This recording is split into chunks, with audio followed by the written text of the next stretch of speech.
Game 1, full-on Smork versus ya boy Pink City. I don't know why I labeled it like that, but yeah, it's ya boy Pink City. Let's roll with that. Official name. Mogwai has decreed that this is now the name to be used always with, you know, your boys prefix tagged on.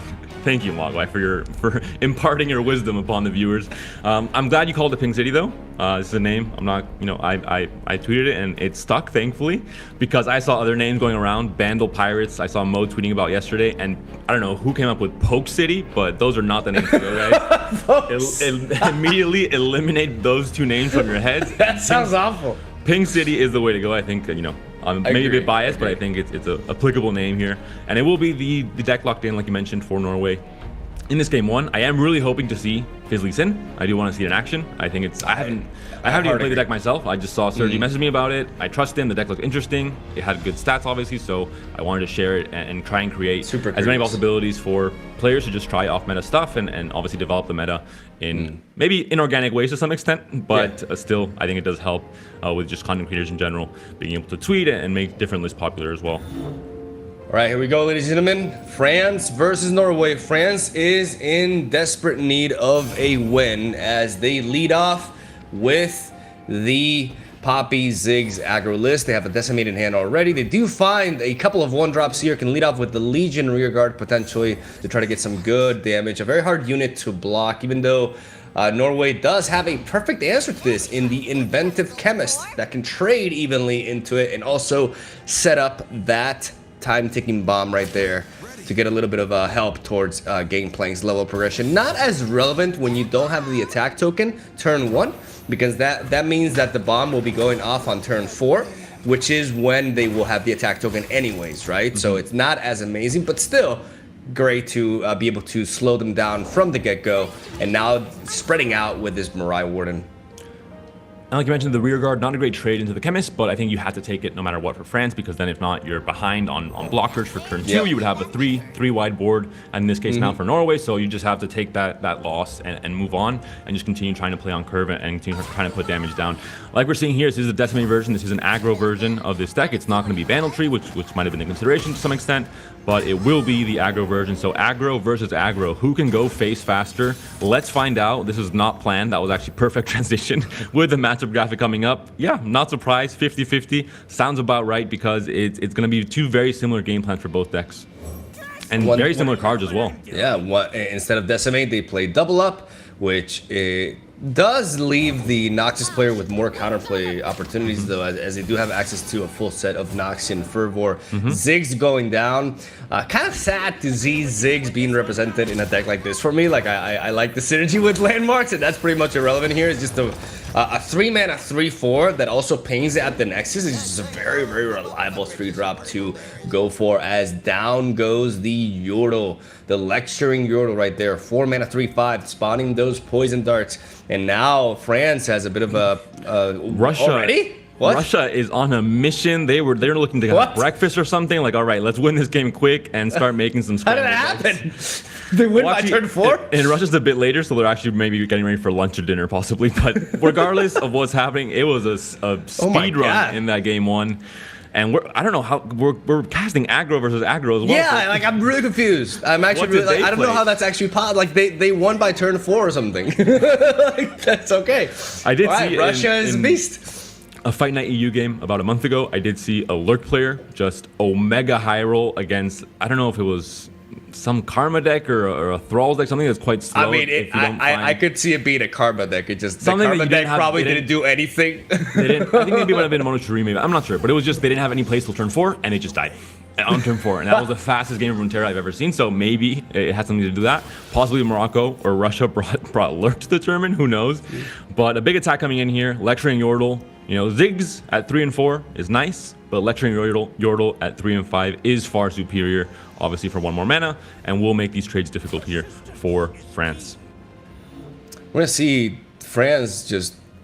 It seems like they're gonna let this Yordle connect, and that's not really something that they want to happen, because going down to 13 health here, and as they still have the momentum going on for them, is an issue. The problem with blocking with Ziggs onto this is that the poison darts can just easily pick it off, and I don't think France can afford to lose board presence at this stage. They need to keep that spell mana for the Noxian Fervor to keep it open, and then spread out. Next turn, they don't need to develop the Legion Saboteur this turn. They can do it next turn and play it, then drop Poppy afterwards, and still have the spell mana in the back. So I like them being patient here and holding on to that as they try to preserve a board to have some sort of Poppy value going off next round.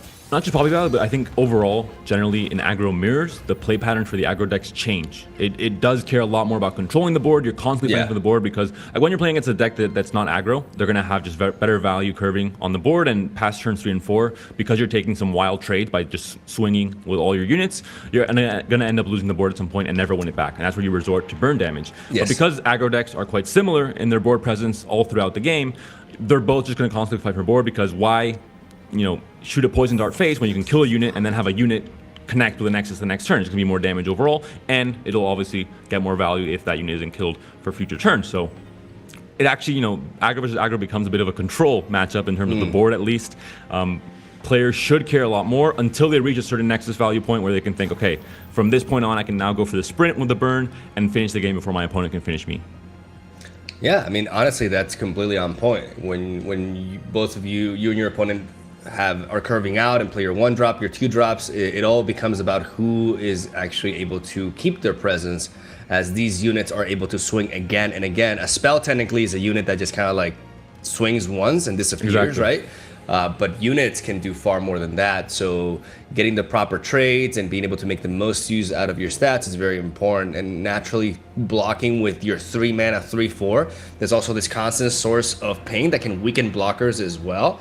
Into a Lecturing Yordle is just not worth it, and you'd rather take 3 damage to the face and try to get something more out of this, because now as they play Poppy, this Ziggs can all of a sudden turn into a 4/4, and all of a sudden if Lecturing Yordle wants to block into it will go down to the combination of the 4 power plus the extra ping that Ziggs ability generates. And also Lecturing Yordle cannot block into Are we going to see Mogwai triple poke on the Poppy? Wow, this Noxian Fervor, easiest Noxian Fervor of their life. Well, oh my there's lord. two sticks and a parley.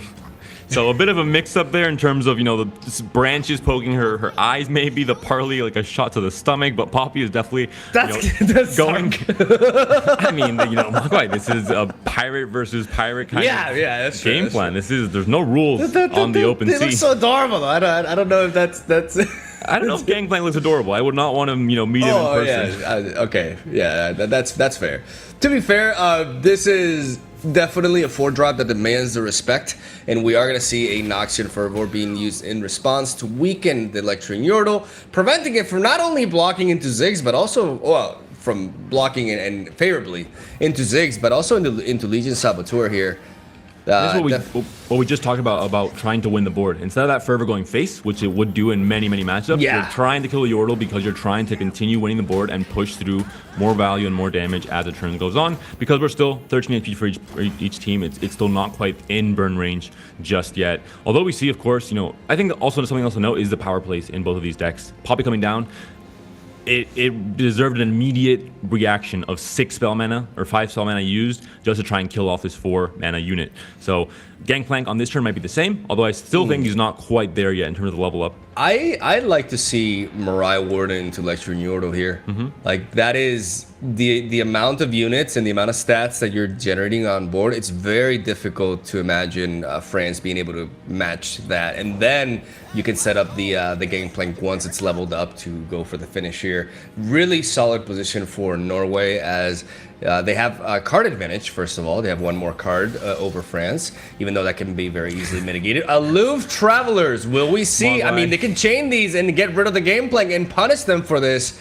You're talking about card advantage when the mayor's still in the hand for Den. Did you forget that? That's a little bit naive. I will take that. I will admit. No Yi Telescope, but Aloof Traveler is also going to help even out the hand advantage that that Norway had going into this turn, and possibly discard something like a Gangplank that you had the chance to play at this turn. You'd rather play your other units and wait for Gangplank to come down when he's leveled up, kind of on curve as a bigger menace. But now, unless we get a double up coming in for the get down Mr. President, Gangplank might be discarded if the Aloof is picked here. I mean, I think you always pick the aloof here, right? Like, it gets you back. It takes away a gangplank. It comes as a 3-mana 3/4. Like, what? Ooh, Shark Trainer instead. Okay.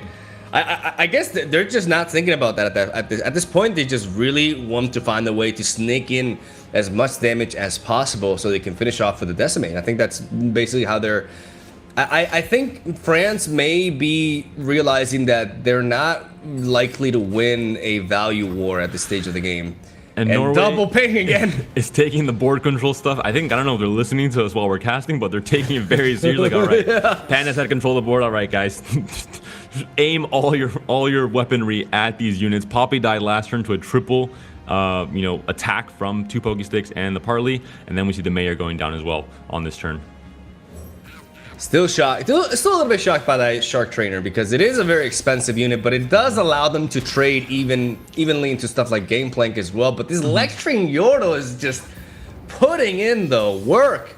There's just nothing that France can trade into it. There's another Mayor right there, which is a nice top deck here. But man, that Gameplank is looking absolutely terrifying. There's a Dreadweight deckhand to go alongside that Make It Rain as well. That could potentially knock out something like the Bandle City Mayor in one hit.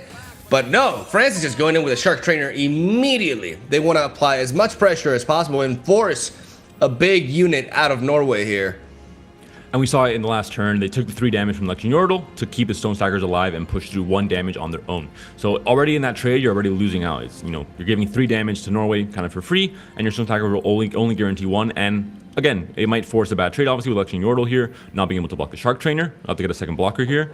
But there isn't really a spell to capitalize on that if you're France. There's, you have 2 mana left, but you don't have any kind of, damage ping to stop maybe a Chemist or like you mentioned, Mariah Warden maybe, to get the blockers out of the way for not just the Shark Trainer, but also the Shark. Down goes the Dreadweight deckhand, setting up that Powder Keg, as now that gives the Stone Stackers a great attack target here. Even though if the keg goes off, they miss out on the impact, so it could be a bit of a bait here from Norway. You're very much inclined to attack with Stone Stackers onto the Powder Keg to avoid that trade into the Lecturing Yordle. And Morocco brings it back in game 2, 1-1 between Russia and Morocco. We were told that this game did start a bit earlier than the one that we're playing on stream, obviously, which is why it finished so quickly. I think Lurk, unfortunately for the lurkers in chat, it's probably not being represented in that matchup at all. Cry out of 10. But 1-1, and that game 3 will be deciding to see who gets a foothold in that Group C. France really debating here, will it drag that Powder Keg or not? I understand, like if they don't drag the Powder Keg, they do guarantee that 1 extra ping from this Stone Stackers, and every single ounce of damage matters. But also losing out on on one of your potential blockers later is a problem, especially because yeah, all right. Oh, ooh, wow! The Make It Rain hits the Shark. The Shark goes bye-bye. Bullseye! And face as well for Gangplank's level up 2. Oh man, that's brutal. Once the Shark Trainer comes down and France commits this amount of mana to this, very high side unit, this is where you give up board control. Now, Norway, they're down to 8 HP on France's side. They have the all clear to try and maybe even go wide with cheaper units and then kind of lose the value trades as you just swing fully, or try and find the burn spells like Double Up to try and close out the game now that their opponent is down to 8 HP, or maybe just Gangplank because Luke Traveler wasn't picked. Still very healthy in hand. I'm going to assume either leveled up or very close to, and ready to be a pretty big threat coming to the next turn. This is a bit of a funny predicament here for Norway. They have an inventive Chemist, but she will spawn the Landmark, which will prevent Gameplank from spawning the Powder Keg, which does take out a little bit away from him if he's leveled up, which I believe he is at this point. So losing that Powder Keg definitely sucks, but ultimately, oh, they're not even gonna play Gameplank immediately. Interesting. So they're going. I mean, interesting. Of course, they don't need to. As long, they could be vulnerable to some sort of removal here, like Noxian Fervor. But if this attack goes through, they get the Poison Dart. The Shark Trainer blocks into Lecturing Yordle, and then they're just 1 away from lethal, which that bomb is already representing, since there's no healing for neither of these 2 decks here. So yeah, I could totally see this attack, and it's gonna work out for them for sure. And this swing with Norway, we're seeing it here. They're not gonna win the game on this turn. They don't currently have a burn spell. Oh, there it is. There's the Noxian Fervor. They have to go for it. They have to block, and they have to take away one of the attackers and try to buy a little bit of time here. That's the difficult thing. I'm not sure if you have enough. France essentially has to win next turn. The deck they're running has fervors at fast speed. They don't have double ups to try and get a fast speed win on their opponent's next attack token turn. So they have to, like you mentioned, if they're not losing to lethal here, it is risky taking 6 because this poison dart can go face, and the mushrooms might just seal the deal, and that's maybe not a position you want to be in, I think, if you're France, especially considering the current position in the group as well, and how much is at stake for this game 1 and this series in general. Down goes an Action Fervor, does buy France a bit of time here, as all right, as the attacks go through, and okay, because it went out for a moment there. And Gangplank is leveled up, goes down, generates that powder keg before dropping that poison dart to empower the damage output here. Gonna deal 2 damage with this poison dart. There's nothing that France can do in response. They wait, they pass over, or they're just waiting because they know that France has to play that, or they just play the. Now you have the aloof again, but I think it's too late for this aloof to be as effective. You can get down the tenor, but you might still draw into something that's like maybe on double up, it would be discarded, but still more burn spells, which is really what you need right now if you are Team Norway. They really don't want to go that wide. They don't even have the board space for it unless they pop this keg. So I think they're happy just trying to find that last little bit of spell damage to the Nexus to try and end this game. Although we've seen, a parley, 2 pokey sticks. We saw a lot of different spells played to take down the Poppy and the Mayor. Ooh, they baited that. Ooh, okay. So I think a good reason France may have dropped that Mayor instead of just waiting for that poison dart to go down is because of the possibility of baiting that poison dart and buying a little bit of time and not dying to other sources of pings, potential top decks like Pokestick, etc., or even Parley, as we see right there. And this is a moment where they can lead off with the Aloof Travelers. They have the ability to play Aloof, Ziggs, and the Imperial Demolitionist as well. But no matter what they do here, I don't see a route to victory here for France. This Decimate being slow speed makes it so that even if they found some way of getting 8 damage this round, which I just don't see happening, even if they could do that, they will not be able to finish off the game, and they would go down to an open attack. So this is looking like a pretty clear win here for Norway, unless Aloof Travelers top decks, I don't know, this Bando City Noxus card that I am unaware of that will just completely switch this scenario, but I don't think that's the case. We talked about winning the board, and you were seeing it here. Obviously, Norway has that side quest is in their favor, and obviously the results we're seeing them with the 1 HP now for Team France. They're at the mercy of a possible mushroom. We've seen quite a few poison darts played. Not even that. The bomb is at 1 countdown. The bomb sets up lethal. From Team France, not the start they wanted going to this crucial day 3 for them. Norway very happily taking this game 1 and continuing their hot streak. Norway's a team that we talked about having this redemption arc, having to prove themselves after the kind of the fiasco in the first EU Masters, and with the players like Marcus and players like Trish Fango, you would expect them to come in and do so, and they have. They've come up, they rise to the occasion, and they're now currently 1 game away from being 3-0 up, leading this Group C. Getting win with Pink City over the Ziggs Poppy deck. We could see France just bring this back again.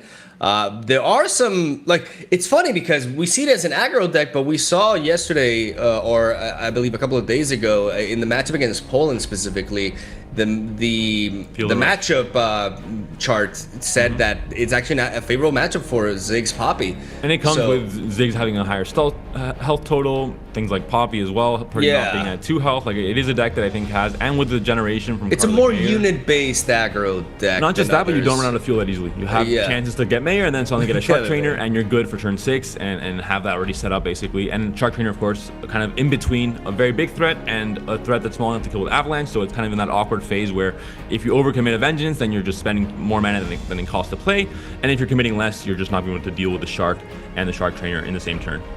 I think considering the decks that Norway has available, France is kind of forced to bring the Ziggs Poppy list. It feels like the most reliable one here, even though decks like Akshan Sivir and even Draven Scion can also be very, very resourceful. You can queue one of those up, especially like something like Draven Scion into Zoe Nami or even Darkness, and I wouldn't feel hyper confident in those scenarios. I'm not completely certain, but I do feel like Draven Scion should have a rough matchup against Feel the Rush, and here is Feel the Rush for Norway as, okay, France switching it up, and this is actually pretty good looking for France here.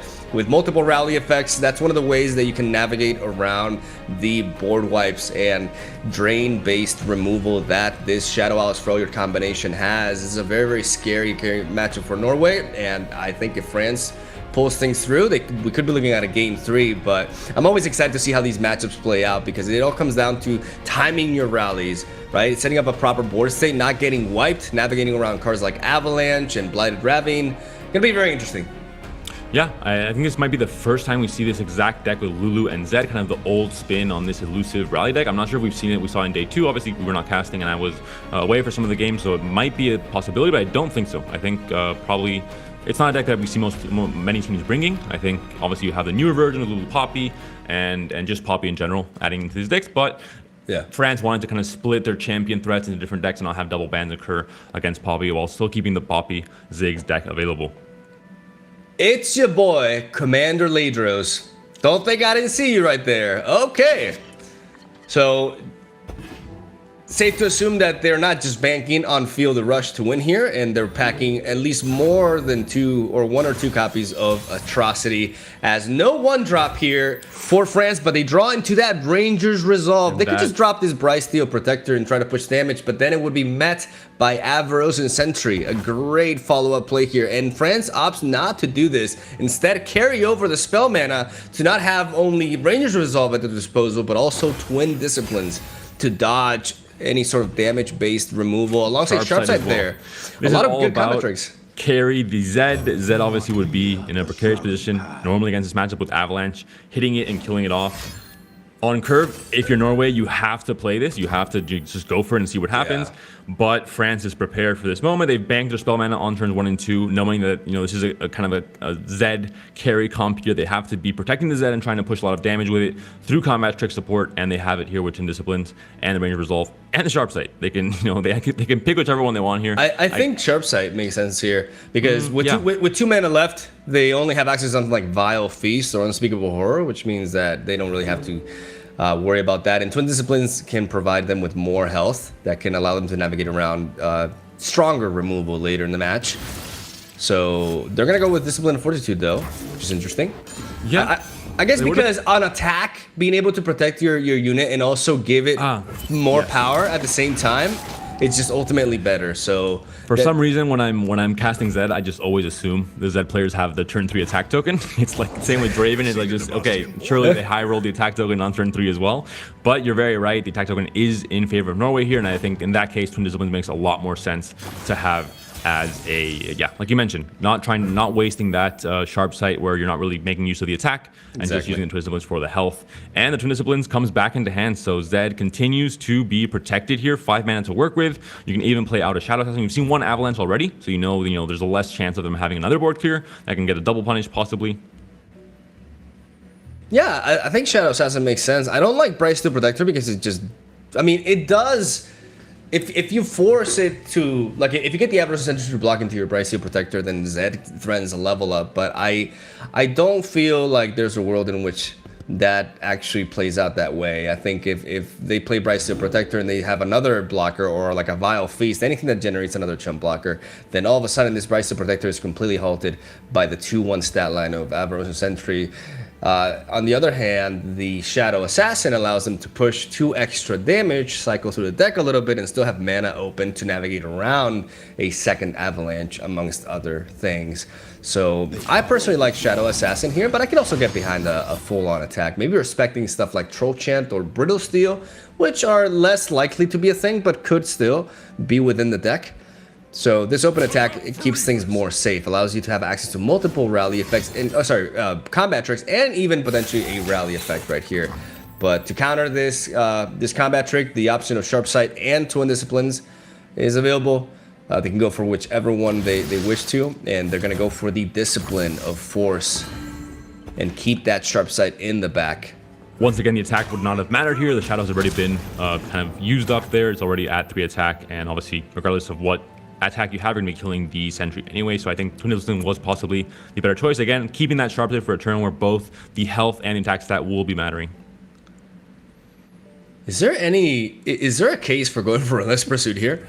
Like, Relentless Pursuit guarantees a level up, a 6 damage, and a Z level up, but I feel like you can get so much more out of this. It is tricky though, because when you're playing for Pursuit, you're playing for a wide board, and obviously the deck that Norway's playing, Field of Rush, punishes wide boards. I'm gonna assume they have the box as well. I'm gonna assume they have obviously Avalanche and Ravine. So there's a chance there to say, hey, maybe this is the time we take a bit of value here. We get some just natural health boost onto the Z as well. But overall, I think they might be going greedy with it. I think they have a lot of protection spells, and they have double range resolve, so I think they feel quite confident that they can go wide and then not get too punished for it. We could see a Bryce Steel Protector being played here. I like that a lot because it navigates around not only Avalanche, but also this Withering Mist in hand, which Norway is main decking in a non-Senna deck. I mean, it does provide you with one more drain or one more health gain compared to Withering Wail, and there are a lot of board states in which Withering Mist is just more effective as a whole, as Norway is bluffing here. They're bluffing another Avalanche, potentially a Blighted Ravine, which would be devastating because it wouldn't nullify this Bryce Steel play. And they have a lot of options, but the moment they tap out, the moment they drop that Trundle, they're vulnerable to a rally effect. So they got to keep passing here, and France has to decide whether it's worth it for them to develop a Shadow Assassin or not. I like it because if the Blighted Ravine goes down, they just Relentless Pursuit. Yeah, they lose their board, but they get a massive hit off here. And there is Russia off stream getting their first win of this tournament. They win the game 3 against Morocco. They're finally on the board. They have one win. And again, it was a do or die moment for Russia as well, alongside France. So happy to see them kind of in contention and finding the swing of things going into this day 3. Here we go. Relentless Pursuit. Trundle went down, and France is going for the kill here, or trying to get a big hit off at least, leveling up the Z in the process. Still have that sharp sight in the back, as they can follow this up with another open attack. Gonna keep that Bryce Steel Protector in the bench, it seems, to make it so that they don't lose any board presence to this Trundle that will be blocking into either Zed or his Shadow. But because Zed has already struck once with his Shadow onto the Nexus, the level up is pretty much unpreventable. Unless there were something like a Brittle Steel, there's nothing stopping this, and it's gonna lead, gonna give France quite a bit of momentum here. Getting the stat boost on Zed definitely will end up mattering. So here we go. Zed attack alongside Shadow Assassin, gonna push for 5 damage. The regeneration from Trundle will allow Norway to preserve it as a reliable blocker for another potential open attack. So we'll see what France does after this. Obviously, what they draw is going to be very relevant here. And they do have quite a few drain cards in hand. They have the Withering Mist there, so overall they don't feel too bad about going down to 12 HP at this point in the game. Still, it's going to turn 6. It's not, that much of a detriment, but there is still this wide board that they have to contend with an Elusive, with a Young Witch coming into hand now, and a Fleet Feather Tracker, and they don't have a board clear. This is the biggest problem. France, usually maybe you don't go fully wide because you expect, they always have the second Avalanche, they always have the Ravine, I'll get punished for this, but if they decide to commit and decide to maybe go for a game-winning board, they'll get not too punished for it, I think, with 2 cheap units like the Young Witch and the Fleet Feather Tracker, and then some spell mana to back them up. I like them going wide, especially because they have Ranger's Resolve, right? Ranger's Resolve can be used to preserve both Bryce Steel Protector and Young Witch from something like an Avalanche. Can also allow them to survive easily a Withering Wail, which could be used to pick off the Tracker and the Shadow Assassin in an attack. They are... Like, the problem is Norway is at 7 mana. If Norway was at 8 mana, then the threat of a board wipe would be significant, because not only do they have to worry about Avalanche, they also have to respect the Ice Quake, which is Trundle's signature spell, and we do see it in Norway's hand right there. But this turn, they are limited to... I mean, they still have 2 plays. They have Vile Feast, and they have the Withering Mist, and we're going to see it right here. I think we definitely respond with a Ranger's Resolve at this point. Yeah, this is a resolve check. You know, Norway's saying, all right, let's see what their hand looks like. Let's play Evolve Feast here to start things off. And then, again, it's better to get punished playing Evolve Feast than to play Withering Mist on like the Protector and something else and not kill both of those units, for example. And I think the Drain would also not go through fully with a Toughness. So definitely better to check things out first with Evolve Feast. And now you know you can't, again, Withering Mist is slow speed. You can't play it this turn really because obviously the value, I mean, you can still kill the Assassin and the Fleet Feather Tracker, but overall, I think you might have to actually. Yeah, you're in a position where I like this targeting on the Young Witch because it did not get the tough. This Withering Mist second resolve. you have either the option to go for a second resolve or just for a sharp sight onto the Young Witch. A sharp sight onto the Young Witch represents quite a bit of damage, as it allows them to push 3-5 with the elusives. You can pump up Zed's power to 5, which makes it unblockable for the Trundle, though not as great of a situation because they have a Spiderling to block into, and Trundle can always trade into something like the Bright Steel Protector. But we're looking at a big hit here. I do like the Sharp Sight because with the Ranger's Resolve, they can net more value. Yeah, so Sharp Sight onto the Young Witch right here, boosting her up to 3-4 stat line, which allows her to survive this Withering Mist because of the tough. There's only 3 drain going on here. And here we go. Boost onto Zed to get to 5 power, making it unblockable by Trundle. Gonna attack with the elusive, and again, gonna keep that Bright Steel Protector in the bench, realizing that they don't benefit from it attacking and just diving into a Trundle here. They want to keep it in the back and make sure that when they go wide enough, it can actually represent some damage.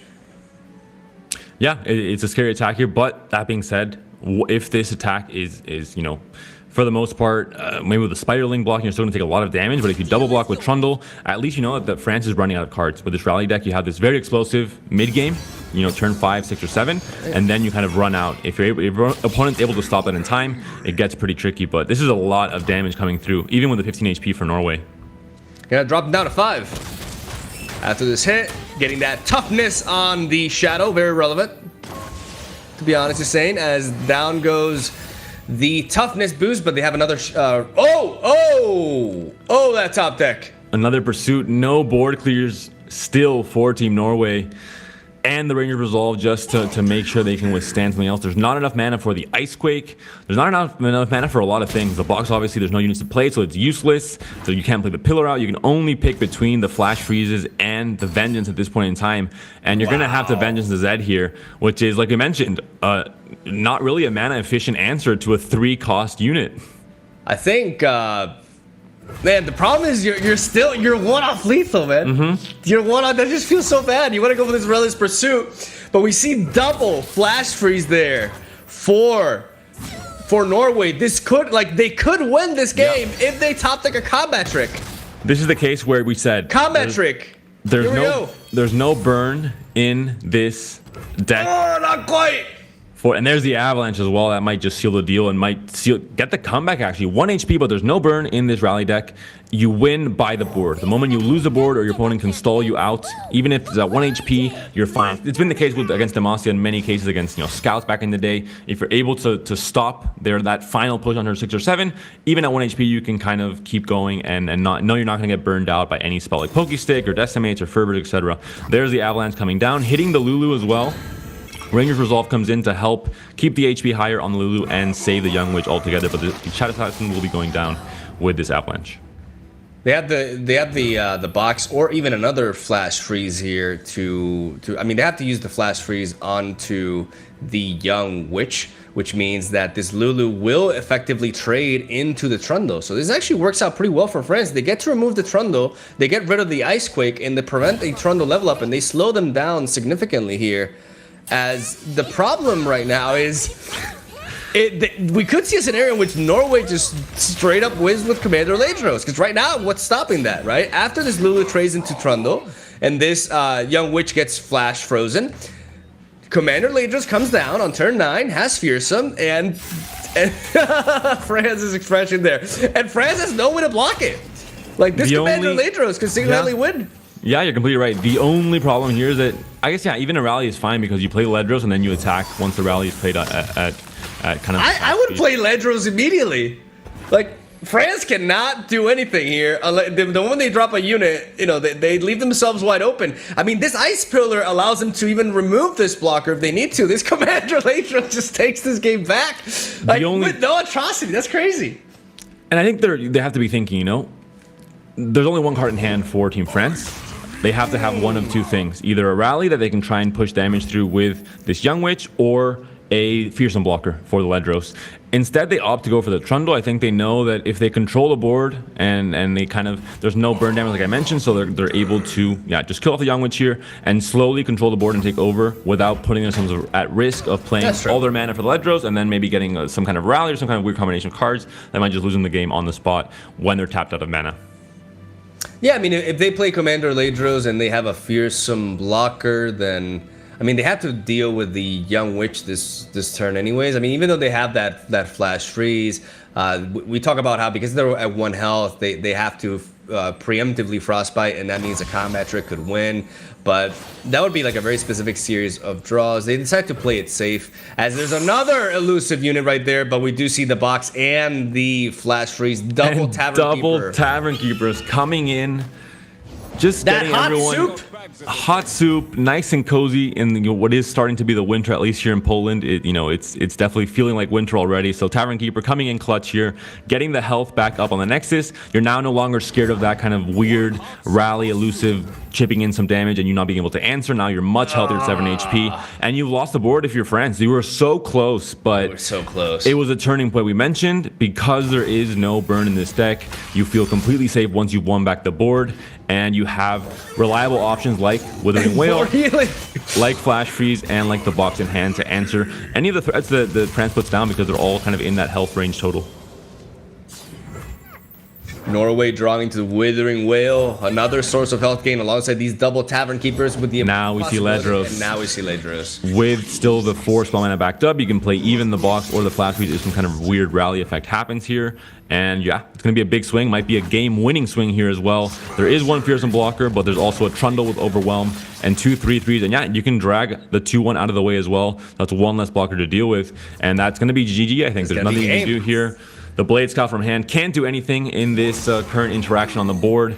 And Marcus, Trish Fangirl, and Echo Uranium will be taking this game 2, and France is in a lot of trouble in this group stage now. 0-3 start for them, mirroring the terrible start they had in the last EU Masters, and just things not working out. Completely new team, but the same exact pitfall for what should be one of the strongest countries in this tournament. Tough loss, being the number 3 seed, being one of the favorites to take it all, and going 0-3 in your group against a very underrated country in Norway, and Norway just completely pulling off what seems to be one hell of a redemption arc right here, considering the first European Masters, like they were the worst team out of the 16, and now they are at the dominant position, going 3-0 and just defeating every single other country in their group and proclaiming themselves as number 1 and looking to getting a clean journey onto the top 8, as Marcus is definitely putting in the work, and so are his teammates. France, tough spot, not impossible to get back into it, but definitely not where you want to be. Let's be real here, right? Very tough, especially with a group like the ones that are in, that they have, Morocco and Russia, these strong teams that are also competing for a spot. It's a very, difficult group. We saw Russia winning now, so creating some parity in the top 3 standings, and France just very far behind everyone, which I think is actually a bad thing, to have that third team also vying for a spot and all of them be kind of equal, because France will have problems with tiebreakers, and it's just going to not be a very high chance they make it out, unfortunately. We said it, today was going to be a do-or-die moment for teams like France, teams like Poland, who we'll be seeing later today as well, that are in a similar position to France, and France was just not able to get the win here, which is unfortunate for them and for the country. It's not like they played well. They had some really good piloting. They just made the right calls. They just fell short, barely. Like that first matchup against Pink City was a little bit underwhelming for them, but they got a good matchup here into Feel the Rush, and they almost had him, man. They had those back-to-back Ranger resolves. They had a good amount of combat tricks, but 1 HP. That you could feel like they were really frustrated. Like they definitely, they're without a doubt a strong team, but sometimes things don't go your way. And we'll see if they can, pull a bit of a reverse sweep here, as we did see Belgium do this in the first iteration of Europe Masters. So I'm still going to be watching over France and see how they go. But yeah, tough start for sure. We're going to take a break as we are going to be heading into game number 2 afterwards. So stick around and we'll see you in a bit.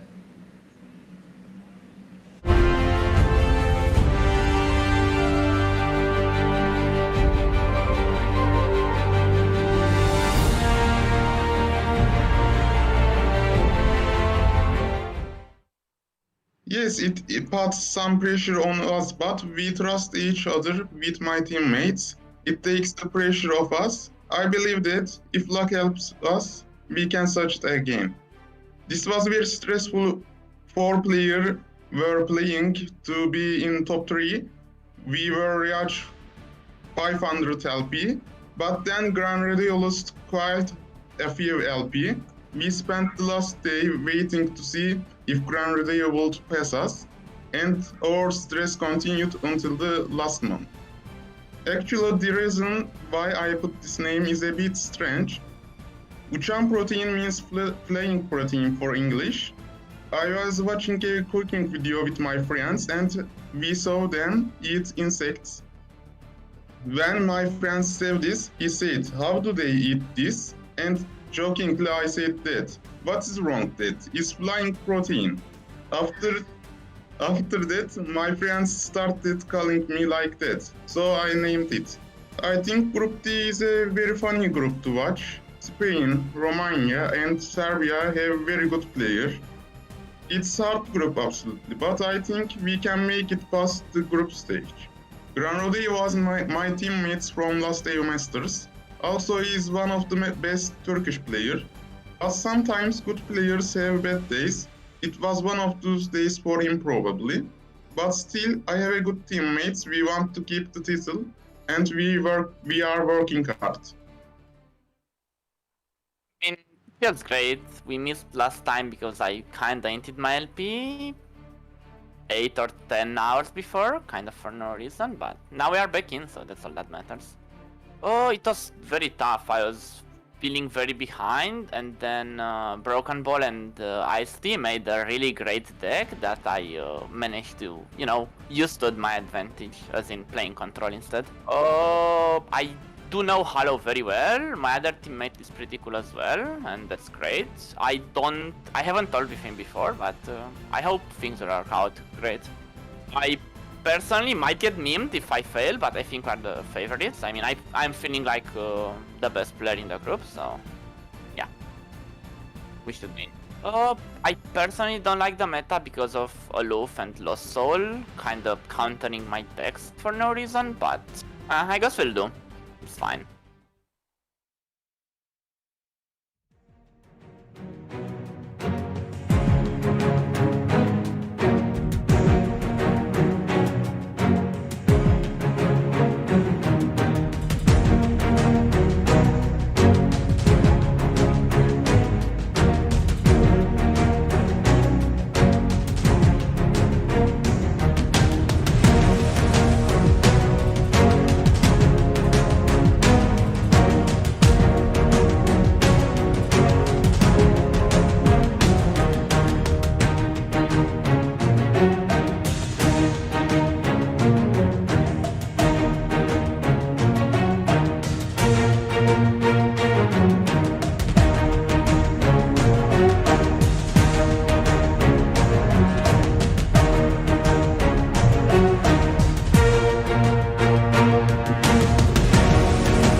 And we are back with the Legends of Runeterra Europe Masters Chronicles of Bandlewood edition. No intro this time, Panda. So no intro. Because you guys did not forget who we were. Maybe today we do need intros though, because it's earlier in the morning and maybe people are it's one thing or the other, Panda. Like, God damn it. They have their coffee and stuff. On weekdays when we're finishing at 9 p.m., people are alert, they're focused, they know who we are. But today, we might have to make an exception, Mogwai. I think we should actually introduce us. That would be the more professional thing to do.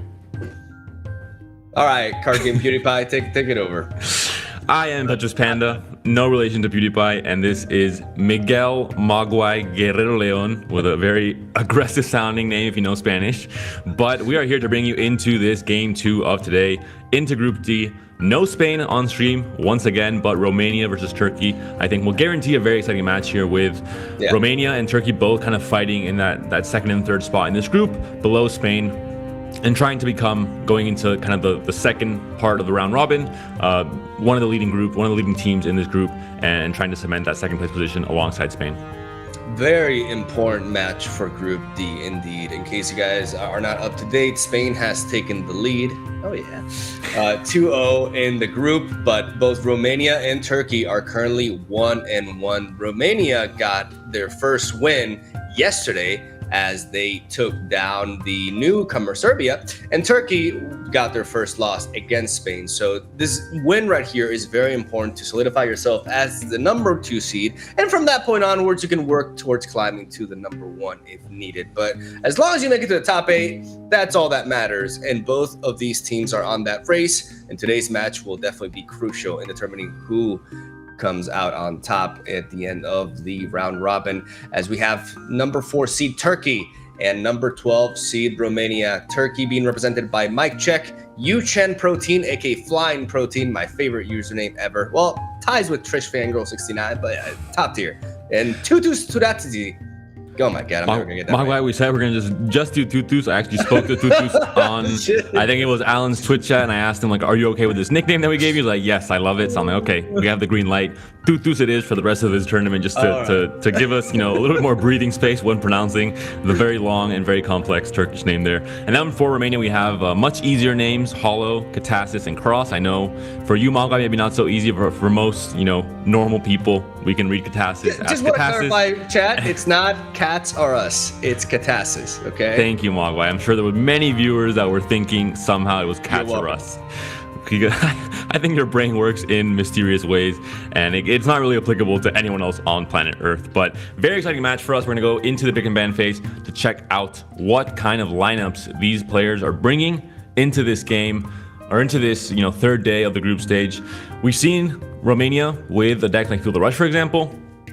Both Katasis and Cross qualified in the latter phase playing Feel the Rush. So it's a deck that I would expect to see, but as we move into day 3 of this tournament, there's a high chance that players are starting to adapt to what they might expect from their opponents. We saw Italy going full aggro last few Masters, and then on days 3, 4, 5, and 6, they had to either change their strategy or be hard countered by teams that were kind of predicting what they would be doing.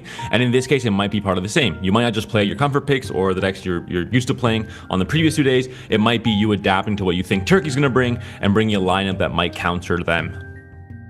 We're going to be taking a look at the picks and bans phase right now. We're going to see the lineups for both Turkey and Romania, as we will see if they have indeed tried to specialize their lineup here according to their opponent. I'm already seeing some crazy spice here. Like, first of all, Turkey, I'm looking at that Leona Jarvan IV deck, and I am already super intrigued.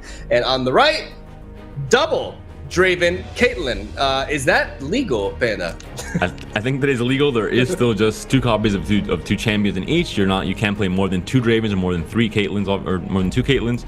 So in this case, I think it's legal. It's again an interesting strategy in terms of creating a situation where you might just ban this Draven and you get 2 decks out of the way, or if you let it through, if you try and ban 2 other decks, then this allows Romanians to kind of force their opponent into a certain corner and corner them with specific matchups and getting an advantage with the Draven Caitlyn. So we'll see what the strategy is here in terms of the ban. I think very interesting. We've seen Gangplank getting the double bans most of the time with Plunder and Pink City. In this case, just going to be 2 almost probably identical decks, maybe not quite to the exact 40 cards, but very similar for Romania, with that same matchup repeated, basically.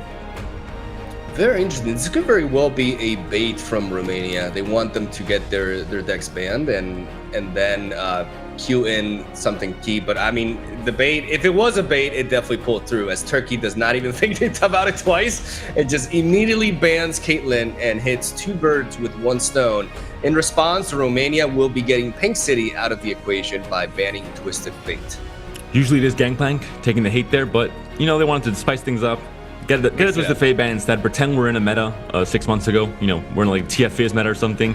Not in the state that TF is in. That he's kind of a support region, obviously very strong in this meta because he can stop Scion with his golden card, and it does work well having kind of a more versatile option in the Pink City deck. But overall, Twisted Fate has seen better days. I think you can definitely say that for sure. One of your favorite champions, well, among the many favorite champions that you have. And we'll see what the second ban will be for each of these teams. All right, I definitely. I just to fall back on that a little bit, like Twisted Fate definitely does have a good spot in this meta as a support champion, like you mentioned, but he does a lot for the deck. The red card is really prevalent here, especially against all these Bandle City Storm decks, as we see the next incoming ban, Zoe Nami, out of the picture for Romania, as Romania bans Sivir Akshan. A very nice ban, in my opinion, as it's a very reliable deck that has strong matchups all across the board, especially considering the decks that they themselves have available after they've lost their Draven Caitlyn, which could be a good matchup into it. It makes a lot of sense for them to get rid of the more beefy mid-range list that could potentially overpower many of their own lineup choices, as we have an interesting situation in which Turkey has access to 5 decks while Romania has access to 4. There is the Ziggs Fizz, which we can deduce that Fizz is there because Poppy is already alongside Lulu in the Demacia Ionia, or maybe that could just be the rally with Bandle City and Demacia instead.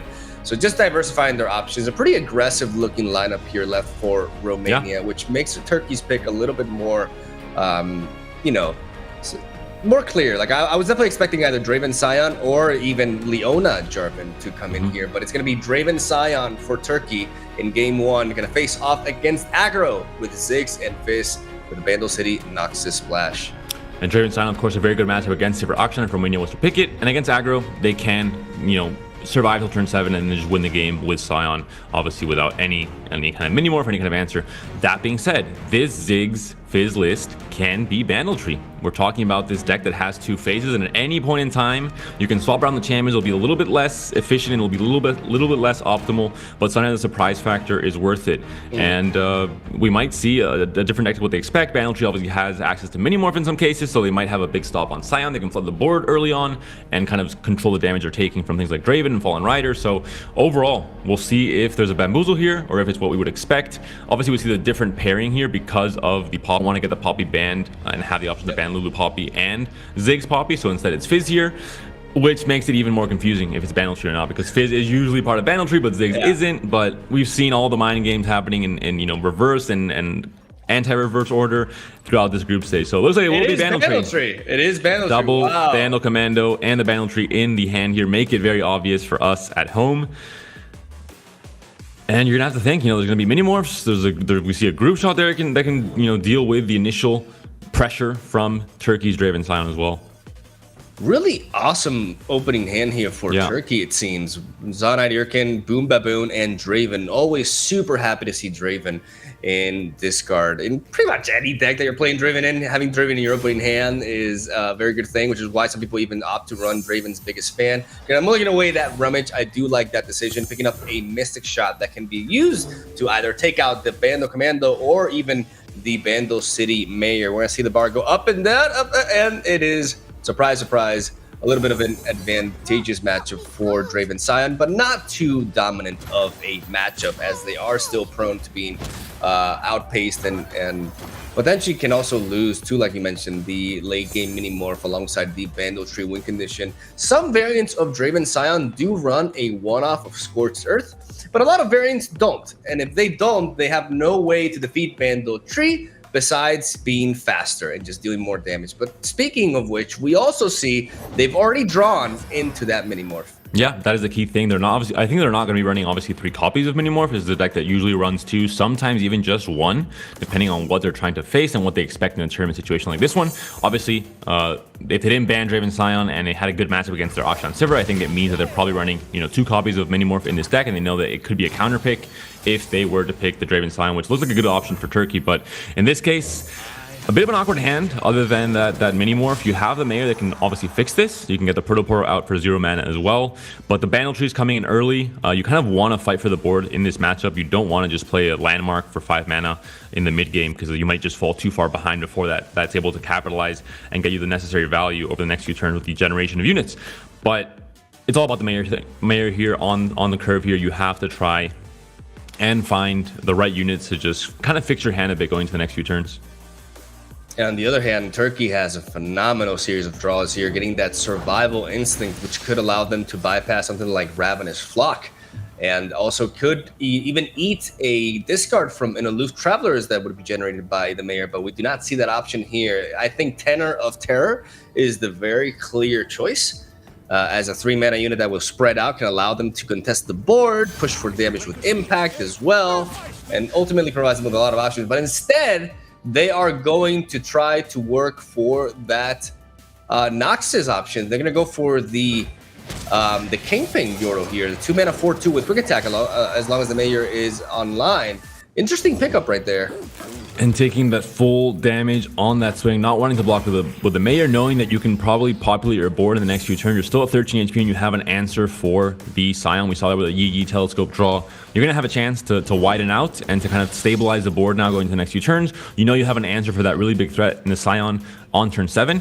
You now have to be a bit wary of what kind of tech cards this Draven Scion list runs. We've seen lists that are kind of the day one stuff, which is just the full discard package on all fronts, or sometimes it's going to be the burn package with things like Decimates, things like, Fervors or Get Excited's added in to really go, even like have an alternate game plan if Scion gets mini-morphed.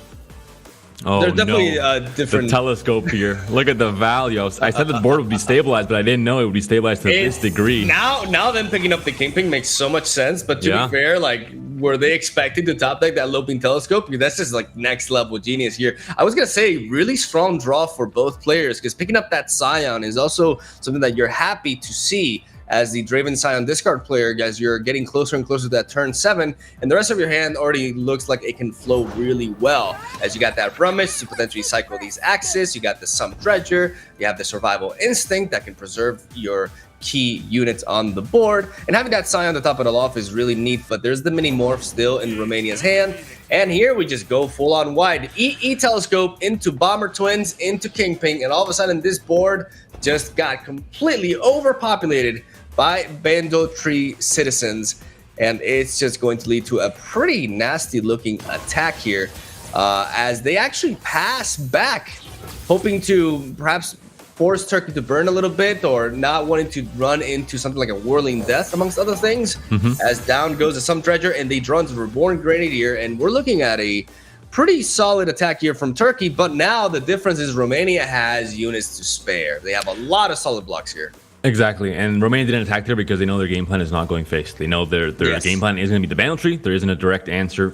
You're going to expect there not to be a Scorched Earth in the deck for Draven Scion for Turkey. It might be, though. This is a tournament with closed deck lists, and obviously players are thinking about certain tech choices that might benefit against specific matchups you might expect in the tournament. But overall, I think Romania is taking the role of, the stabilizer, taking the role of the blocker, just trying to get good value trade on the block, not taking any more damage, now being at 13. You have the answer to Scion already in your hand, so it's all about just slow playing this, not taking any damage, and slowly getting your Bandle Tree up to 10 regions. They're already halfway there. They played Bandle City, Freljord, Targan, Shurima, and Noxus. The Bomber Twins makes this Ziggs draw a little bit, but they can develop. They can always wait for the attack, and after they've taken the hit, they can drop that Bandle Tree and start generating more units and go on their way to winning. They have access to that mini morph to shut down, like we mentioned, the Scion. We see the Axior for a burst speed spawn for a Reborn Grenadier, as they're going all in. Going to use that Flame Chompers to eat up Protoporo, rip Protoporo, as now we're going to see the blocks being dedicated here by Romania. Romania already taking a big hit, going down to 13. They got to respect the onslaught here. We may see a Bandle Mayor block into one of these next attackers, because taking 6 damage is a little bit risky. Yeah, I don't think you can afford that.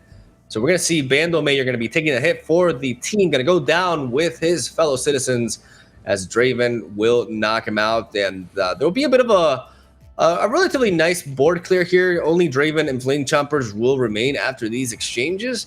But we do see Turkey has access to Whirling Death. They can also potentially even go for a Survival Instincts to preserve that Sump Dredger if they desired. They have multiple options here. I think now the decision for Romania is, this attack has been committed. You know what kind of threats are being prepared by Turkey this turn. You've, taken 3 damage, but you survived most of his big attack now, and you have a chance for 5 mana to still play Bandlewood this turn. Yes. Your hand is a bit awkward, where you maybe have to play Bandlewood just to have better options next turn, because if you don't play it now, you play Ziggs, what do you do next turn? You might just not get the right top deck and you just have to play Bandlewood anyway, so you might as well play it this turn, I think, because if you're attacking the next turn and there's not a threat of another big attack from the Draven Scion team until 2 turns from now. So yeah, Bandlewood does come down. I think it does make sense here. You have your win condition online and slowly generating value. If you hit a lower statted mana stat unit, you're able to play 2 units in the next turn and still keep things pretty even on the board.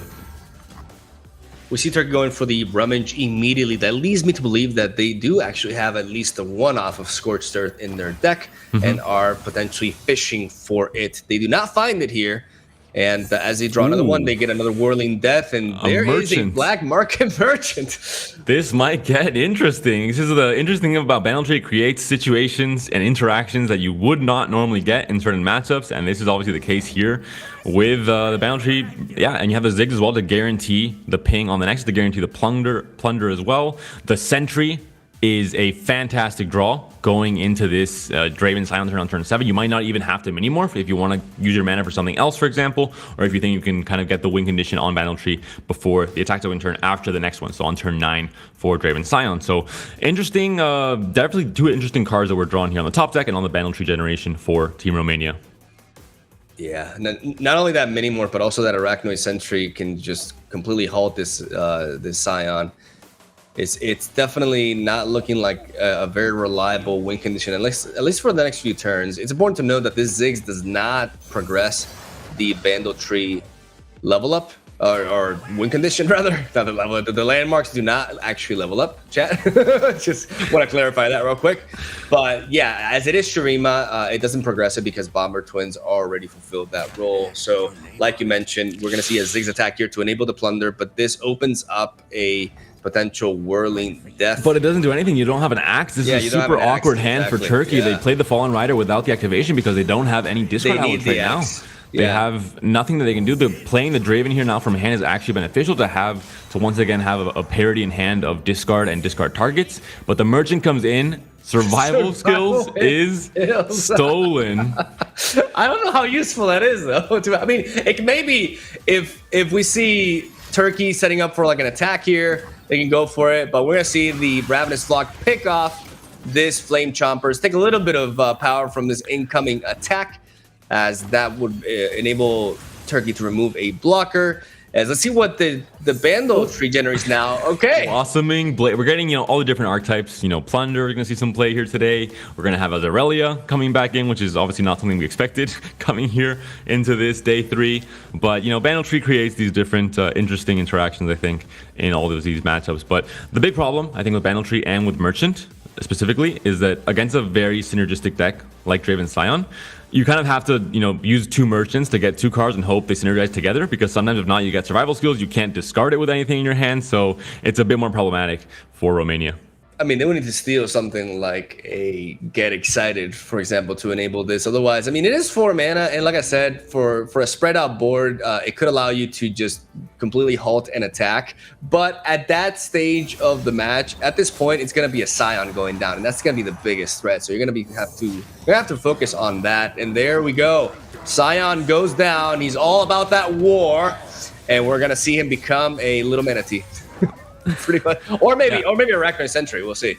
I don't know what you're talking about, Scion. I just see a 3/3. Oh no, okay, never mind. Oh. Romania's gonna make me look bad. The Sentry does come down in the end. Like we mentioned, I think there might be close enough with the Bandle tree that they think that this won't be a problem until turn 9, and then on turn 9 they can still mini morph. It's still an option. So just buying themselves time and having a little bit more mana to work with committing 3 mana here instead of 6, and also committing another unit on the board that can try and push damage. The difference between Arachnoid Sentry and Minimorph is one is burst speed and can literally be played at any moment as long as they have the 6 mana for it, while Arachnoid Sentry is more limited in regards to when it can actually have effect. So I do definitely agree with them prioritizing the stun play here and keeping that Minimorph in the hand for when they will definitely need it for next turn. But by doing it this way, they are effectively dealing with the same Scion, right? Like they don't have to beat back-to-back Scions, which would be a little bit too much otherwise, as they set up these blockers. Gonna get that Ziggs trading into the Fallen Rider. Draven gonna generate another axe, getting closer to a level up as Fizz goes down. But like we mentioned, the Black Market Merchant is Bilgewater, so there's still no more progression as a Spirit Leech is generated here. That's not awful, but it is a little bit expensive. I mean, you could use it on Fizz, for example, or even the Arachnoid Sentry, but you're playing a unit and you're still not advancing your board development, right? Which can be a bit of a liability here because, especially considering, we see stuff like the Roar of the Slayer, which could remove one of these potential blockers, and they're not that good on health. They're at 10, so even if Scion turns into a 3/3, they could still be very vulnerable to some get excited late game burn here. So very interesting situation for both players. They're gonna go for the Poke Stick just for the cycle here, just see if they can draw something else. Yeah, pass some priority, see what the options are that are played here for Team Turkey as well. And Mogwai, I have to ask you, have you been keeping track of the Bandle Tree counter? I have. I actually have. Okay, I'm very surprised. What are we at then? Well, let me do the countdown real quick. It's been Bandle City, Freljord, Shurima, Noxus, Bilgewater, and I think there's one more. Okay, no Demacia. I think that's not a okay, give me a moment. No Demacia, no Ionia yet, no Shadow Isles, no PNZ, correct? Up to you. I can't help you here. This is a test for you, Mogwai. No Pildoveran's on. Okay. So we're 6 out of 10. Is that the final answer? 5 or 6. I think it's No. Our viewers want a definitive answer, Mogwai. You're a professional caster. Dude, you're part of me. It's too much pressure. Wait. Who wants to be a millionaire? Runeterra edition, Mogwai. There's no timer. Well, is there a timer in Who Wants to Be a Millionaire? Of course there is. Oh, crap. Okay. What's that last region? Target. Yeah. 6 out of 10. All right. 6 out of 10. Production. May you please give us the final answer here. Hover over the Bandle Tree part of this deck. Hopefully production is not on a coffee break and they can assist us here and find out if Mogwai was lying to the viewers or not. House Spider's a very good pickup. We just saw 7 because Shadow Isles was played. So Mogwai, you were correct. You're not a millionaire. You're not a millionaire, but you're winning back the faith of the people after your EBD call on day 1. Okay. There's no need to bring out the past here. Okay, we're talking about Bandle Tree. All right, let's look to the future, Mogwai, and your fantastic counting skills, which I'm a pleasure to see you evolve in that aspect of your casting as well. But let's get back to the game now. Thank you for your honesty. Yeah, we're gonna see. Turkey has the ability to spread out here quite well. They have access to Lost Soul. They can play the Risen Rider, but we see Romania drew into House Spider. Even though they've already developed a Noxus and Shadow Owls unit, they have the ability to generate 2 units for 2 mana in one play that can allow them to generate just enough chump blockers to not take pretty much any damage at all in this incoming next turn if Turkey were to lead off with something like an open attack, as they have the Minimorph for Scion and they have more than enough blockers for everything else. They could even go for Scorched Earth onto Draven as well. Yeah, a lot of options here, and again, the Bandle Tree continues to count up. They have the answer for the Scion, like you mentioned. It's just Get Excited is great here, but you don't have enough burn damage to go over the top of the Bandle Tree win condition at this point, I think. Master of Disguise, ladies and gentlemen, that has been generated by Bandle Tree. That is a 4-mana 1/3 that can convert into any other follower on the board, though it does put a skill in the stack, so there is counterplay available for it. But we could see this guy copy something like a Lost Soul or become a Twin Blade Revenant. The options, I would say, are limitless, but no, they're actually limited. Regardless, it is a PNZ unit that would allow them to get a little bit closer. It's not hyper expensive, so it's not a bad pickup. We could see, like, they could justify a Master of Disguise alongside the the Blossoming Blade there to get up to 9, which would just give them one more turn, and that would set up the win here. So as long as they can take this hit, the problem is they have to mini-morph this round anyway, so... Yeah. Going to be mini-morphing here, which makes it so that the Bandle Tree might generate an Ionia unit again, for example, which would be unfortunate because I think they need Ionia, PNZ, and they could develop it. They have enough mana to play Minimorph and the Blossoming Blade. Yeah, one of the two, but not both. That's the problem. They can't play so both, yeah. They have a chance to regenerate one of the 2 regions they already have in hand, and then not get the win condition before the next attack token swing with a second Scion in hand here for Team Turkey, and there not being a second Minimorph in hand. So things might get a little bit dicey depending on what the generation is and what they end up playing out. They have 6 unit mana to work with still here. But it is true, and right now, I think the better option is, I think you definitely prioritize the Blossoming Blade. So hear me out. Why do you prioritize the Blossoming Blade over the Master of Disguise, Panda? Well, that's your point to explain. Enlighten me, fellow sir. I will. So you play that because when you play the Mayor, you have a higher chance of developing a PNZ unit. You can get Aloof Travelers with the Mayor's Manifest. Getting an Ionia, though, is much harder because both sources of Ionia that this deck tends to play out are either a champion in Lulu or the Hungry Owl Beast, which is generated through the Bandle Commando. So they do indeed go with the Blossoming Blade instead of the Master of Disguise, as now even if they do generate back-to-back, like if they generate something else, they can still play the Bandle Mayor and see if they can find out in Aloof Travelers that could help them discard the Scion, amongst other things.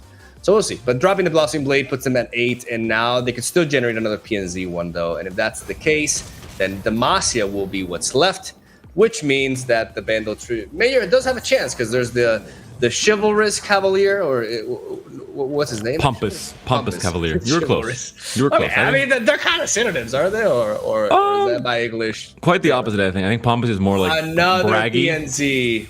J. Medarda. We talked about this unfortunate possibilities here.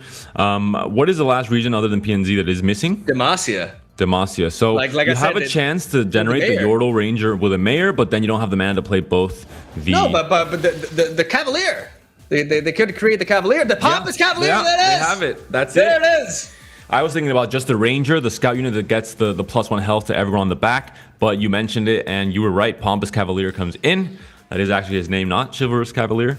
And you have a chance now here. You have 7 mana to work with. With the discount, you have more than enough mana to play out both. That's crazy that they found it too. That's amazing. Like that is so clutch, because I don't think they have what it takes to survive another turn here. Like the Scion is just representing too much. That was a huge Yu-Gi-Oh moment right there. They're gonna be able to play the Pompous Cavalier and then Mr. Who Are You? And copy. I actually do know the voice lines of this card because I do play it. I think I'm the only guy who plays the Master of Disguise. I recommend it. Pretty funny card. That our brains work very differently. I'm not able to register any voice lines. I just play the game and I'm hearing them, but my brain's like, no, this is not important information. Don't remember this stuff. But for some reason, you remember the voice lines for so many different cards, and I'm always surprised that you do, but you have no idea what the names are. So clearly we should join our brains together, Mogwai, and we would become the best. Perfect. I think that's why we're a good casting pair, maybe, because I know the names and you know the voice lines, so we complement each other perfectly. But as you mentioned, the Master of Disguise comes in, copies the Lost Soul, and you still have the 3 mana. Even if the Mayor somehow dies right now, you still have the 3 mana to play Pompous Cavalier to get the 10 on the Bandle Tree. And Romania is now hoping, please don't have a Scorched Earth in hand, because our entire game plan is revolving around this Bandle Tree. We can't stop the Scion next turn. We're at 10 HP. There's another Challenger coming down. It's a full board with the Fearsome as well on the Fallen Rider, and you have the Get Excited backup. So we see that there's no way to draw any more hands, any more cards for Team Turkey, and they don't have the Scorched Earth in hand. And we know that this Bandle Tree will be going through once the Pompous Cavalier is played for 10.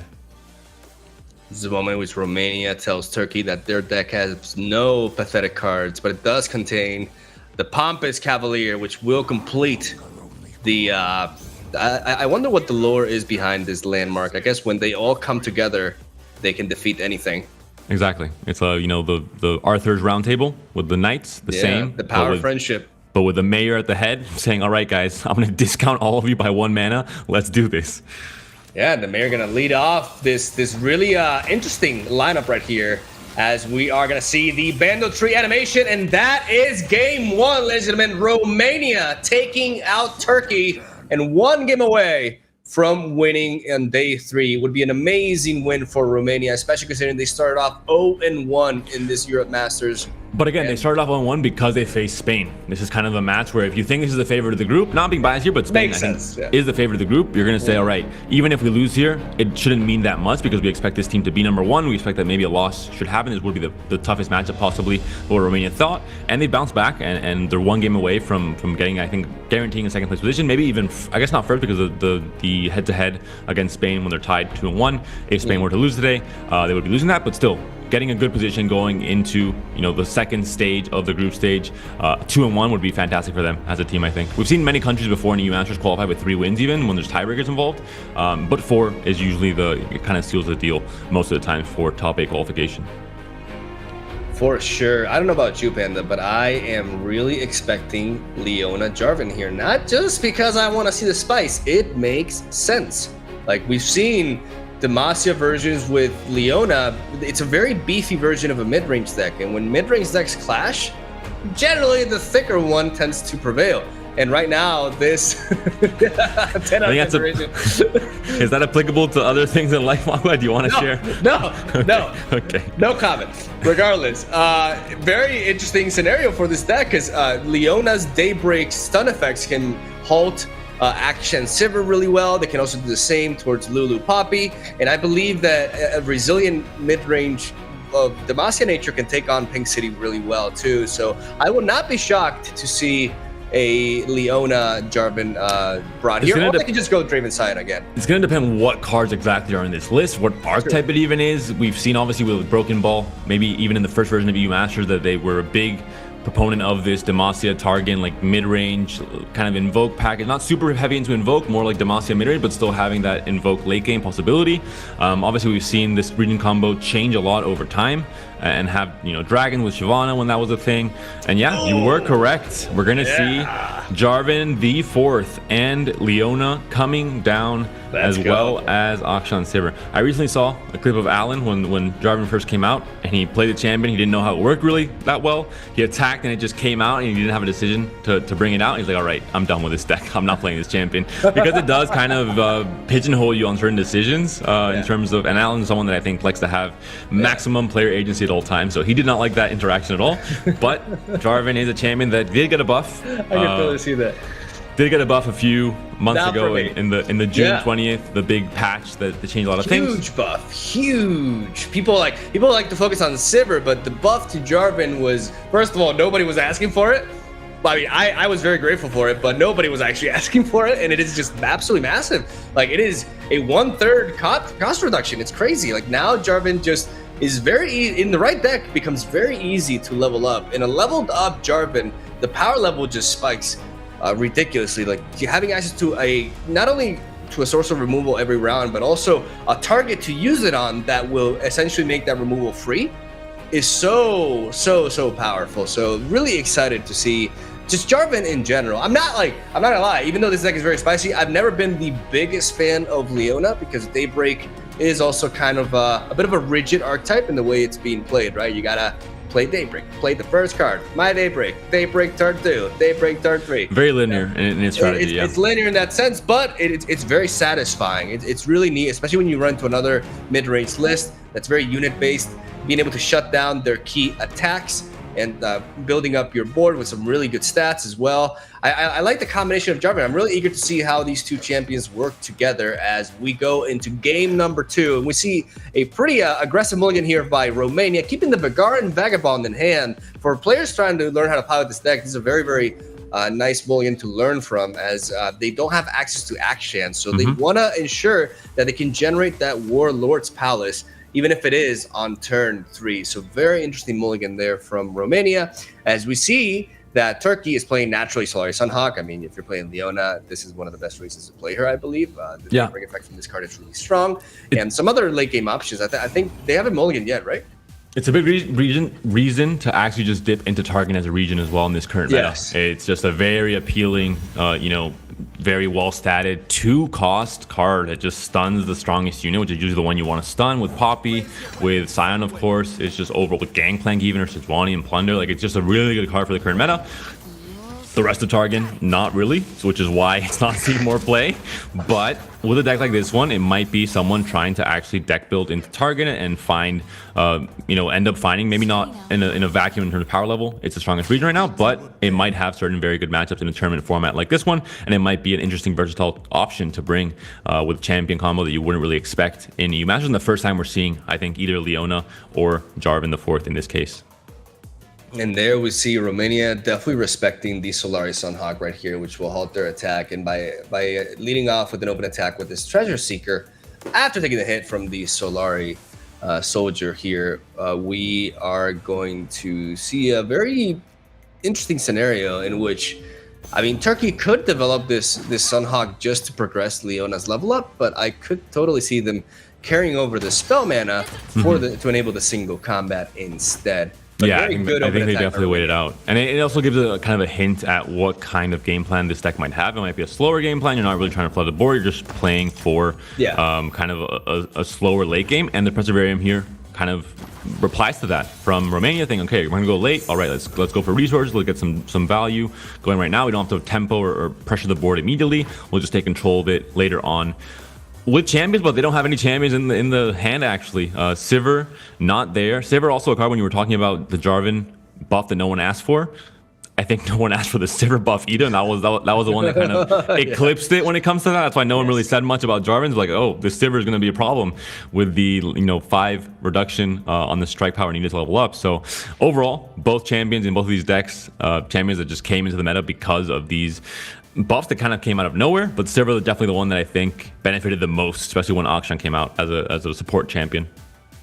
This turn 3 right now tells a very neat story. We have Romania with the Vicar Vagabond that they kept in hand from the very beginning. They mulliganed away everything else because they want to generate that Warlord's Palace. But Turkey passing here is a very clear indicator that they have at least one Solari Sunhawk in hand and don't really have access to any other Daybreak play here. So do you skip here and make them burn mana if you're Romania, or do you go with the original game plan and develop this Vicar and Vagabond? And we see that they actually opt to do this, knowing very well that there's a very high probability that this Solari Sunhawk is going to be able to come down afterwards and push in 2 damage and also progress Leona's level up and also enable Turkey to not burn any mana that turn. But ultimately, it is important to get that Warlord's Palace in, and Romania decides to go with that play anyways. And of course, the stun, you would prefer to play out the Sunhawk on your defense turn and actually stun a unit, because I think the game plan here for this deck from Turkey is not necessarily, rushing down your opponent's Nexus health, like with most other, rally decks, for example, or stuff like that. But I think you want to keep parry on the board, you want to play on curve, and even if you're not getting the stun, you're just getting 2 damage onto the Nexus. It's not, the best possible situation. It's still worth, like you mentioned, keeping that curve on the Daybreaks, kind of like with Gangplank and Sejuani, where you want to plunder every turn. You want to keep track of that and make sure you're doing your homework every turn until you get to that possible level up on the Leona. Very nice pass from Romania. Bluffing a Sivir, which would, because you wouldn't be able to stun it with Leona, but you would be able to remove the spell shield, and that would be a really, really good turn here for Turkey, especially because they would still have 3 spell mana to threaten a combat trick like Sharpsight to prevent the Sivir from even attacking due to Leona's stat line matching her power. And an unfortunate hand for Romania. I mean, again, I mentioned it, I think, when we were casting on day 1, or I'm not sure exactly when, but I mentioned it recently in my cast, that it almost seems like you have the Sundisk quality of always getting the Akshan in hand for turn 2 when you're playing this Akshan Sivir list. I just always see the Akshan, sometimes 2 copies of it in hand, and Sivir as well. I don't know if it's a bias of some sort in my brain, but I just always seem to see this deck always drawing their champions in the early to mid game.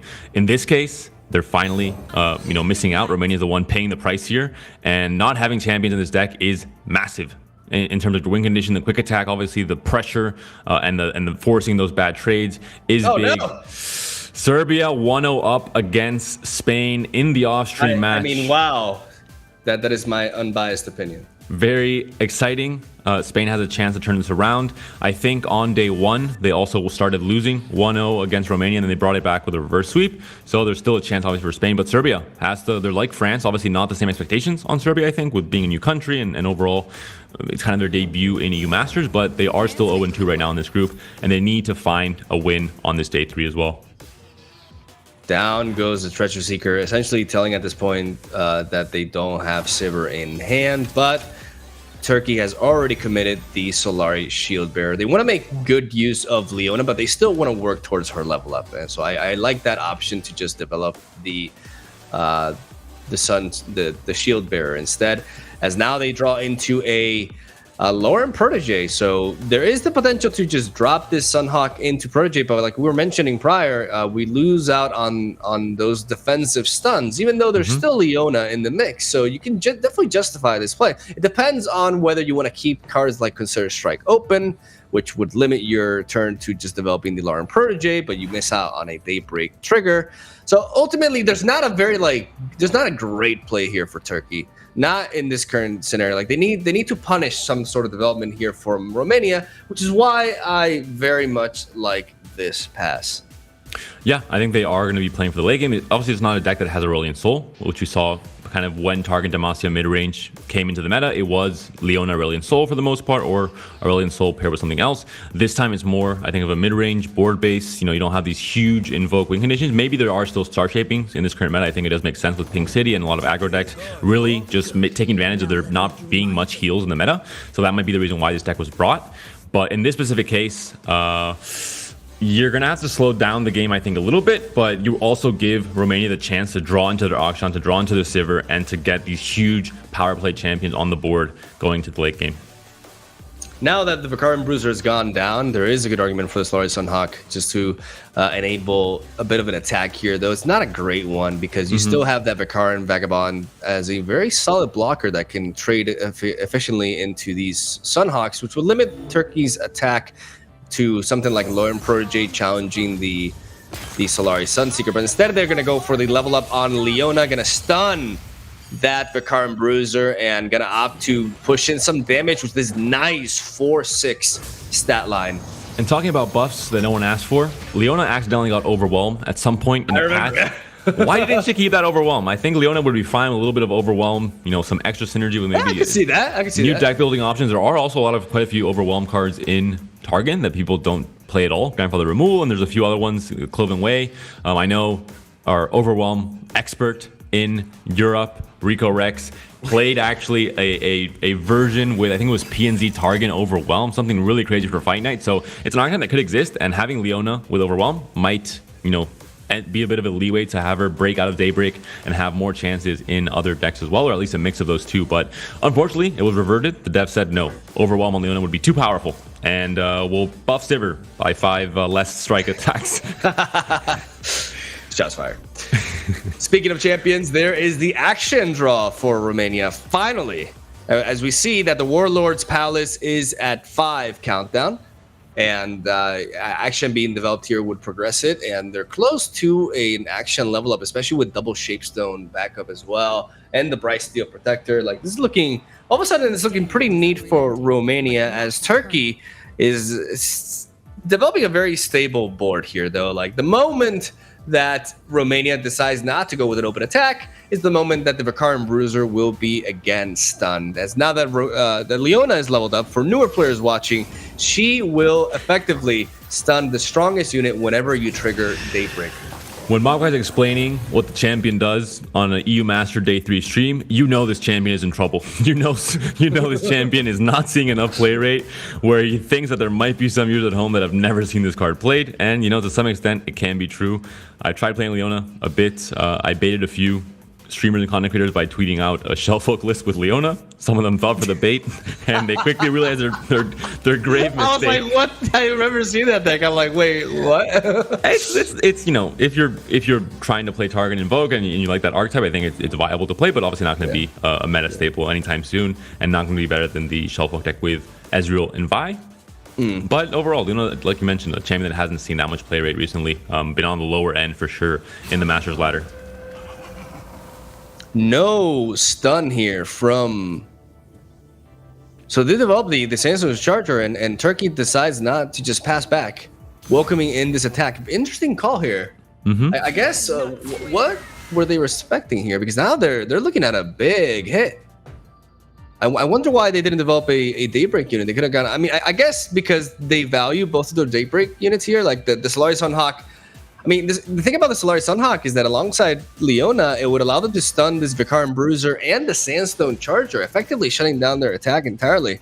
But I guess they may be looking to use this Solari Sunhawk offensively and use it to actually stun a couple of units here, as they are bringing Leona into the fray, as she's going to be blocking this Vicaran Vagabond, trying to get this unit off the board, which means that if this trade goes off, then even if Romania develops another unit after this, a Solari Sunhawk at the beginning of the round will just shut down their 2 blockers immediately in one play. And that's really solid.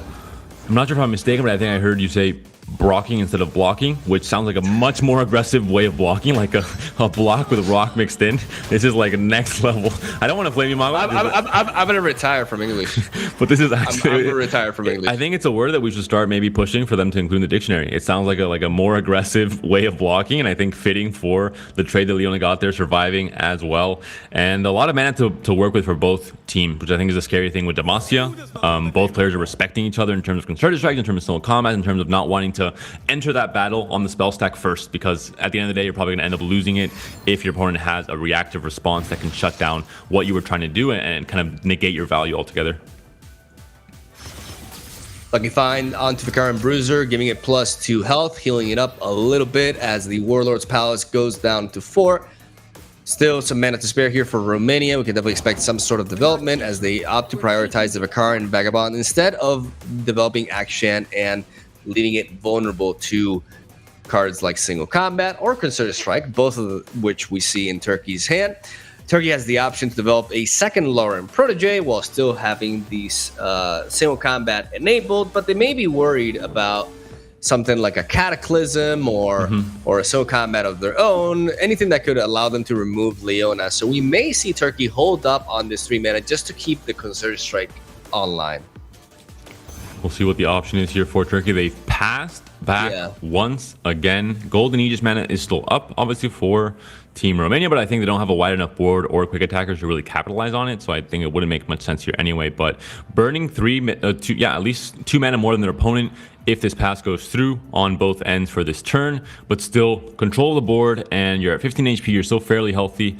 And I mean, the landmark is getting there slowly, but it's not as bad as it could be, I think, at this stage of the game. When you draw Sivir and Akshan on curve for the Akshan Sivir deck, it can get really dicey really quick.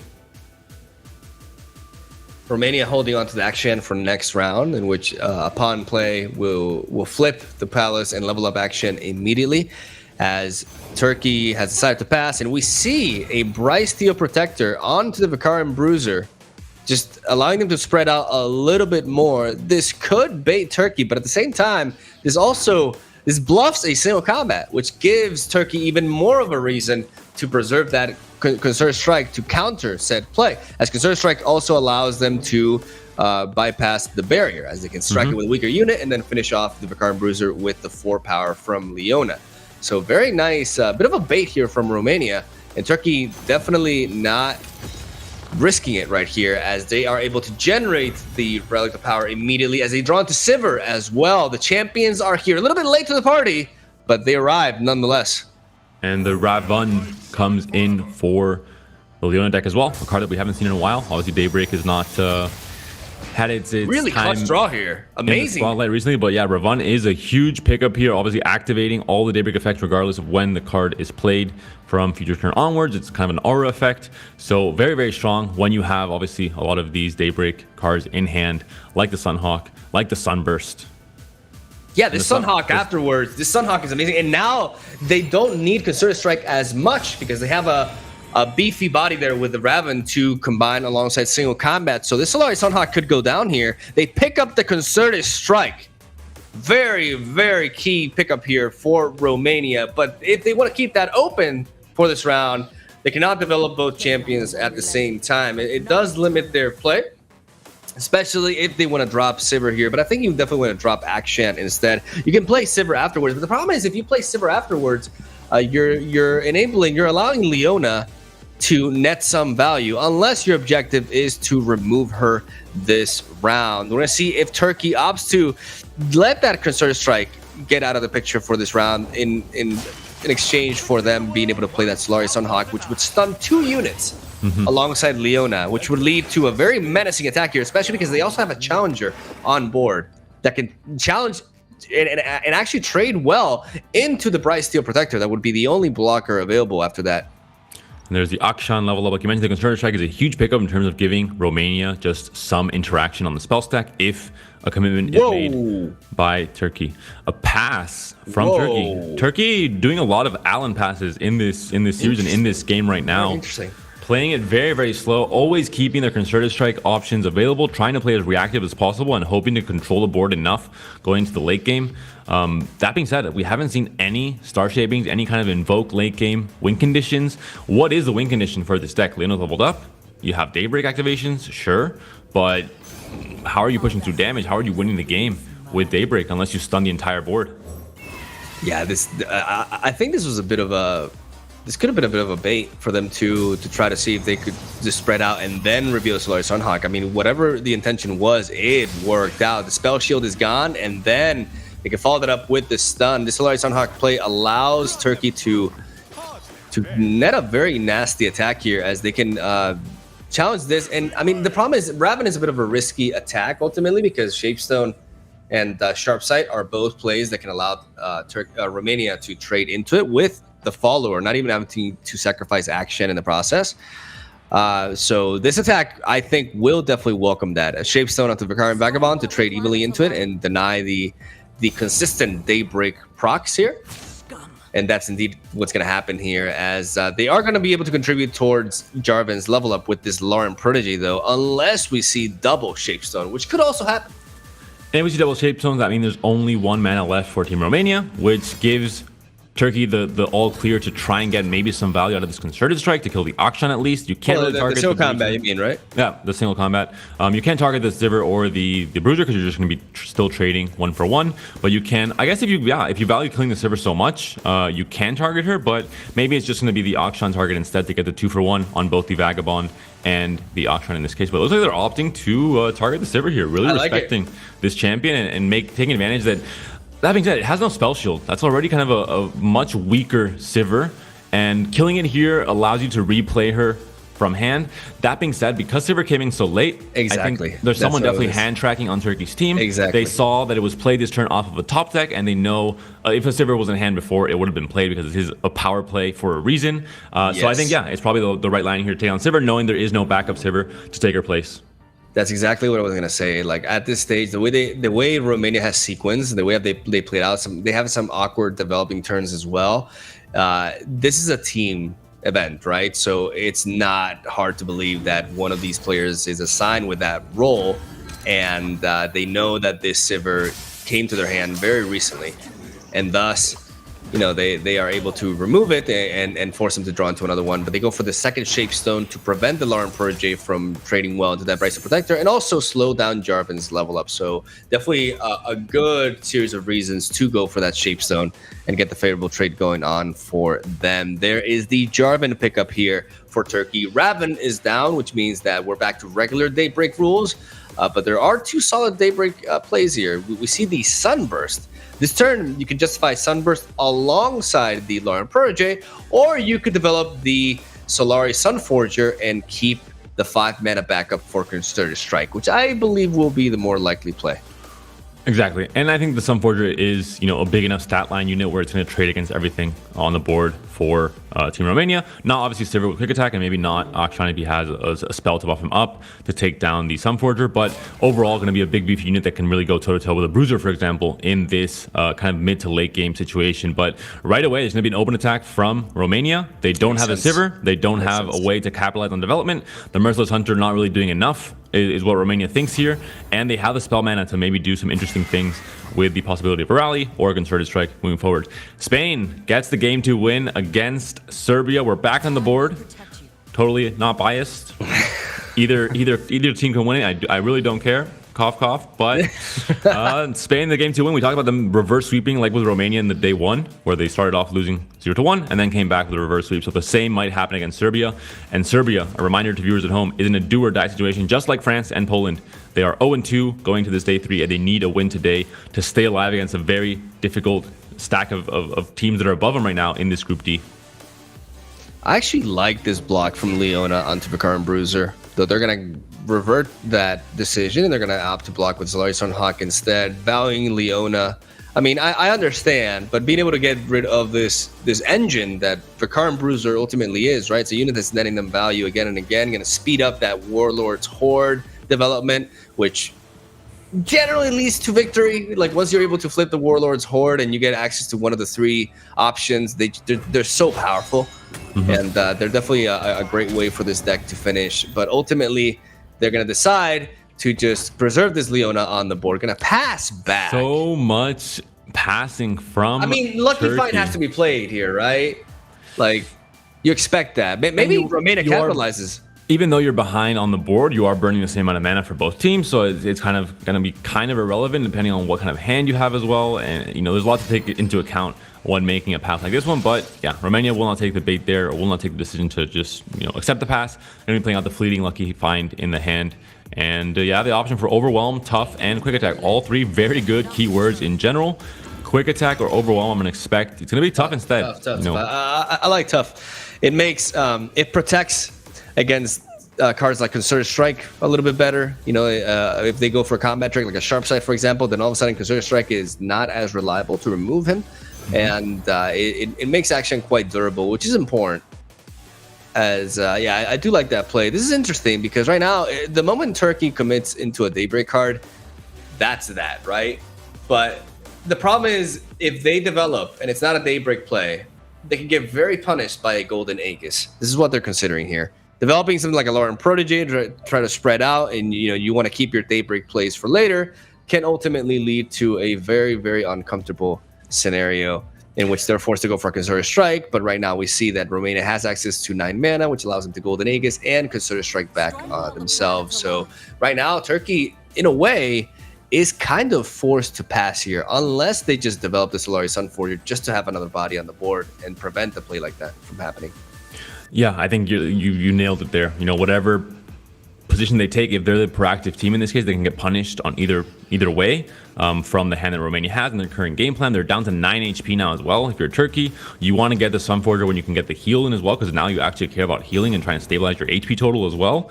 And obviously, the attack has already happened here, so if you play the Sunforger this turn, you're missing out on the heal, on the life steal for the next turn. So a lot to think about here if you're Turkey, and I think, like you mentioned, the correct thing is to pass here. Let Romania, if they want to continue adding pressure, let them make the first move, and then you have a little bit more information to try and make a bit more of an optimal play going into this 9 mana you have still for this turn. Let's see Concerted Strike go down. Concerted Strike, and this does guarantee Leona going down, because even if Turkey were to react with their own Concerted Strike, there's 2 units that both of them will one-shot Leona.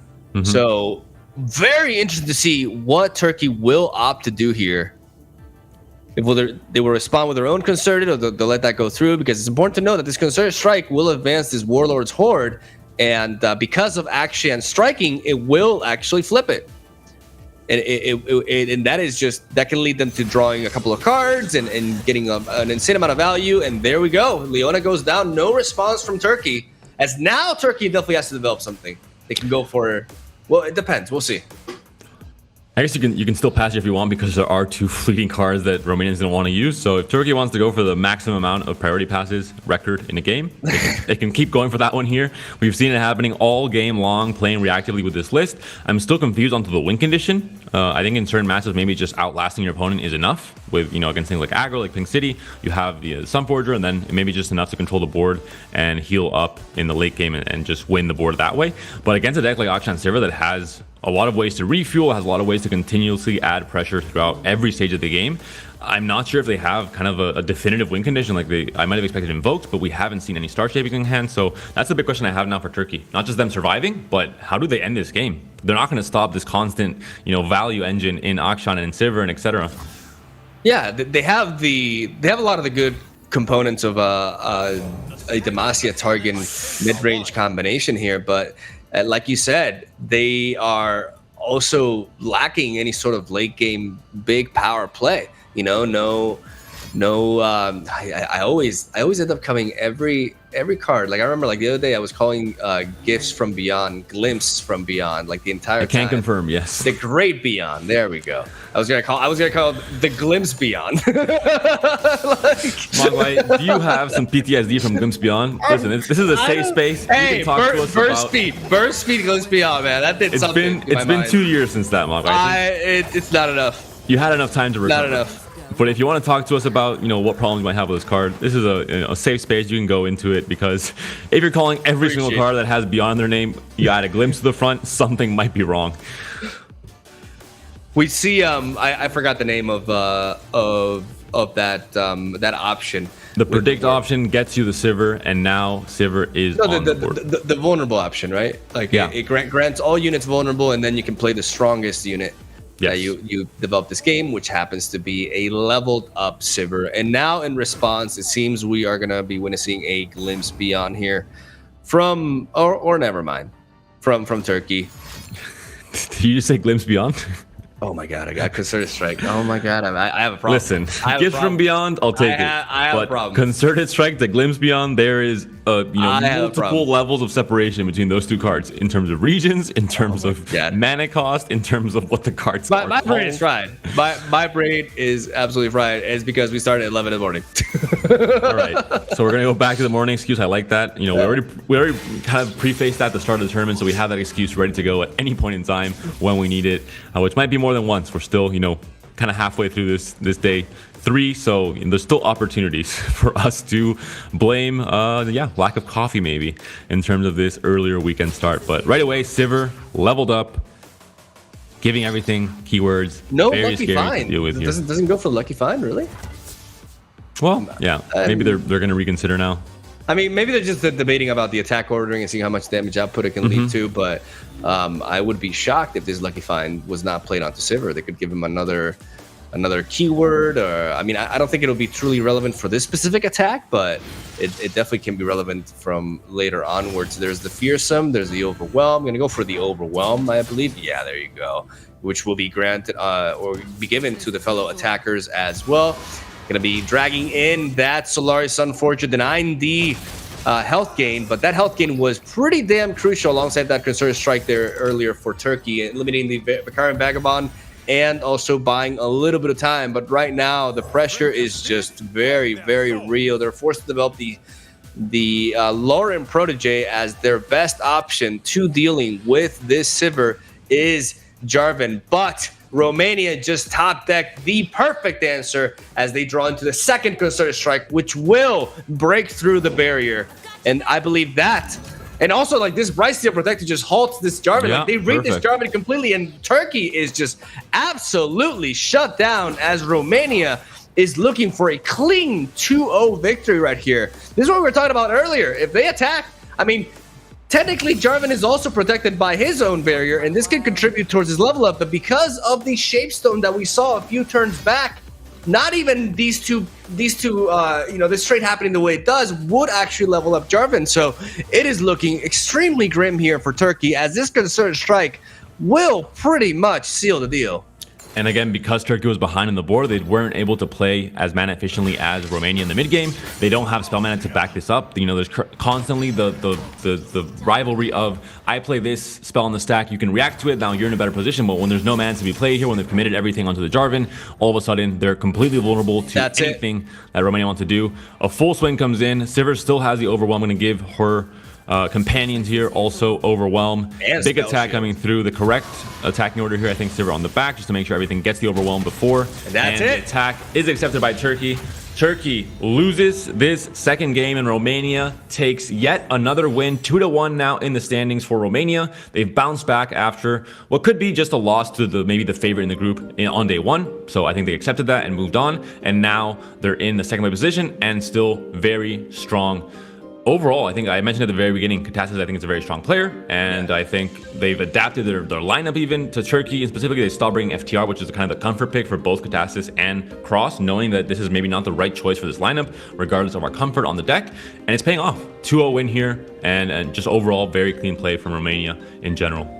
Very, very, very clean piloting here by the Romanian team, bringing it back, getting a 2-1, and establishing themselves as the number 2 seed of Group D. Turkey with a solid start at the beginning, but now they have back-to-back losses. Was very intrigued about that Leona Jarvan deck. I wish we could have had access to the entire deck list, because I am very curious at this point whether they have some late game target based bombs, or if the strategy is just to shut down players with the Leona Jarvan combination, which I feel like is definitely not the most effective approach considering this matchup.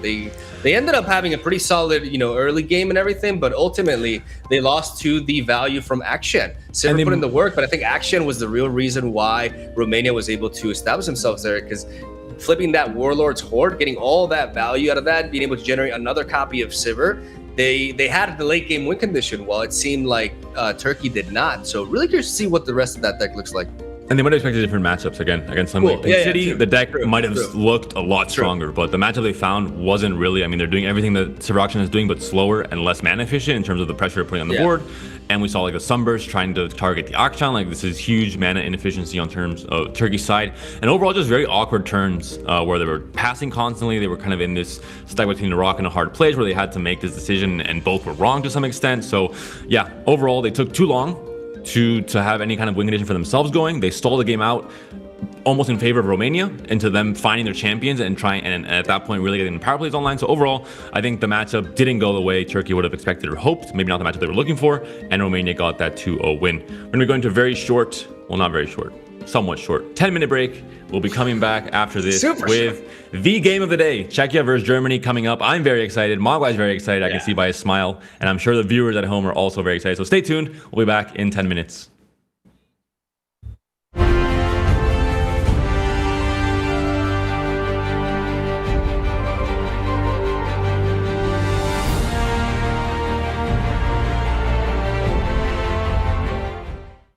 I think it was to be expected, because Germany has always fierce competition on ladder, so we kind of push each other to a high.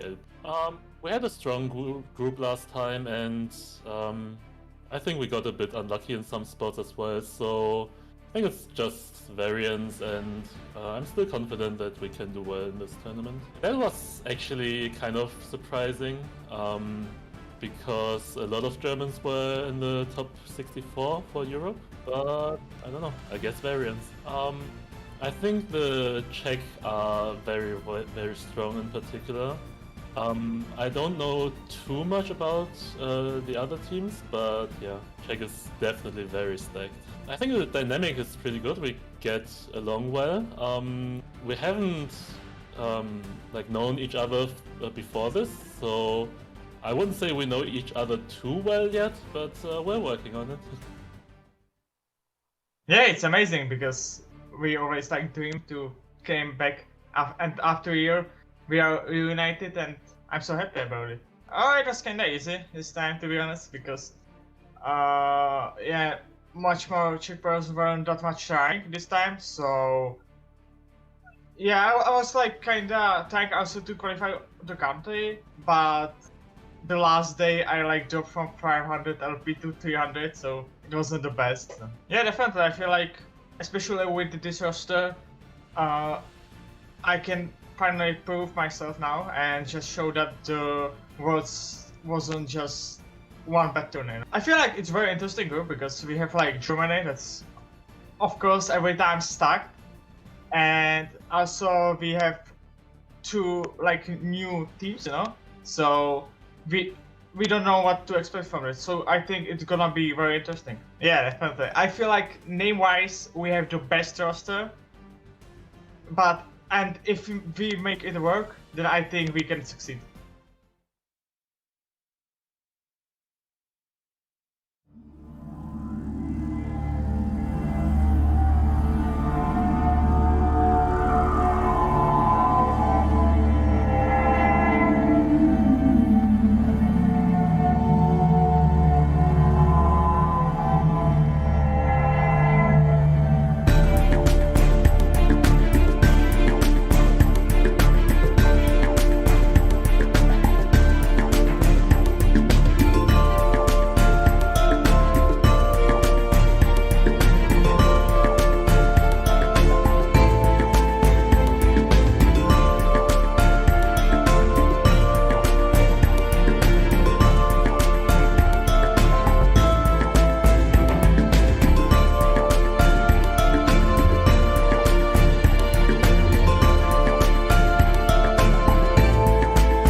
And we are back with Legends of Runeterra Chronicles of Bandlewood Europe Masters. I am not going to introduce ourselves this time around, even though it's been 10 minutes. Hopefully you guys did not forget about who we are and what this tournament is, as today we are venturing into the match of the day. And oh boy, am I hyped for this one.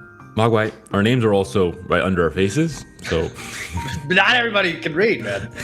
Be more considerate. all right. That might be true. There's no Braille options possibly here on the stream. But there is a very exciting match ahead of us. I think this is definitely the match of the day, and maybe the match of the group stage even. One of the most anticipated matches in terms of how these countries are pairing up right now, both leading their group with dominance 2-0 for both Czechia and Germany, and kind of the expected. And it's nice to see this as a third game in this group stage, because it is kind of the the deciding moment to see who's going to kind of break away as truly the leader of this group, and who will kind of fall down to a second place position. We saw it again in EU Masters #1 also happened, where Czechia and Germany were fighting for this #1 spot. I believe Czechia ended up in that, I believe it was like a last match that it mattered for the first seed, but I'm not entirely sure who ended up getting that win there. But overall, just a very exciting match to look forward to, and just very good players on both sides. Germany is always stacked, like Bajatak said in the interview. It's a roster that has changed quite a bit throughout the different iterations of Europe Masters, but has never really lost overall power level. This lineup is just really, really strong. You got Kobachi, Teddy, and Kurashi representing Germany right there. And then we got Team Czechia. Team Czechia is, I would assume, I'm going to go ahead and say, like, one of the fan favorites throughout Europe Masters as a whole. Like, these three players, initially Pakrvac and friends, now the Czechia squad. Yeah, I'm going to go with that. Bajatak, Pakrvac, and Thomas. All these three players have accomplished multitude of things within the Legends of Runeterra competitive community. Bajatak was actually present in the top 16 of the World Championship recently. Pakrvac being one of the OG players who's always managed to make it to Masters rank. The best ladder grinder. There's no one in the game of Runeterra in any region that can compare to Pakrvac's achievements, where every single season, I believe he has not missed one yet, where he gets #1 master rank. It's just completely impressive. It's so difficult to make this rush, to pick the right deck, to do it in a meta that is usually new at the start of the season, with sometimes expansions and new cards. To be fair, a lot of times he takes old established decks and he says, okay, everybody's having fun with the new cards. Like, but still, the consistency in the card game especially is really impressive, where there's 100% going to be a lot of people trying to compete with him for that title. We've even seen, I think, like top 10 first Masters in Europe sometimes just be Pakrvac, Bajatak, and Thomas. Definitely Bajatak is someone that also makes the push, and like usually 4th or 5th going into that Masters rank for the first time. And Thomas is the winner of a seasonal as well. Seasonal so, like number 4. Every single one of these players pulls their way, and this team is one of my personal favorites to watch. I'm a big Team Czechia fan. So let's head on over to the picks and ban phase and see what these lineups look like for Germany and for Czechia. Let's take a look at Germany's lineup first. As we see, there's a lot of standard options here, but a very surprising one that I'm really excited for. We got Frozen Thralls, ladies and gentlemen, with Lysandra and Talia in the mix. I think this is a very, very smart pick. I think Thralls is very underrated in this meta. It makes a lot of sense. And I feel like there's a good chance that we actually see this deck in action today. But now let's move on to Czechia, as we see more of a standard lineup here from them. Nothing specifically spicy. Like, we see a triple champion deck right there, but it's safe to assume that that could be a Bando Tree deck or even Bamboozle, because Czechia is, the original the OG Bamboozlers. Yeah, exactly. And as you mentioned with the Thralls deck, I think it's going to be interesting, because obviously we've seen Caitlyn Draven being the #1 landmark removal deck, where they run, maybe 2 or 3 copies of Scorchers consistently, fall out of the tournament meta. We saw Romania kind of bringing 2 copies of it for reasons that only they know. But for most other teams, we haven't seen this deck that used to be always a tournament staple, a mid-range deck that was always banned in the second EU Masters very often. It was a difficult deck to deal with, but in this case, it's fallen out of the meta. It has a bad matchup against Draven Silent, for example. There aren't that many Bandle Tree decks, and the ones that are, you don't know for sure if they are Bandle Tree decks, so you can't really prepare the lineups and the matchups that well in the ban phase. So Thralls taking advantage of this lack of landmark removal and coming in for Germany. I mean, at least it says that Germany was pretty certain that Czechia would be bringing Draven Scion as their PNZ Noxus option to go with. It definitely been a more prevalent option throughout this event, than more so than in Conquest format. I think in Conquest format, there's a lot of perks from bringing a deck like Draven Caitlyn. It's very good reactive list, but naturally there's no, like, I think the World Championship really taught us that Draven Scion is such a powerhouse that eats up a lot of bans just because of how strong it is, and having such a good matchup against a well-versed deck like Akshan Sivir is a very strong positive trait for an archetype to have. We see the first bans going down here. Germany bans away Poppy as they're able to hit that, you know, potential bamboozle deck right off the bat, getting it out of the equation, as Czechia wants nothing to do with Zoe Nami. Yeah, Germany doesn't want to have any surprises, wants to, you know, guarantee that they have their lineups and their strategy, you know, set in stone with factual numbers and the right data, without having to think, oh, maybe it's value, maybe it's aggro, it's changed our plans quite a lot. So maybe not just the power level of the deck, but just wanting to get rid of that surprise factor and that chance for a misplay in terms of how they pick their matchups and their lineups for this series versus Czechia. So the Poppy goes down, and could be Bandlewood, could be aggro. We will never know, Mogwai, until deck lists are released later today. This shows how diverse this meta is, man. Like, all of these, like, they look like pretty standard lineups, but there's a lot of differences between these lineups because there's so many viable decks right now, as we see a Senna ban from Czechia. That's perhaps the first time we've seen Darkness being banned preemptively here by a country, as Germany is taking Draven. I really like that ban from Germany. I think getting Fizz Nami out for Czechia, it was a very clear tell that they were looking to bring Draven Scion, and getting that out of the way is really good, especially for their Akshan Sivir. So now we have a situation in which both players have only just one deck in common, really. It's that Akshan Sivir. Every other deck list right here is completely different, so the odds of a mirror match are extremely low. And I want to see Lysandra. Music to my ears. I think anyone that I want to see mirrors. What are you talking about? As casters or viewers, mirrors are not usually the most exciting of matches. Sometimes it can be, you know, very nuanced in how to play. You know, so there's some mirrors that are very interesting from a strategical standpoint. But most of the time, it is, you know, did you draw your very strong champion? Do you have the attack token on a certain turn? Then you have this big advantage in what is, you know, a very fair, very even matchup. But in this case, like you mentioned, very few mirrors. We're going to be seeing Poppy, Ziggs coming down. This could be aggro. This could be Bandlewood. We'll find out very soon. Pink City doesn't really have any other options for bamboozling. It can be a slower version of Pink City with the harpoons, with dreadways as well. It's a possibility, but I'm going to expect this to be just the full-on aggro version instead from Czechia. We've already seen this matchup play out before. If it is indeed the go face version of this region combination, which I'm going to expect it to be, especially when it's just Ziggs and Poppy, even though, like I said, the bamboozle can definitely be there.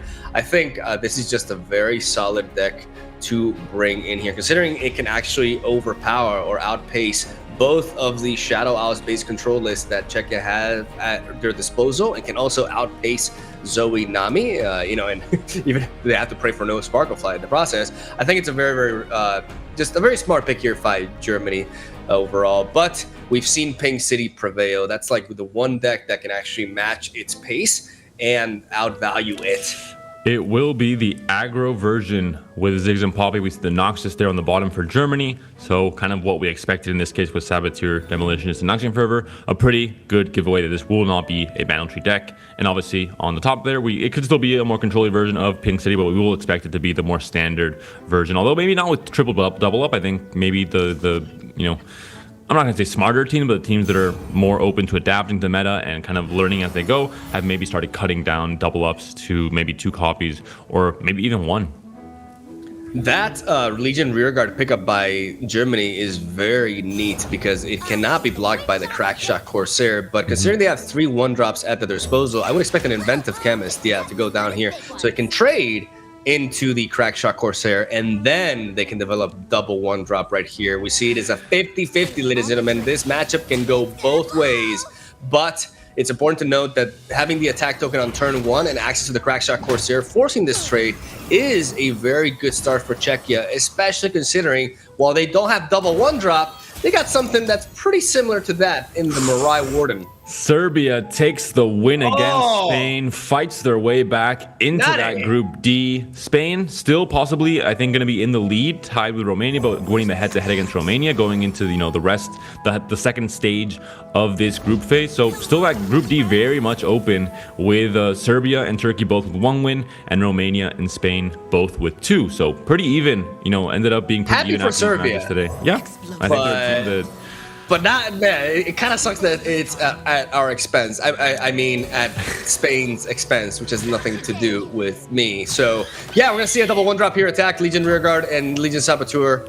Both of them going in, and this Mirai Warden is able to effectively shut this play down. Net Czechia card advantage. Exactly. While also prevent all the damage. Like, both players are at 19, so looking very good for Czechia right now. Yeah, and this is what we talk about with aggro lists. Of course, Mayor is going to be a card, and Conchologist both are cards that are going to be able to generate you more value in hand. Same with Pokestick, you're able to cycle through your deck and, get some value on the board, but also kind of replenish your hand going into later stages of the game. We talked about the same exact match when we saw France playing it, I believe it was earlier today, that this is all about, it's going to be about controlling the board, at least for, the initial turns when it's aggro versus aggro. You do want to have a foothold on the board, because if you win the board, you get more attackers hitting their Nexus, and that's going to be more valuable over time than just a spell hitting Nexus instead. Exactly. Now they have the option to develop a Dreadweight deckhand alongside the Chemist, or set up the Stone Stackers, which is definitely much more likely, as right now we take a look at Germany's hand and there's no unit that can block into the Stackers effectively. Only the Imperial Demolitionist, which is not going to be seen play this round, most likely, due to the fact that it has no target to use its skill on. So the problem is, if Germany opts to go with the Bandle City Mayor here, it's a unit that they're not really encouraged to block with. So I would not be shocked. Oh, that's a great pickup. That group shot is really neat, actually. Yeah, that's a solid pick, yeah. For 1 mana, especially where you want to be very mana efficient in this early stage of the game, you can easily pick off the Inventive Chemist here and trade kind of 1-for-1 with that unit. But let me tell you something. This Stone Stackers does not care. Stone Stackers is so... Man, this 2-drop just flew under the radar for far too long. It really is very, very reliable here. As we may just see a Conchologist block into the Inventive Chemist and see Germany preserve this group shot for later. I think when Broken Ball and Sparkling Iced Tea first tweeted out this Pink City list, it wasn't running Stone Stackers initially. And then I saw in the tweet comments, someone was like, hey, why aren't you guys running Stone Stacker? Like, oh yeah, that makes sense. All right, let's change this next deck. And let's just delete this tweet. Let's tweet out this refined version 10 seconds later, because it just seems like it fits completely in this archetype, and it's such a powerhouse play when you're playing it on curve or even on turn 3. Until turns 4 and 5, you're able to really bully your opponent and force 2-for-1 trades, or force 3 damage onto their Nexus with the 2 attack and the impact as well. Back-to-back Mayors, one of the few scenarios in which that is not what you want to see as Germany, and Czechia drew into a card that they are very happy to see. English. That Tenor of Terror, Do Re Mi Fa Sol I Kill You, can come down, spread out, and threaten 3 impact open attack from Czechia that could even be accompanied by a Gangplank if needed as well, as they do find a 3-2, which is really nice. Like, they found a unit that can finally trade into that Stone Stacker, but they don't really have a proper board state for this. But they're just, instead, we're going to see Czechia actually spread out with Double Barrel, potentially, or maybe keep that mana open. Even though that would be a little bit awkward, because next turn, it's not like they can play Tenor of Terror alongside another Dreadway. So maybe we see a pass here just to keep up the space, since there's still a couple of turns more for that bomb to proc. So there's a bit of an issue with space right now because of this Powder Keg. If this Dreadway deckhand comes down, all of a sudden Tenor of Terror cannot be played, as it will lose out on its spawn. And we could see something like a Gangplank instead. Gangplank on turn 5 is still very much reasonable here. So, but we'll see what Czechia opts to go with here. Yeah, Bomber Twins is an option. You have a second Mayor in hand to get the double discount and make Bomber Twins cost 0. And depending on what card you draw or manifest, from the second Mayor, you're able to maybe get a lot of value on the board and go wide enough to kind of stunt the progress of Team Czechia. We talked about fighting for the board in the early to mid game. Mayor is a very good card at doing that. Not just in terms of deleting the opponent's units or getting good blockers or traders, but more just having a lot of value on the board for cheaper. I like them developing Bomber Twins here. There is the threat of something like a Parley or even a Make It Rain just completely wiping them out, and then they lose the cost reduction for the Bomber Twin, and thus are left wide open for an attack here from Czechia. So I think they have no choice but to develop this Bomber Twin and pray that there is no Make It Rain here, because Make It Rain would be brutal. Yeah, and they're dragging up the keg here. If there's going to be a full swing, for example, from Germany, there isn't, so it's not super relevant. But sometimes even if you don't have a spell to activate the keg acting as a kind of a force blocker because your opponent falls into this trap of having to kill it because they think you're going to get this insane value from it the next turn, whatever it is, it still generates a lot of value. A 2/2 that is kind of like the caustic cask from the salesman. It's kind of a similar effect where you're forcing your opponent to not get an attack swing. Oh my God! This top deck, Pokey Stick. Pokey Stick is absolutely essential here for Germany. Yeah, it's gonna be a red card. They're going for it. They do have the counter though. This Pokey Stick is gonna save Germany's board, which would otherwise be just an absolutely, arguably game-winning red card here from Czechia. So this Pokey Stick keeping them in the game and preserving these 3 units with 1 health. Super clutch right here, as now Germany can develop another chump blocker, potentially the Conchologist here, try to preserve, maybe justify preserving the Mayor to try to get double cost reduction. But honestly, at this point of the game, I think you block with it as well. We'll see. There's a Conchologist coming in. 3 cards that you don't tend to see very often in the metagame. Hunt the Weak, Apprehend, and Transfusion are the picked cards here. Hunt the Weak is actually pretty good here, I think. Opponent discards the weakest follower from hand. Yes, I did have to read that card live on air. I knew it. Well, I may not know the names, but I know what the cards do, and I know what they say. Well, take that. In some cases, if you want, I can quiz you on 10 cards that I guarantee you don't even know are in the game. If I went through the cards right now in the game, so let's not go there, all right, Mogwai? Let's not open up. Accepted. I'm not afraid of that. Listen. Next break, I'm going to prepare the segment. End of the stream, we're going to have a little trivia section for you, buddy. All right, bring it. All right, I'm serious. I'm talking to prediction right now. Me too. Okay. Right away, it is the Apprehend that is chosen. We saw Dawn Speakers. Definitely did not see this coming. I mean, we saw Fresh Offerings. We saw all of these cards that never see play, and Germany is trying to give these underplayed cards some representation here in the LoR Masters Europe. Apprehend, I mean, it is a stun effectively, right? Like it does stop Gangplank from attacking, so it's actually very reliable. I can totally understand this pickup. I was very excited about, Prey on the Weak, but this definitely makes more sense. Hunt the Weak. God damn it. What did you say 20 seconds ago about knowing all the card names and all that? Okay, no, I said what they do and what they say. All right, I don't need to know the names. Well, some would argue that as a caster, you maybe do need to know the names. That is part of the job description, I think, but. We'll let you. That's not the subject we're currently talking about. All right. Looking at the attack, you're going to have Twisted Fate, obviously, with quick attack. Sometimes Twisted Fate, you'd rather him not stay on board because Twisted Fate sometimes is more powerful in hand, especially at Worlds where we saw him doing the, from the top rope sequencing where he would bounce back into the hand and then it looks like he was hitting you with all the force of I don't know what it was exactly, but in this case also the case that the Twisted Fate in hand is dangerous in terms of having the option for another red card with this board how it is right now with so many 1 health units. So maybe it's best to just let the Twisted Fate attack here, and obviously you don't have any blocker anyway, so you can't really do much about it. Germany debating which unit is ultimately more valuable, the Conchologist with 2 health or the Bomber Twins with 1. The problem is, or the relevant thing here is this Bomber Twins has the ability to trade into the Stone Stackers, which Conchologist cannot. But if Gameplan comes up leveled up, or if there's a Make It Rain, then it is very susceptible to just being completely nullified here. We see a nice top deck there for Czechia, getting that Hidden Pathways, which could be played alongside Tenor of Terror this round, unless they just decide to develop the Gangplank immediately instead. There is the Aloof Travelers, though, so maybe they're forced to just play Gangplank here just in case. We saw, I believe it was France not picking up Aloof in their game, letting the Gangplank go through and not trying to discard it. So we'll see what the option is here for Team Germany. They have the Mayor on the board. They have a chance to play it for 3 mana this turn if they want to, and still have a beefy unit that can trade, accordingly with Twisted Fate and with the Stone Stackers as well. I think the only other pick that makes sense here is Protoporo if they want to do their very best to spread out as much as they can, but I just cannot. I would not expect anything besides Aloof to happen here. Like 2 mana Aloof especially. And even though you can't follow it up with any other play, it gives you a really, really respectable board presence. You can start pushing some damage yourself. And you can get rid of Gangplank, which seems like that's going to be the case because they are going for the hidden pathways. They want to chain that alongside a 4-mana development here.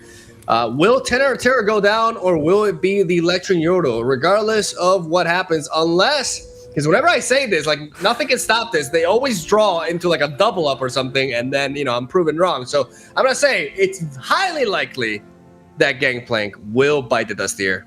We saw it in our day one in that matchup between, I believe it was the Darkness and Plunder. The Aloo Travelers came in, and then the Steel back, and then the Sejuani will be discarded, and then the Monster Harpoon came out of nowhere. But this time, there won't be a get down. Mr. President Gangplank is not VIP enough. He will be taken down. Doesn't have his bodyguards on duty. Very disappointing stuff from. He got lost in a trip. That's what happened. He went with the Yordles, and then they lost him and his luggage, and now he's gone. According to the lore, and this is something I won't usually say because I'm not much of a lore expert, but you know, regarding the storylines of this Beyond the Bandlewood or Bandlewood expansion tournament that this is, I investigated a bit, and apparently it's very hard to get into the Yordle land, into the Bandlewood. It's a difficult journey. Very few adventurers or travelers in the Runeterra lore universe have made it, so I'm not surprised that Gangplank, despite his grittiness, despite his maybe seafaring qualities that might be very good, when it goes to land and when it comes to, you know, mystical realms, maybe not his area of expertise, and like you mentioned, does get lost along the way. You know, since you said that you are a lore expert. No, I said I am not a lore expert. Since you said you are a lore expert, no. I'd like to ask a few things here. I'm actually legitimately curious. I think, from my knowledge, people can't really see Yordles in their true form. It's a possibility. You know, depending on certain circumstances, that might be true or might be false. You know, it's a very open question. I'd have to go into like an hour explanation about the Yordle mythology. So Mogwai, we don't have the time. But after the stream, don't worry. I can, if you want, take out the book and, you know, I appreciate get you through the chapters of the Yordle mythology. Thank you. Yeah, I'm just very excited. It's a very exciting, one of my favorite mythologies in the world, really. Yeah. Yordle mythology. A lot to read about. Very complex family tree as well. I also learned today that there was not supposed to be a mayor appointed anyways, but he had a very cool hat and people just voted him in, like improvised. Nope, that I think that fits with the Yordle lore that I've read. Hats are very important in their cultures, and the mayor knew this. He took advantage and he got himself elected. So politics, even in Runeterra, is important, and mayor proving that with his pretty strong effect. Too bad he got stoned right there by the stone stackers. Betrayed by his I own think the people. stone stackers are not stoning people, they're actually trying to build a house, so it's a bit more of a positive outlook. But all right, Mogwai, thanks for that very dark imagery. I guess you owed me one from the poppy stick poking image I gave you earlier, so now we're even. But let's try and keep it PG-13 for our weekend viewers at home. The second mayor dodging this Make It Rain, but Make It Rain allowing them to still clear 2/3 of this board, and right now Germany is in trouble. Czechia is running a little bit out of gas. They got double Tenor of Terror, but Germany does have some burn at their disposal. They have the Decimate, they have the Noxian Fervor, that's a total of 7 damage. They have the Imperial Demolitious, which ups it up to 9, so they need to push 4 damage outside of this hand and also close out this game throughout these next few turns before, because Czechia right now, this attack is looking very, very spooky. Very nice target here with the Demolitious under the Stone Stacker, but I think we're going to see all these units very likely to go down. And to talk about winning the board here, it's going to be a big swing coming in from Czechia. They have the impact to get the health total leading into this. If most of the board here is cleared, we don't see any more units in hand for Germany. That's a problem. They have a Decimate, but you're still too far away for that to be relevant. The Fervor, to be played, it needs to have a target to launch onto the Nexus as well. And then Emperor's Dace is in the wrong deck. This is not the right place to be. Bomber Twins generated this card unknowingly, of course, and it's not really the card that you need in this kind of matchup for Germany. And Apprehend can maybe much of the same can be said here. Fortunately for Germany, this Stone Stacker is exactly the kind of unit that they needed. It's not going to be threatened by that Poison Dart. They're going to go down to 6, though. Going down to 6 is very spooky, but again, you're facing the non-Noxus version, which means you don't have to worry about Decimate. They still need to finish off the game with a little bit of board presence, right? So Germany has a shot here. They can develop this Emperor's Daze and carry over the mana, unless they really, really value carrying over 3 spell mana instead of 2, but I don't think that would be the case. Getting an extra attacker that can represent 2 damage is super key. The Poison Dart going to be hitting face, planting 3 Puff Caps, and dropping Germany down to 5. Germany is in the red, but if they draw into a unit here, we could see them attempt to bring a comeback. But right now, looking at Czechia's hand, that Tenor of Terror represents a very clutch defensive play here. And it's Do Re Mi Fa Sol, the mirror. All the way around. It's going to be an opera house here. All the singers are coming into play. Double tenor of terror on the side of Czechia. They're going to be, I don't know what kind of, opera number they're singing, but a whole lot of the bass. Have you actually looked at the card arch for tenor of terror? I have. Okay, very interesting. They're actually like opposed to each other, and it is kind of like I also know the voice lines. You know what happens if the bass one like comes in first? What happens? He says, "Me before you." Thank you, Mogwai. You're welcome. We would never. I would have never known that. I looked at the card arts because I am, I did save a few like wallpapers of the best card art, so maybe I'll share that at some point. Like hand selected my favorite ones, but voice lines is again not my area of expertise. It's something that you compliment me well, so thank you, Mogwai, for adding that additional layer of flavor to this matchup, especially where Tenor of Terror is kind of going to be the standout card here. We see double, still the mana to be played, or still have the mana to play the second one on Team Czechia's side, and it's not so much about the unit, it's more the fact that you have so much impact guaranteed here. Ooh, Germany trying really hard to break through, but they are not expecting, the second Tenor of Terror right here is going to come down and completely not only shut down their attack, but all of a sudden, this is looking quite terrifying for Germany because they have to worry about the incoming attack. We see a total of 5 impact units, and we both know what that means. There's a Pokey Stick, and there's also possibility for a Mushroom Draw on this next turn, a card draw turn as well. So you can, I think, take a few trades here. You don't want to take the full heat here. You want to try, and obviously you can kill the Stone Stackers with a 2-3, for example, with one of the Tenors, and you can get just good trades across the board while still pretty much threatening lethal next turn, and definitely staying in a health range where you're out of the range of possibly like a Decimate Fervor combo, with only 3 impact being generated here. I'm just gonna say, this is the second time we've seen this matchup play out. Even though the data says it's 50-50, I can totally see why there's a little bit of an advantage here for Pink City. Just having a more unit-based sort of approach definitely does help them out, because right now, Germany's burn spells are just a bit of a liability. I mean, they do represent the closure, right? The potential closure for a match, but right here, they would much rather be more units so that they could potentially force some more blocks, deal more damage, and contest this board a little bit better. As right now, Czechia is really wondering whether they should block with this 3-2 onto the base. And with the comparison, I think it's also important to note that Poppy in this deck, because there is going to be not much stalling on the board, it'll be constantly, teams happy to trade off their units and continue, decimating their own boards as we move along with the game. When Poppy comes down, usually on turn 4, there aren't going to be 3 or 4 units waiting for her to swing with. So Gangplank, I think, tends to be the bigger power play in terms of champion disparity with these two decks. And Twisted Fate, of course, can be really with Dreadway deckhand, and the Keg can be a huge answer in a match that you're trying to go wide and have a big board. A clear is massive in that sense. But we see it here, a Sand Soldier being launched into one of the Tenor of Terrors. Still going to be 2 Tenors in the back, which represent a total of 6 damage. 1 blocker here for Germany, which will let them live at 1 health. But we see right now that Pokey Stick in hand representing lethal here for Czechia.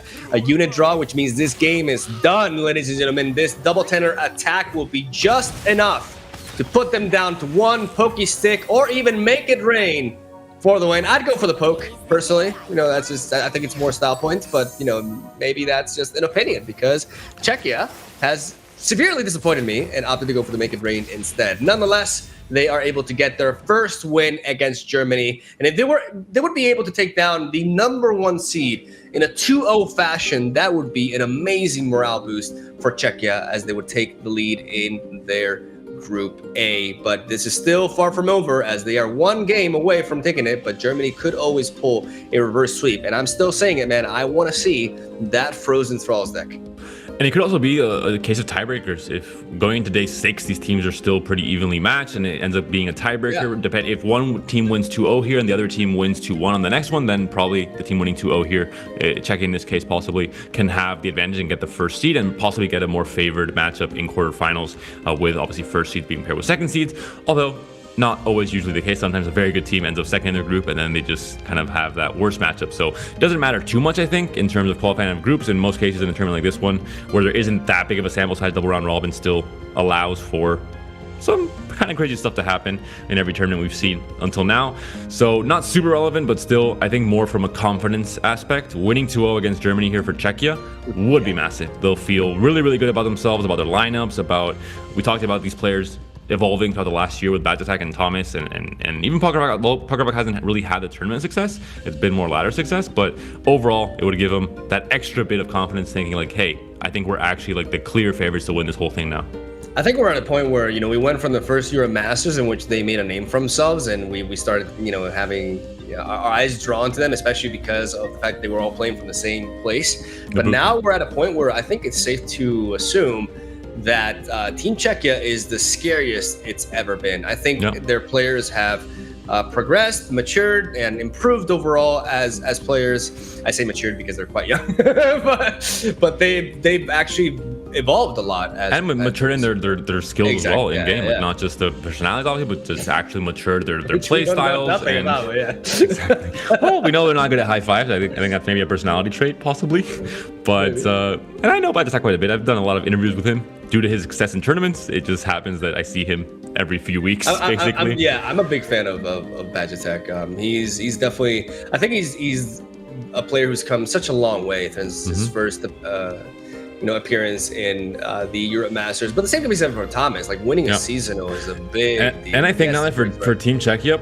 Pakarbak is no longer the star of this team. I think going into the first EU Masters, he was by far and away, had so much experience in Hearthstone as well, had a bigger background as a competitor, had been playing Magic the Gathering since he was 5 years old and going to a tournament since he was 7. So I mean, just has lived and breathed card games and strategy games in general, with poker as well being a big part of his experience in the past. But over the past year, Pakarbak has not really met his expectations in terms of seasonals, in terms of top cuts. He's qualified for quite a few of them, but always kind of, losing out in the top 16 range, so never really making a big, long run into the top cut of the seasonal. But on ladder, he has been a menace, of course, and Thomas and Bandlewood maybe on both ends. And we're going to see Darkness locked in for Czechia. Mogwai, get your pen and paper out, ready to start counting the darknesses, because I will be asking you, and this will be your job. You've now been designated. On what grounds is this my responsibility? Listen, am I not the one with the incomprehensible brain? Maybe I'm not good at math. Okay. You're good. You're good at math, but you're bad at card names. So I'll cover the card names. If you mess one up, I'll correct you, and you'll cover the numbers. I think again we're complementing each other perfectly, Mogwai. I don't agree with this. Unfortunately, you don't have much of a choice. I'm put on the spot, so I guess you're put on the spot, and that is your role now. And we will be seeing these Ziggs populace coming back for Germany. So Germany's still thinking, hey, this list is very strong. It has a 60% win rate on ladder and masters even for a reason. It is probably easier to pilot than most decks, which is why I think it's able to get such a high win rate across the board, because it's harder to mess up when it's you're just going face pretty much all the time compared to other decks like Lee Sin, like Field of Rush. Even I'm happy that you mentioned this, because every now and then I get people just trying to sell me like this car, and essentially what this car says is, oh, aggro decks are just as complex as other decks, and no, they're effectively easier to play. The games last less, which means there's less decision making, and a lot of times, obviously, there's a lot of very intricate decision making when you run, especially when you run into decks that actually match your speed, as we mentioned, or you mentioned prior.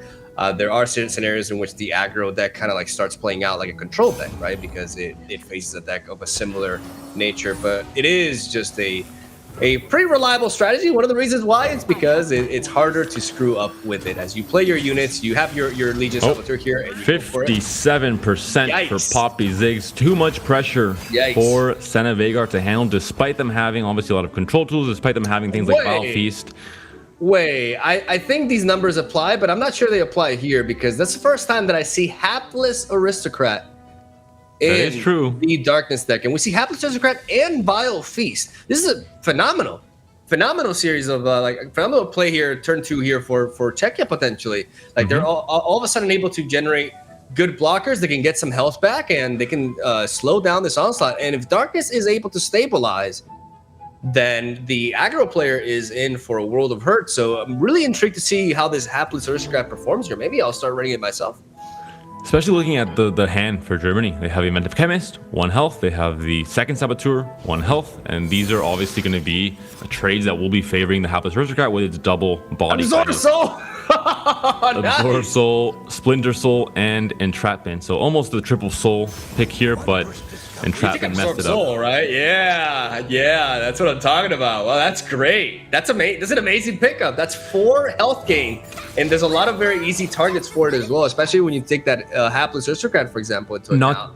Not just the 4 health gain, but possibly 5, considering it might be used to stop an impact from hitting altogether, kind of like the strike effect on the unit when you kind of take away the blocker and sacrifice it. If you're blocking a stone stacker, for example, that has tough and you're not going to deal any damage, you can drain soul and essentially heal for 5 by negating the impact as well. So a key card to have in this matchup, and definitely can help the whole game plan of trying to survive as long as possible. I was expecting a Hapless Aristocrat Vile Feast combination here, but I guess we don't see that. They also have to respect the Noxian Fervor as well. Right now, Germany has a very solid open attack. I wonder if they'll try to develop more and just try to spread out with the Conchologist and the Legion Rearguard right now, or if they will open swing. I mean, what are they playing around at this point, right? Yeah, I think they have to develop more. This is their game plan. This is the hand they've been given. We talked about, this deck being a bit more automatic than most others, especially when you get a hand like this one, where it's like the game is telling you, all right, my man, just play all your cards out and just swing in and hope for the best. So this Vile Feast is so good. Gonna target one of the Legion Saboteurs, prevent the skill from going online, and also set up the block for the other Saboteur potentially, unless Germany opts to go with that Pokey Stick. The +1 drain as well going to help getting a bit of that health back they've lost already. 17 HP going to go back up to 18 and have an extra blocker like you mentioned. Yeah, Vile Feast, one of the premier anti-aggro cards, and one of the reasons why throughout Runeterra's history, Shadow Isles has had, generally speaking, a solid matchup against these more fast-paced burn decks. And we're going to see a Pokey Stick counter. Very good play by Germany. Saboteur does not know what's happening. She got hit by a Vile Feast first. She's getting betrayed. She's getting put into a cocoon that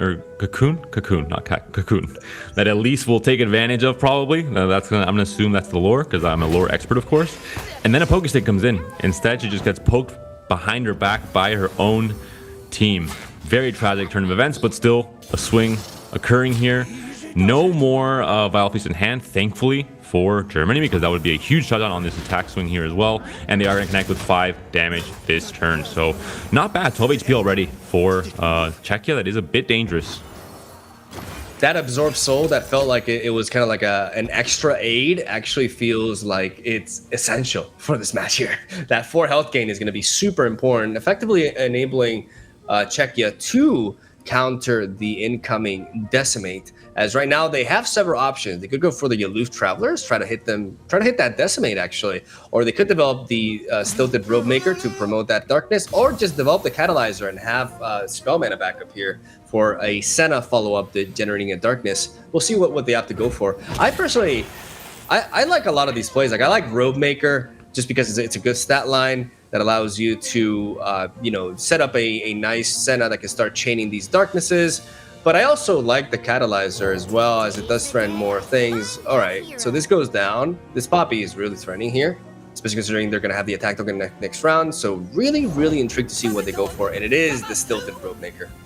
Yeah, I think they need a stat line to maybe try and maybe not trade directly with the Poppy, because she will be at 4 HP if she does open attack, and there isn't a spell to take her down. Obviously, there are going to be a lot of slow speed spells without Senna being played yet that, Withering Mist that was just drawn there, for example. So you have to think, is it worth open attacking here? Is it a good enough board? I'm only buffing 2 units with Poppy, or should I develop? I have the Mayor.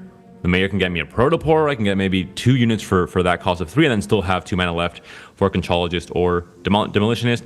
But what is the punishment if I go for that line? I think it's safe to assume that this Darkness variant is more anti-aggro than usual. Not only do we see the Hapless Aristocrat tech, but we also see Withering Mist, which is arguably better against pure aggro than Withering Wail, because it does net you 1 more health gain. I'm a big fan. Also allow you, it's really good, especially with Senna. The problem is developing Senna here leaves you a little bit wide open. Like it gives your opponent the green light to just start spreading out, right, and trying to net as much Poppy value as possible. So we will see ultimately what Czechia opts to go for. There is a stressed defense, a weapons hilt, and a bouncing bomb. Bouncing bomb doesn't really have the best targets right here as of right now. If there were two 1/1s, then but I don't know if that's the option to go for. Let's see what they pick up. Let's say this is going to be the stress defense. It's also a versatile spell. It can get you an advantage on both defense and offense. Yeah.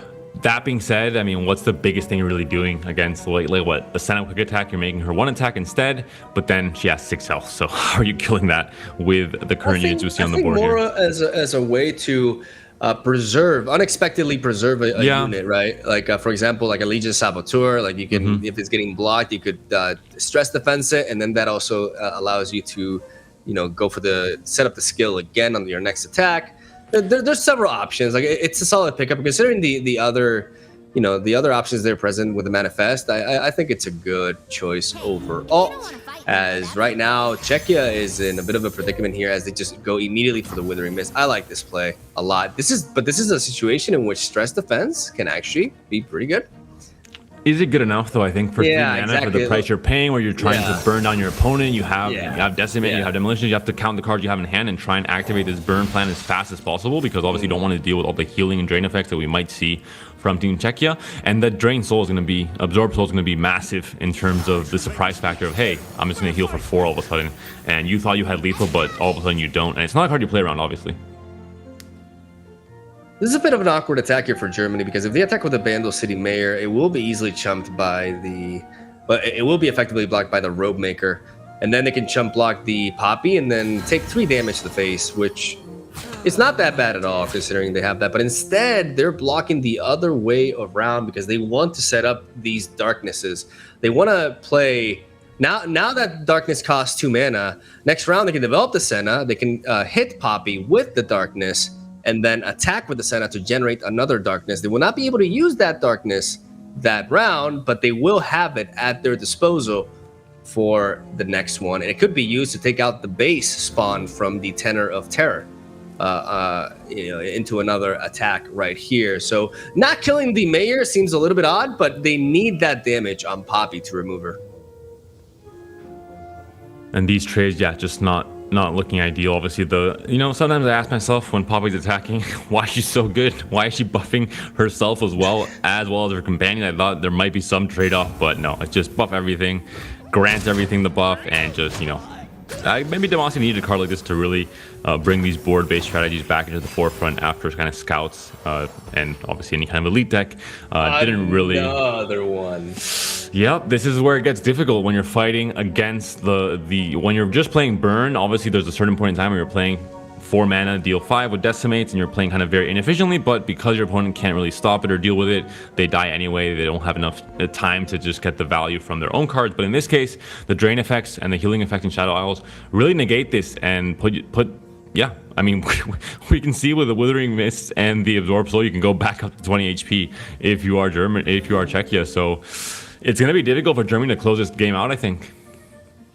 But keep in mind that stress defense could actually become the MVP of this match, because if Czechia develops the Senna, develops the Darkness, and goes for it immediately, then they can stress defense. They can even stress defense here just to preserve the Poppy, and I think that's completely now I think justified. It's definitely worth it, because you're not attacking with this unit as well, so you don't have to make use of the, let's say, attack debuff, and you're also getting that health back after it goes back to normal next turn as well. So you're healing the Poppy essentially and saving her from this spell. But still, the drain effect comes in, and 16 HP now for Team Czechia once again. Belarus takes that win there in this Group D, or Group A rather, against Greece. Belarus on their way to trying to get that first win, as both of these teams are 0-2 in desperate need for a win in this day 3. So the one who comes out on top, I would argue, is still very much alive in the race, while the other one, enters French territory in that regard. I have to ask you a serious question. When those flags came up, I noticed this by the silence in your voice. When the flags came up, if you were in charge of saying who won that game one, No. I knew.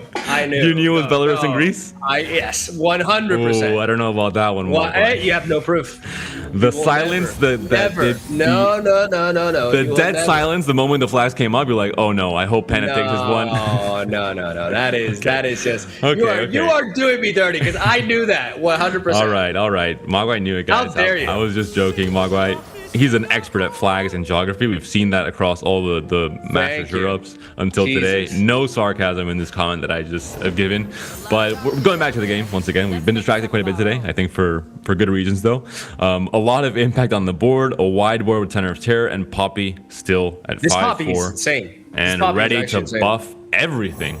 I'd argue that the Poppy is the reason why this matchup is favored for the burn deck. Because normally at this point, especially the specialized version, would be able to stabilize, but this Poppy is just going to net so much value. I don't know if Czechia has any way to recover from such a high value attack as this one. Also, 4 impact units. You have to darkness immediately onto the 3-2. Like, you have to remove one of them preemptively and this here. Gives the all clear. There's no more mana left. There's not anything to be dealing with Poppy this turn, and then Poppy just going to continue being a problem. Is their second attack already? We might see a leveled up Poppy if another attack occurs and she doesn't die in the process.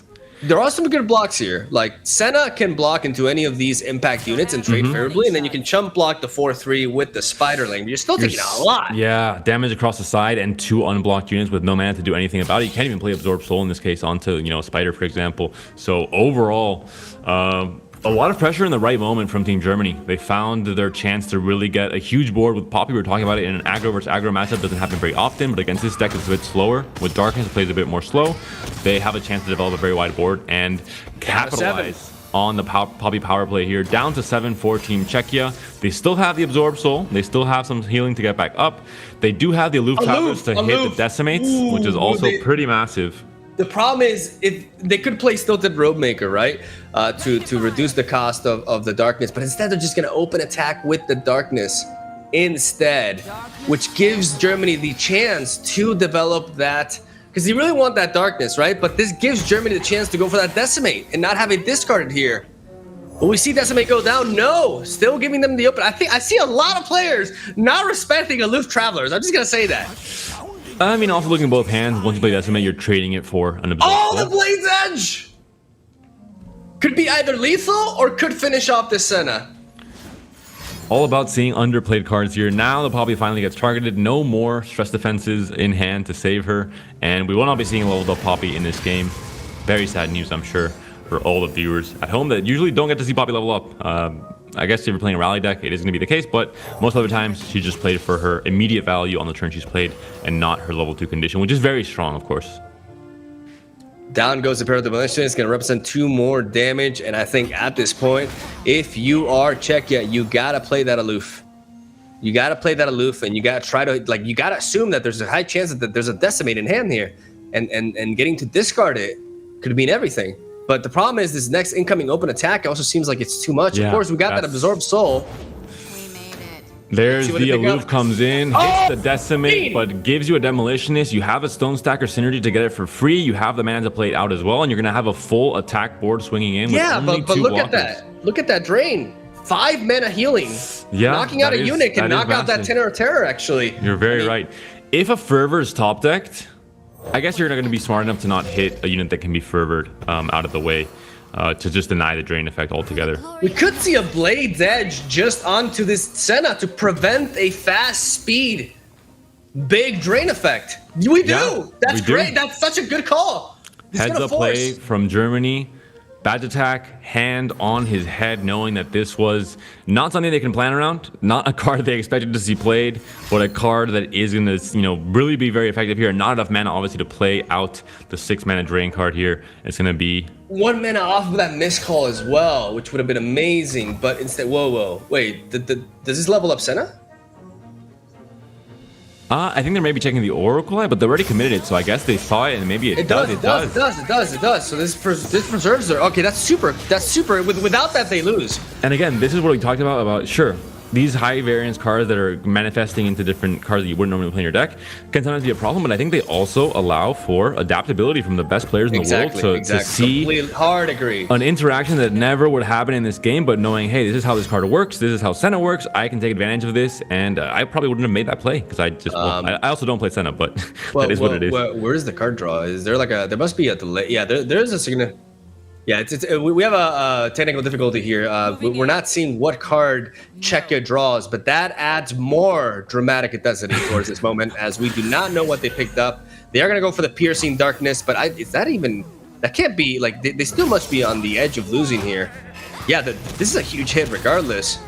Oh my goodness. Down to 2.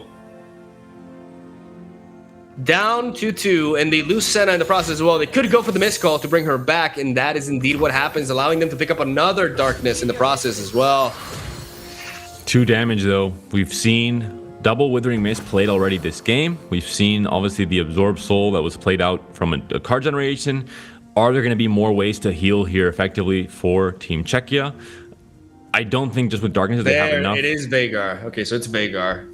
They picked up Veigar. Man, if they just need Germany to not draw into a burn spell here. To see if they can stabilize a little bit. They have a Louvre Traveler to discard another Decimate.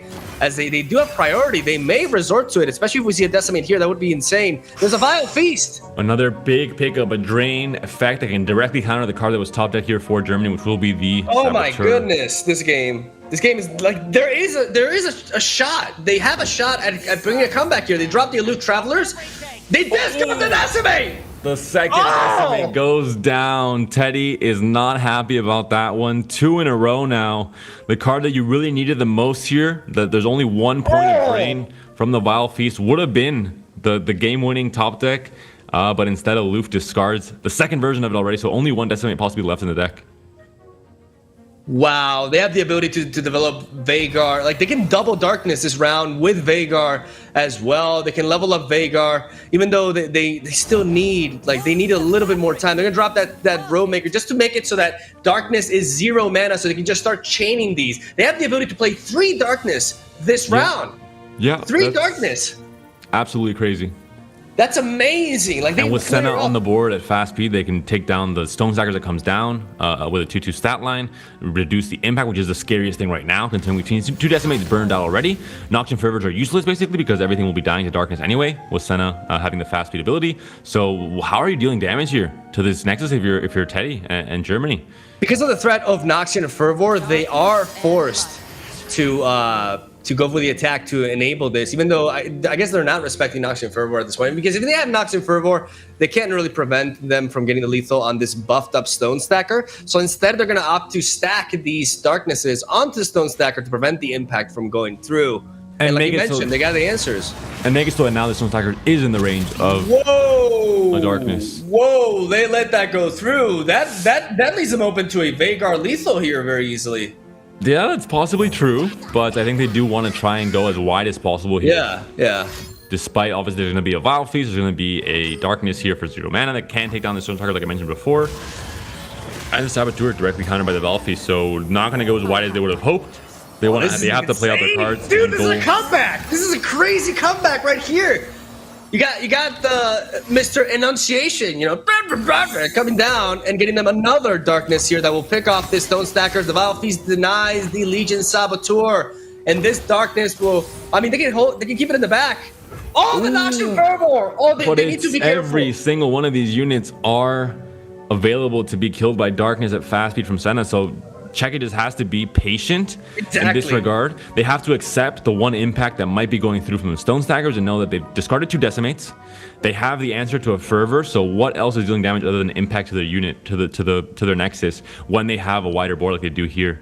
They also have Ixtali. Ixtali is pretty irrelevant this round because they're going to go for an open attack if they are going to attack at all, which means that the lifesteal won't really become relevant here. But that Darkness hitting the Stone Stacker preemptively to make sure that everything was vulnerable to it, that catalyzer as well was absolutely crucial, because otherwise this game would be over. They would not be able to take out the Imperial Demolitionist, and Germany would have a very safe target right here. This match is down to the line. It is incredibly close, but I'm seeing the comeback here. We saw it before with Field Rush surviving on 1 HP against the rally deck and then coming back into it. So we've seen these turnaround points in the game before, with the control deck finally being able to stabilize, to control their opponent's threats, to kind of drain them of resources, and I guess drain them of health points on their units as well, and get that health back on their Nexus. And it might be the case here as well. 3 HP. They've been in danger until now. That we had these huge swings with Poppy really putting in the work, but it seems to have not quite been enough, with the Absorb Soul especially being a card that for 1 mana healed them for 4, saved the Senna, and this is why the Senna with the fast speed Darknesses are making this so difficult for Germany.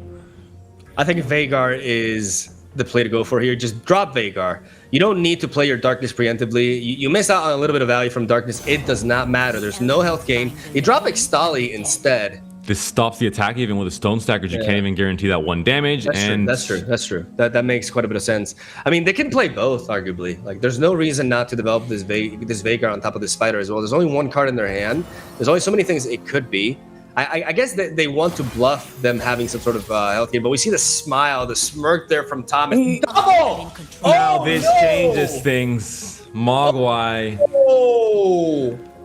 And if the Darkness is used now to get the value from another one, but oh my goodness! But you win the proactive spell stack game. Oh, not like this. Oh, Czechia is gonna hate this when they see it. Double Noxian Fervor, the god tier top deck here. And Czechia knows this. I think Badge Attack was thinking this is the worst case scenario, and this might be exactly what's going to happen. Without the Decimate, with 2 Decimates being discarded and only 1 left in the deck, Fervor was the card to really look forward or play around to some extent if possible. But you're gonna win the stack. You're gonna obviously put it in front of the Ixtali, just as you know. This is by playing it by the book.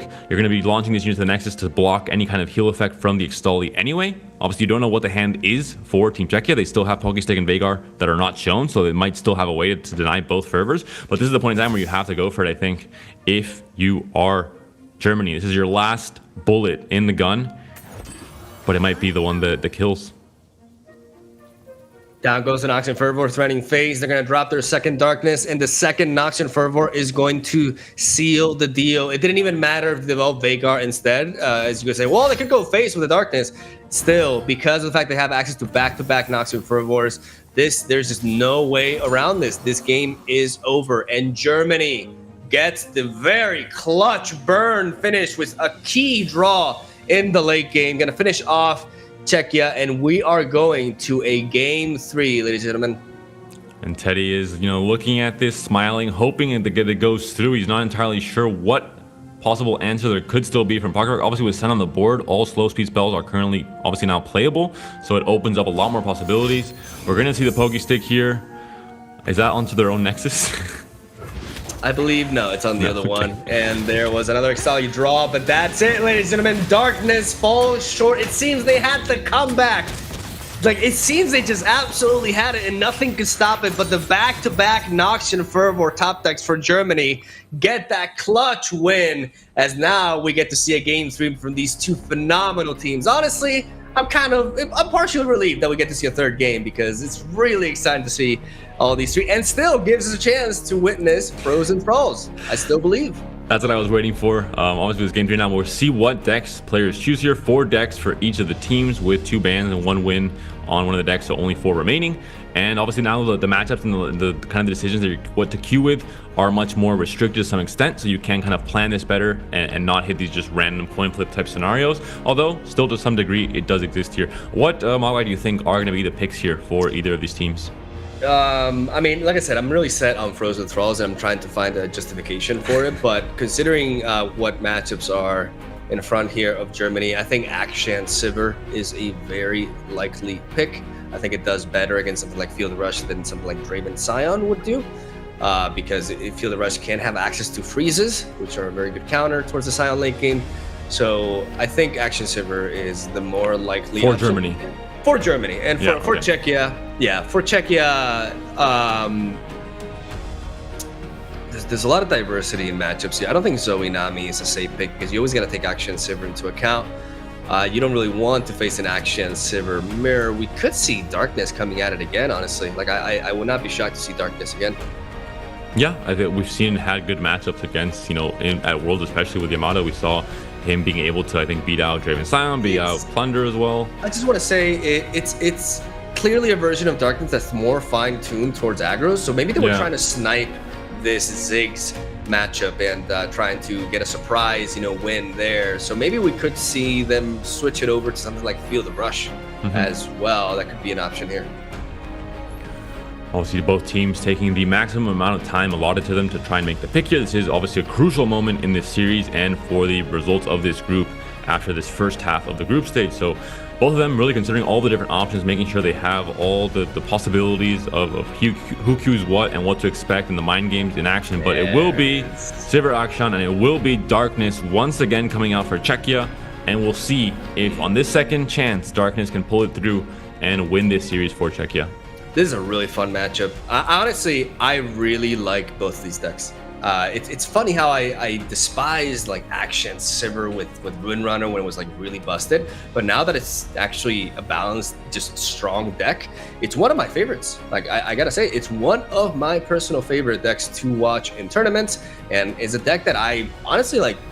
Lately, I always feel like playing, even though I'm because of my content creation job, like I switch it up a lot with decks, right? But it's definitely a deck that I don't get tired of as of late, and I feel like it's a deck that if you're a Runeterra player and you want to improve, it's a very nice list to just work on your sequencing skills and learning how to pilot a mid-range deck properly. It's just a very rewarding archetype with the really like Actions, big fan of Actions champion design with the Warlord's Palace, the Warlord's Horde, and I don't know, I'm a big fan of that. And the same can be said for Darkness. Also such a fun deck. There's a reason why it's so popular, even though it's not the best deck in ladder. It's just because it's very, very fun to play. Well, to balance things out, and I guess that's why I'm not going anywhere as a player, I actually don't like Silver Auction at all, even now in this version. So thank you, Mogwai, for letting me know the reason why I suck and why I'm a caster. Now it all makes sense to me. But looking at the mulligans here, Action, as usual now, back to what we expected, seeing the champion in hand, able to play it out on curve, although not with attack token for Team Germany. And on Czechia's side, they have a very strong hand for the mid to late game. I'm not sure how scared they are of the early game, but they will be going for the mulligan on the Senna, getting the Hapless Aristocrat, and getting the Aloof Travelers here back into the hand. And here we go, full-on mulligan here for Germany, keeping Action naturally in the opener, and a really solid curve looking here with the Fleetfoot Tracker, Shapestone support that will be easily enabled by Action himself. Let's see the bar, and surprise, surprise. Okay, that is actually a much more favored matchup than I was expecting. I knew it was Action Sivir favored, but I didn't know it was by this much. That's a pretty significant advantage. That being said, I think this might be taking data from before Yamato played Darkness, before maybe he taught viewers how the deck was supposed to be played, because Darkness was suffering a lot in win rate in the early stages of this expansion, either through unrefined lists or just just the wrong play patterns for most players. Even in Master's Ladder, it can occur. So there is obviously some asterisks involved with that. Manta table might not be that polarized for a Silver Action, but still, like you mentioned, I think definitely a favorable matchup. Down goes Action, setting up the Warlord's Palace. Also very important to note, this version of Darkness is more fine-tuned for early aggression, and I would argue that's a big reason as to why that number is so high for the data for Action Sivir. So I think if there is a Darkness variant that will match up better against it, it's this one that Team Czechia is piloting. There's a reason why they brought all this extra health gain, and I'm a fan. I'm a fan of the meta read, and I'm a fan of the fact that even though certain archetypes seem like they're very established, there's always room for optimization, and there's always room to shape it up a little bit differently. Adapting to what you're going to expect to be facing. As right now, we see Czechia has access to both Conchologist and also the Dark Bulb Acolyte, while having that Aloof Traveler set up for turn 4. That would be hitting the Vicarum Bruiser here, which is also a pretty nice hit, as Germany is debating whether to just, like, this Hapless Aristocrat is really putting in the work. Yeah, creating a bit of a problem there. Obviously not getting the best trade with the Fleetfooter Tracker. No other unit to drag out of the way either. We'll see what kind of a response there is from Czechia here. You can't play the Valfeast, for example, or the Pokey Stick. Conchologist, Dark Bulb are all options at the very least for this turn. I like this Merciless. I like the fact that a 1-drop forces the Merciless Hunter out, but it is very good for Germany, as now they can get a hit off with Action. But right now, looking at Czechia's hand, there's a Pokey Stick and a Vile Feast, and there's 0 mana here for Germany, so they could just wipe out this Action. Though Germany does have access to another one in hand, and we're gonna see it here. It does make so much sense. I think there's no point, obviously, in trying to target the Tracker, because it's gonna be obviously hitting the there's gonna be blockers that have 1 health that perfectly trade into it and make it just I mean, what's a better 1-drop counter to Fleetfoot Tracker than Hapless Aristocrat? Yeah. Right? Like, it just completely shuts it down. But here, Germany's going to make use of the Fearsome from the Merciless Hunter, going to be pushing in 4 damage, going over, spooking the hell out of the Spider and the Hapless Aristocrat as they draw into an Absolver, and there is Piercing Darkness being drawn for Czechia. Piercing Darkness, a card that in some matchups just feels like you have such a mountain to climb with that amount of drain. It's like all this damage that I snuck in throughout the past 5 turns negated by this 6 mana card. And definitely feels like in the right meta, it definitely it just feels so much better than Vengeance, because you're killing off usually a big threat like a Gangplank, for example, something like this, and still draining for so much as well. Yeah, I do think like the card has been a little bit underrated lately, even though there are like if the meta is not as fast paced, it definitely can be a liability, and also it's so much more. It's just so like it's so much less unreliable, or so much less reliable English without access to Senna, right? So we're gonna see Aloof Travelers go down here, and Vikarm Bruiser is discarded. Doesn't really give that much information. You could still have a Sivir in hand if you're Germany, so there isn't usually you have this information game, but Belarus. You see that, fam? That Belarus. I know the Belarusian flag. Defeating Greece. Again, Greece. Yes, Mogwai, you heard my saying what these flags are, copied my homework, and now are trying to, viewers have a pretty good memory. This happened like 20 minutes ago, Mogwai. They remembered. They know that you're cheating here by copying my homework with the flags there. But Belarus, big win for them. Definitely a team that we saw, again, in a group like this one, when you're playing against back-to-back against Germany and Czechia, well, it's not going to look good, I think, despite of how you play, because you're playing maybe 2 of the favorites to win it all. But, yeah, important win against Greece there. And important to try, and maybe it's unlikely, I think, for either team to make it out. It seems like Czechia and Germany are just too dominant for that to happen, but it's a good start, at least, for Belarus to kind of be ahead of Greece in that possible fight for the second spot. For sure. I wonder if we'll see Shapestone preemptively here being played onto the Fleetfoot Tracker to try to have an even trade with this Aloof Traveler. This doesn't feel like a very value-worthy trade, but it does allow you to clean up this board a little bit and also progress that action level up. Right now, Czechia only has one option for dealing with this action, and it's to go for a Piercing Darkness immediately. And I'm not sure they want to go for that. They could develop the Dark Bow Acolyte and try to hit it with the Darkness, but considering they have 5 cards in hand, there's a lot of combat tricks in this deck. I don't think that's a play we'll see Czechia going for anytime soon. And there is the Shapestone onto the Fleetfoot Tracker to trade into this Aloof Travelers. Getting also the Fearsome blocker out of the way so that Merciless Hunter can do the same thing she did last round, which is hit the opposing Nexus for 4. And clearing the board here, still applying pressure with the Merciless Hunter. 12 HP now for Pokrovac and the rest of Team Czechia. No Sivir is a big deal. We saw it before against the Jarvan Leona deck that until they drew the champions, they weren't really able to put down that much pressure on the board. But once they drew both Akshan and Sivir and the Palace flipped and everything, then things obviously get out of control very quickly. So that will be the top deck that I think that Germany's going to be hoping for going into this turn 6. Let's see what Turkey does here. Several options.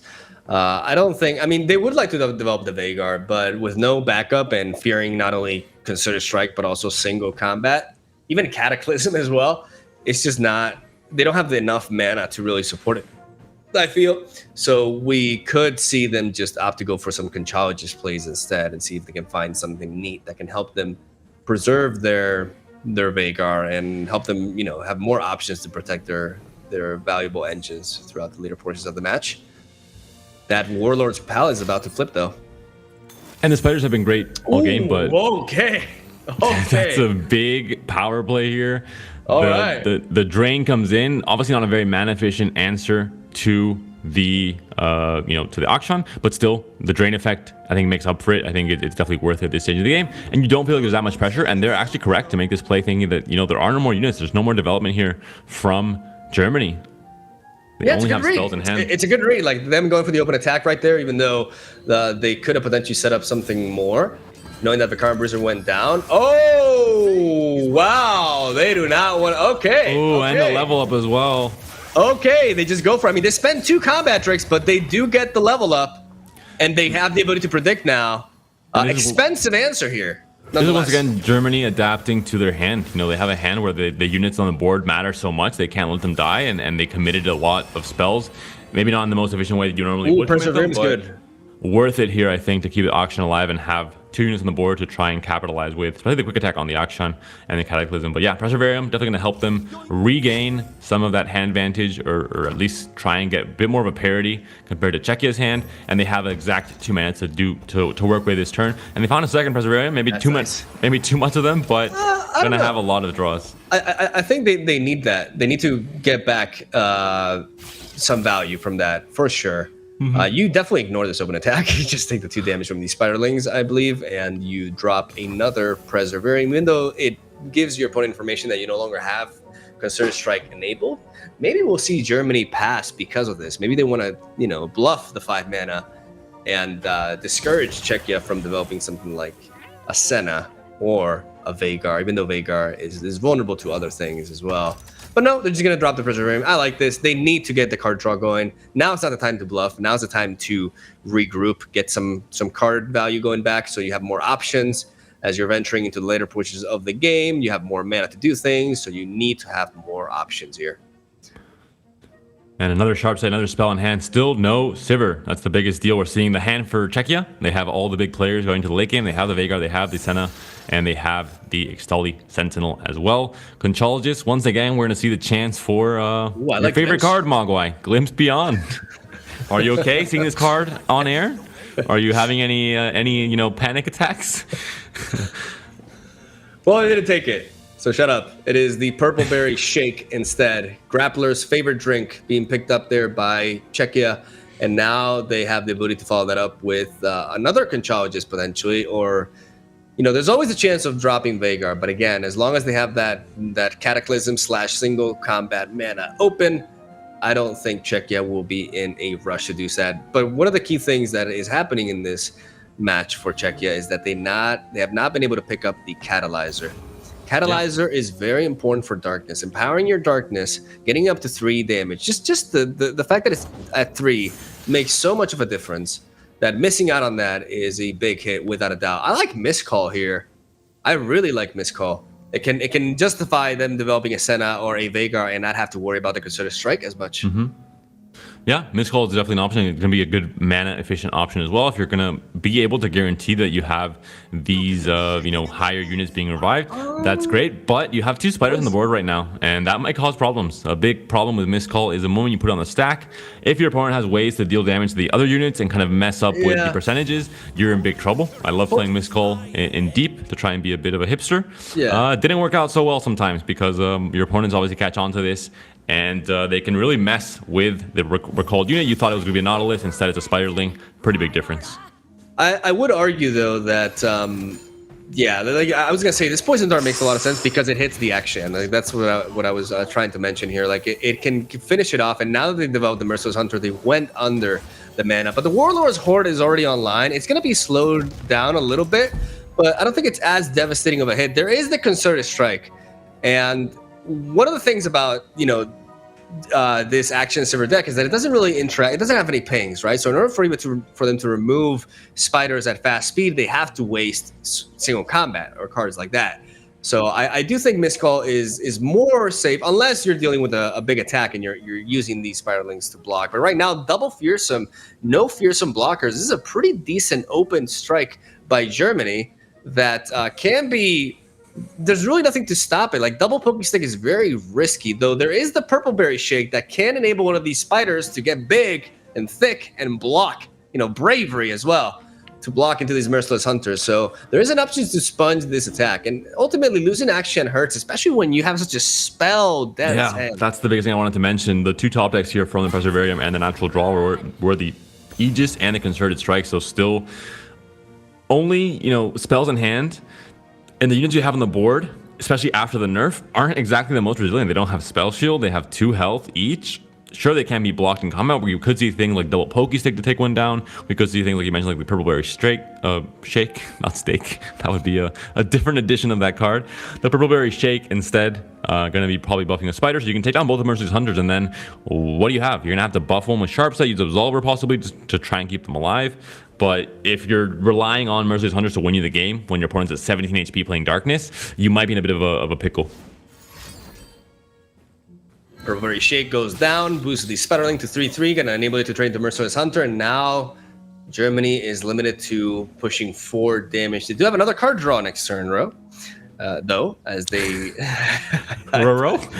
Are you turning into Scooby-Doo, Mogwai? I was hoping so hard that you didn't hear that, but I was too loud. Oh, I pretend I'm here to cast games, but really, I'm just here to bully you, Mogwai. This is the reason. Yeah, you've been picking it up lately. Good job. Runeterra came out. I saw you were making content from, like, all right, time to go into Runeterra just to chase Mogwai around, trick him into becoming my duo on the desk, and then just bully him, and let no one stop me in the process. But what a great friend. All right, here we go. Absolver gonna go down and gonna be used to preserve this Merciless Hunter. It's what we've been mentioning prior. This lack of unit presence for Germany in hand forces them to make this play, even though Absolver is generally looked at as a win condition and kind of like the finishing play to go alongside Sivir. Germany has been forced to play their 2 copies of Absolver in more of a defensive role here, as they're still going to be able to push a lot of damage because of it, though, as they get to preserve their Merciless Hunter and deal even more than before. Instead of going for in the initial 8 swing, they deal 9 damage, powering through the Spiderling and leaving Czechia down at 8 health. And we'll see now what the top deck is for Germany going into the next turn. It's going to be really important, I think, to try and find a way to get back into this one. I think once you're on the attack token for Czechia, you're much more happy about using things like Pokestick to try and take on the Merciless Hunters, knowing that they can't really capitalize on things like Sharp Sight buffs and overall just the attack or health buffs on their own attack token turn. So you might see some of that happening on Czechia's side as well. But they're going to have mana to work with, not just this turn. They are coming down now and banking the 3 spell mana for next turn and getting obviously the effect of the darkness ramping up. And you don't have mana for Concerted Strike. You have mana for single combat, you have Cataclysm. You have Cataclysm. Yeah, that is true. We could see Cataclysm being used. They could try to just push for damage, but I don't think it's very risky to just target the 8/1 Merciless Hunter, as the possibility of Vile Feast and or Pokestick exist, and we do see it in the hand right there. But Cataclysm onto the 4/2 Merciless Hunter is not something that Czechia can deal with at fast speed.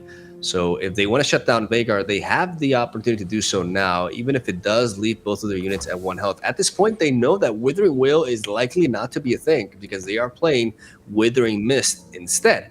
At least they've seen 2 copies of that card, so it is a safe assumption to make, which means that even though both units are at 1 health, they are not as vulnerable as they would be if this was a different version of the deck.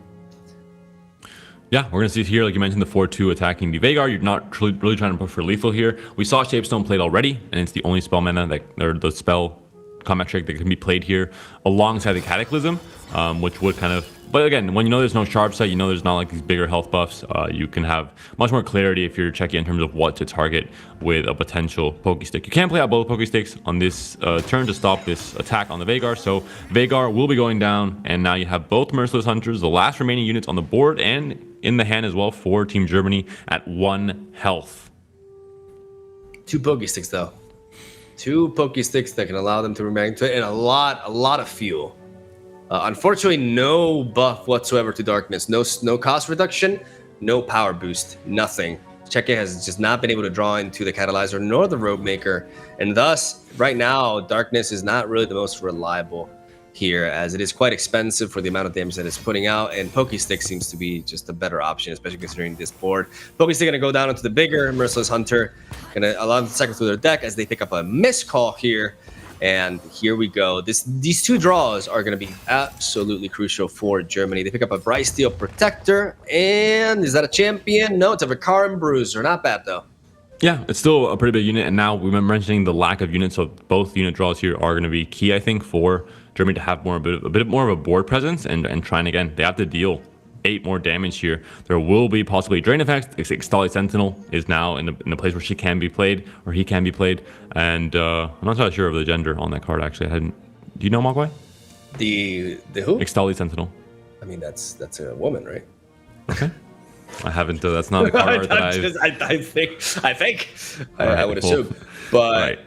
Yeah, we see right now there are several options here for Czechia. They can develop the Senna, which gives them still 4 mana to work with. Unfortunately, this darkness being a 3 mana makes things a little bit awkward here. And they have a lot of the same stuff. Like, they have a lot of darkness generation, but no darkness buffs. So instead, Czech is going to develop the lifesteal unit, which I believe is the correct play, as this will allow them to try to swing and get back to 12 health, which is exactly where they want to be. Now, Germany has several options here. The problem is they cannot develop the Vicar and Bruiser and enable the Concerted Strike.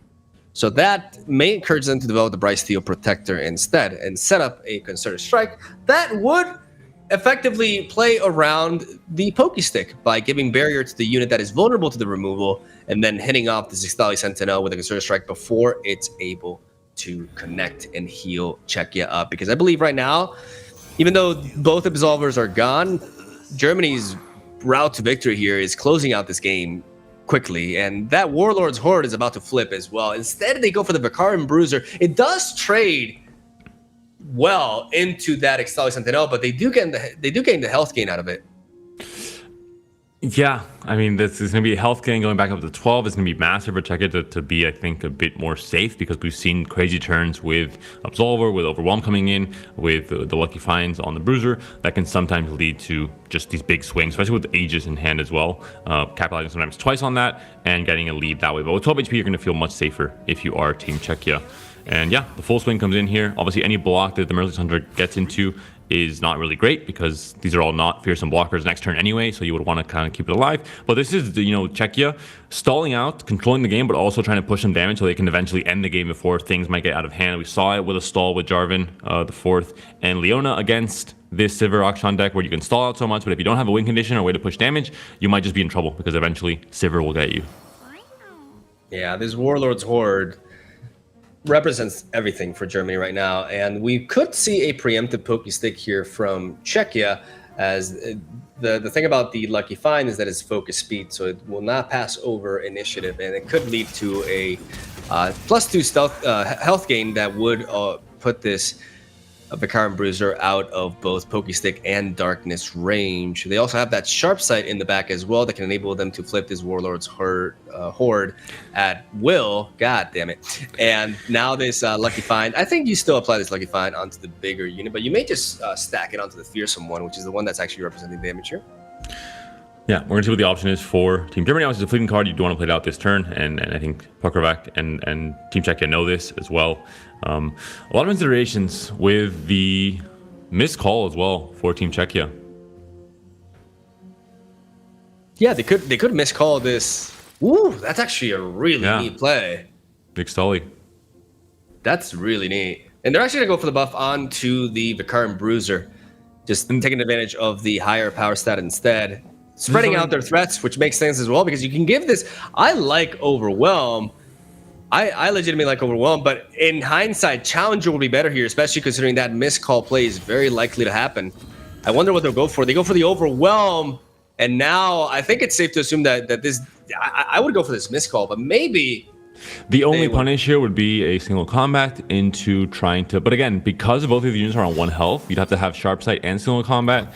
You can, Darkness of 4, so now there isn't a unit that can actually kill the Sentinel, but now you don't have miscall, never mind. So yeah, it's. I think it was maybe a bit risky. We talked about it, where you're trying to 100% guarantee you're resurrecting a certain unit, and then your opponent can obviously have a window of time to mess with that. But like I mentioned, like Sivir Action is a deck that really struggles, killing little units like at fast speed without spending a very reliable resource, right? That's so true. I think miscall would have been relatively safe, but they are prioritizing just removing this unit from the board and getting the extra damage boost, which can contribute towards Vhagar's level up through the Ixtali Sentinel proc. And we see Germany does not go for the Sharp Side. The reason why they don't do that is because they want to have access to this Relics of Power now. They want this Horde value, but they want to have access to it at the very beginning of that. I think Fount of Power is very likely here, and that is exactly what we see. And there's a Sivir. They pick up the champion. Finally. Took them a while. Finally, Sivir comes down. That being said, there's just one Pokestick to take down the Spell Shield. So at least there's kind of a resource, especially now when you're at 9 mana for Team Czechia, and I guess for Germany 12, where you can play out a lot more of these cards in the same turn. Possibly a Pokestick, Senna, and Darkness to try and nail on Sivir. But it's not just Sivir here. We're going to see now a lot of more units and a lot more of a bigger board, especially with the Bright Steel Protectors. Things can get out of hand very quickly. Again, Czechia has so much value. The problem is they have too many of the cards that do the same thing. That's the biggest issue right here. They have so much darkness generation, but no buffs, and that's one of the big weaknesses of this archetype. If you don't find your key pieces, if you don't find your catalyzer, or you're in a matchup in which you don't find catalyzer, it cannot resort to an early Vagar due to the fear of it being removed. Then all of a sudden, you have a 3-mana deal 2 damage that, you can generate multiple copies of it, but you just do not have the mana to chain them, and they're just not impactful enough on their own. You're going to force 3 mana just to threaten this 2-1 challenger here. Now, will Germany go for the sharp? They will. They will. Yep. Hey, you want to get rid of this tracker? I mean, for 1 mana, be able to counter your 3-mana spell while I can still just develop my entire hand? I'll take it. Yeah, you're going to have to work harder. You do have the Poke Stick, but then that Poke Stick is going to be there to try and maybe eventually take off the spell shields from the Sivir. The Sivir will run rampant now as well for this next turn, possibly the next 2 or 3 turns as well. So it is tricky here. That being said, Germany is at 8 HP. It's kind of a low health total. And we'll see if they can. I think they're not going to get any kind of a lethal swing this turn. It's not really going to be enough. There's going to be enough chump blockers here as well, I think. There's a threat of Golden Aegis, but losing the tracker, I really like how they changed that. It's very important for them to play that Poke Stick there, because otherwise the Brightsteel Protector would have gone down and protected the tracker there. So Czechia really dodged a bullet with that sequencing right there. As Sivir goes down, there's another Brightsteel Protector in hand, which will go down, give barrier to Sivir.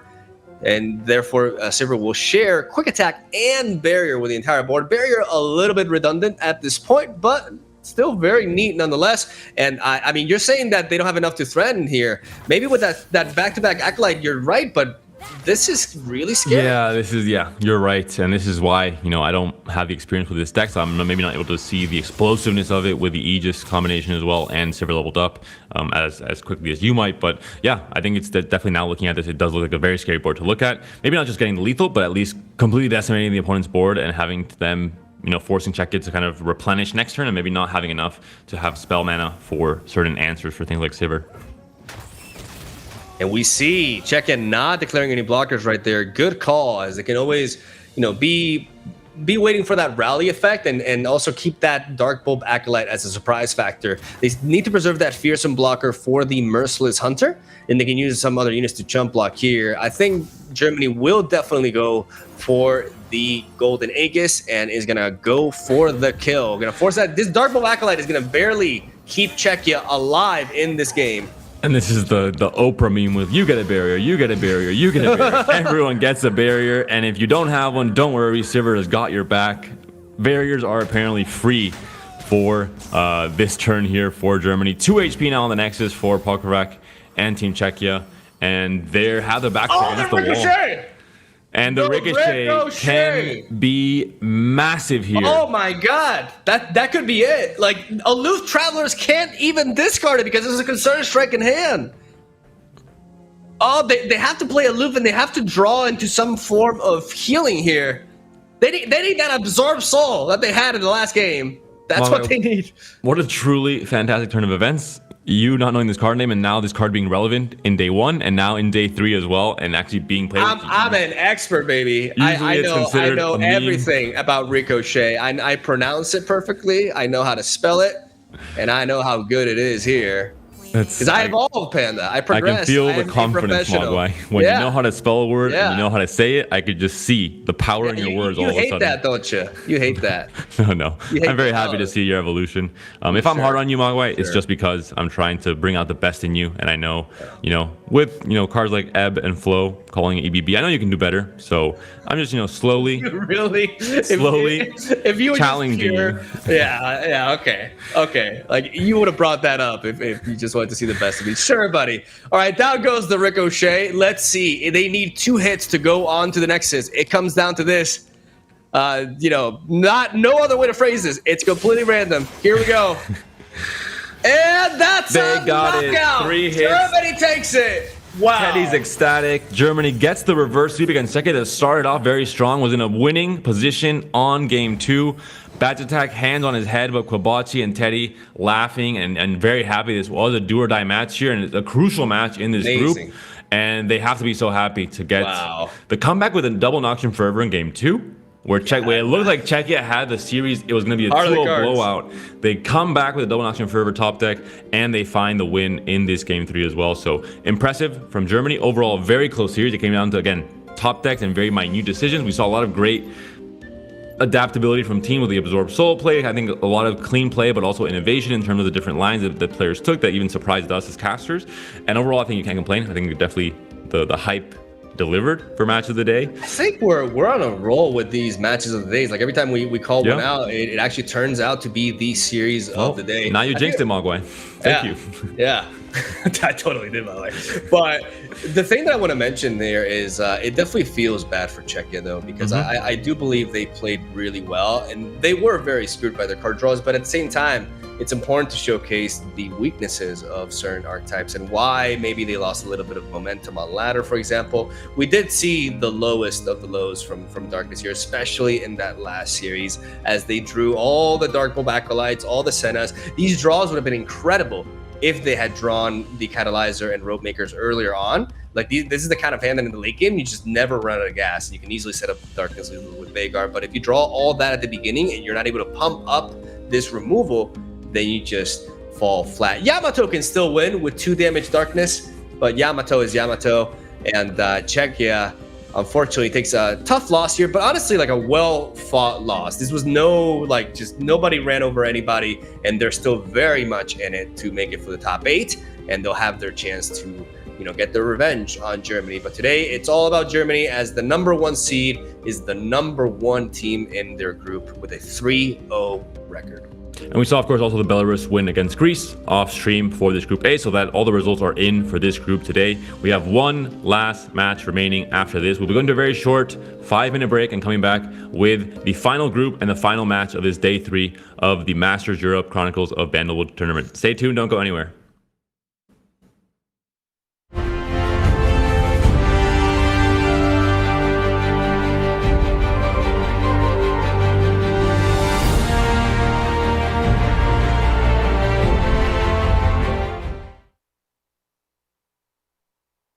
Getting out of 3 at Worlds is I'm really happy for that, but I'm a little bit tired going into these tournaments. I hope it doesn't affect me. I mean, we did Alan a little bit dirty, because like Alan was qualifying for Poland on his own, and we were real low on ladder, and then in last 2 days we climbed 400 points each of us and kicked out Alan, so he didn't even have time to climb back. So a little bit surprised for sure. I've been playing with Shogo for a while, and he also helped me prepare for the Worlds qualifiers and the Worlds itself, so I know Shogo really well. I don't know Zhuf almost at all, but I hope we will make a great team. I mean, it's definitely a strong group. Both Italy and Belgium are powerhouses. So yeah, I think it's a very strong group for sure. Since it's a team tournament, I don't wanna risk team's lineup, because we are playing for three of us. It's not just me, so probably a little bit less spicy. But I had some ideas that were denied. Let's say it that way. Mainly excited, because it's a way different format than what I'm used to playing. Also a chance to play against some of the best players in Europe, or even the world, you could argue. And also got the chance to meet some amazing Belgian players as well. Pretty stressful mainly. At the other side, I was pretty early Masters already, because I had to prepare for the EU qualifiers for Worlds. Afterwards, I couldn't really climb early on. Then I had a pretty decent LP number, but I was 40 LP ahead of number 3 and 4 from Belgium. And I was waiting the last day until they started playing, but they didn't end up playing at all. So it was just a whole day of stressing out whether or not they would pass me. I didn't really know them. I know who they are, but they didn't really know who I was. So I got the chance now to talk to them a little bit already. They look pretty cool, so looking at to see how we can play together. It's a little bit of a problem, because I'm Dutch speaking natively while they are French speaking, so we'll end up communicating in English. So let's hope the language barrier doesn't end up hurting us in the end. I think most people will agree that it's the group of death. But at the same time, it stays a card game, so luck is always a thing. Sometimes teams underperform, like for example, last time France ended up not being as good as you would expect. So this time, who knows? I'm not the most creative with nicknames, so I actually stole this name from my dad. But I do know his story from where the name comes from. So like when he was younger, so like say 40 years ago or something, they couldn't play like video games on the PC, so they would have to go outside and play regularly, like fun games. And one of the things they would play is like Cowboy and Indian with his friends. And one of the names they utilized was Red Winter as an Indian, which like stood for a bloody winter of warfare.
Runeterra Chronicles of Bandlewood Europe Masters.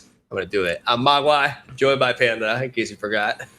That was a last moment drink of water there. Hydration is important, my friends. I was just trying to remind the viewers that you have to hydrate. It's, maybe in some parts of the world it is sunny. The moisture gets sapped out of your body. You need to get that water back in for your body to function properly. And the Poland and Belgium teams, I'm sure they're definitely hydrated to have their brains working at full capacity going into this game, where Poland has to win. Like France, they are in a do or die moment in what is already a very difficult group, even more so than France is even. So the chance of them coming back if they lose today is even lower, I think. And Belgium is a tough adversary. Belgium has just been very consistent, even though they had a rough first year of Masters. Ever since then, they've only improved their score. And Poland's the opposite. Poland has been incredibly consistent from the very beginning. The one country to qualify towards top 8 twice. This time around sets the first time that Poland is off to an 0-2 beginning. And maybe, just maybe, it may be due to the lack of Allen on the squad. It is Allen and friends, but I mean, I would like to believe that the third place in the World Championships can also pull quite a bit of weight as a captain. But sometimes these matchups are very close, and we have some very even out, power level regarding players all across the board, and it can be a little bit tight, and games just barely don't go your way. So let's see if today Poland can break out of this losing streak as they face off a very solid team in Belgium. We got Shihu, Lamparshi, and Shogo versus Red Winter, Ultraman, and Shucky. And the biggest thing, like you mentioned, is I think there's a similar storyline to France, where France had this not just being 0-2 and having to win, and obviously being a team that's expected to do better and have this pressure already from the expectations, but also from the storylines from the last EU Masters and how they finished that group. For Poland, it's a different reason, but also I think the same amount of pressure for someone like Shihu, someone, even Shogopass and Lamparty, where Alan's not here, and all of a sudden, we know how it is online when you lose, and even if it's variance, even if it's a card game, even if it's a low sample size with just 2 losses against a competitive group, it's a group of death, I think, for a reason. There's going to be people saying, oh, this team without Alan can't do anything, and there's going to be this extra layer of pressure where they think they have to get a win today because they don't want to deal with this possible criticism, and it does happen. So it is tough. The mental pressure here for reasons outside of just expectations, like France, is added on. And Poland will have to have not just very clean play today, but also just the right mindset going into this one to win it. And if they don't win it, to know that there's still a chance to maybe come back. And still, they can be proud of their performance. I think they haven't been playing badly, like you mentioned with France. It's just sometimes it is what it is, and that's how things end up. Really excited to see the lineups here, because Belgium has been known for bringing some outside the box sort of strategies onto this Europe Masters format, as we saw them back in the era of Aurelia Meta. I don't know if you remember, they brought that Thresh Aurelian Soul deck with triple the box. And that was just such a spicy take. So I'm eager to see what they brought to the table. Though from what I'm looking at, it seems super standard. So let's actually talk about Poland's lineup first. Something that comes to mind is that they're not playing. First of all, they're not playing Draven Sion. And don't worry, Pan, I'm gonna get to it. They're not playing Draven Sion. They're playing Draven Caitlyn. I didn't say anything. They're bringing, I can see it in your eyes. And they're bringing Ezreal by a very, very predominant deck that was used as a ban bait in the World Championship by Alan, and I forgot who made it, but not really relevant. Overall, a very good deck, and excited to see it. You can't preface this whole saying like, oh, don't worry, man, I'm seeing it, and then pretend you forgot who made it. Already, you're going against your own point there. So Mogwai, please, let's do better in terms of the reasoning that you have in your brain when you're gonna make a setup like that one. All right, but let's continue on now with the lineups. We see like you mentioned, a few teams bringing this Draven Caitlyn list. We saw Romania bringing it twice, so trying to make up for the rest of the teams not valuing this anymore apparently. But Poland is still high on this list. Shihu has admitted, especially during Worlds where he brought a list with Ezreal, this is not the archetype he has the most experience with. He never really was a big player with it, and Alan said that maybe one of the weaknesses for Shihu's lineup was him not being the best pilot on this archetype. Whereas a player like Shogopass, I think, if I recall correctly, he's very good on discard, but I think also on Ezreal, Draven in the past, just as a deck. Probably later archetypes. Yeah, I can see that. They do have some similarities, and they are featuring the same regions. And here we go with the first bans. Belgium wants no Zoe Nami today, as Poland is going to take out Akshan Sivir. 2 very strong decks and 2 rather predictable bans, even though there's several other options to go for here. Now that Zoe Nami is out of the equation for Poland, they are looking at the matchups that they have available here. They got Draven Sion, FTR, Zoe Nami. I wouldn't be shocked to see a follow-up ban from Belgium onto Akshan Sivir.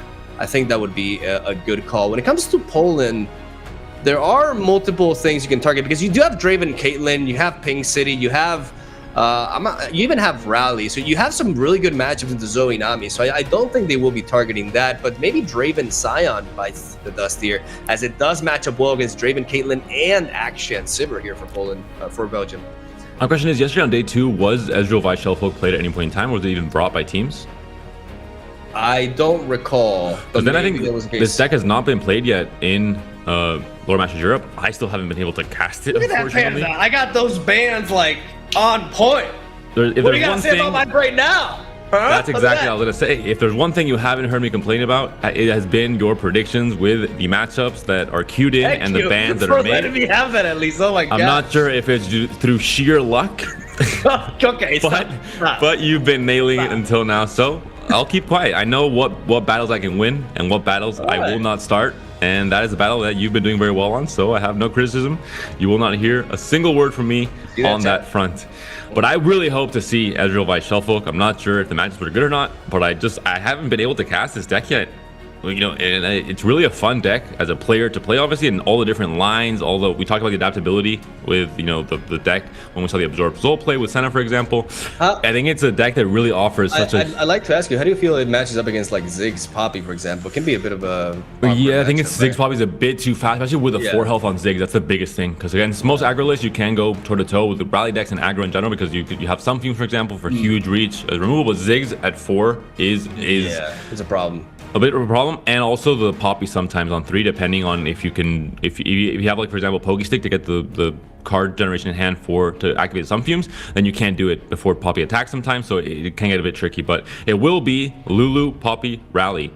Good call here by Poland and Belgium, predicting perhaps Pink City or Draven Caitlyn to come in, but instead is met with the Rally Monster, which is a terrifying matchup for Darkness. I was gonna say it's Darkness Day, but it may be more of a quantity over quality showcase for this archetype, unfortunately, as we're gonna see a pretty rough matchup that Belgium will have to overcome on game 1 between Poland and Belgium. You could argue that these two countries are pretty much rivals at this point in Europe Masters. They've been head to head, and they've clashed quite a bit, and they both performed, like I said, pretty well in the past. So always excited to see the Poland lineup versus, I'm going to go ahead and say, Ultraman and friends. Belgium is one of the most rigid sort of lineups that we've seen throughout Europe Masters. I think all 3 times it's been represented by at least 2 out of 3 of the same.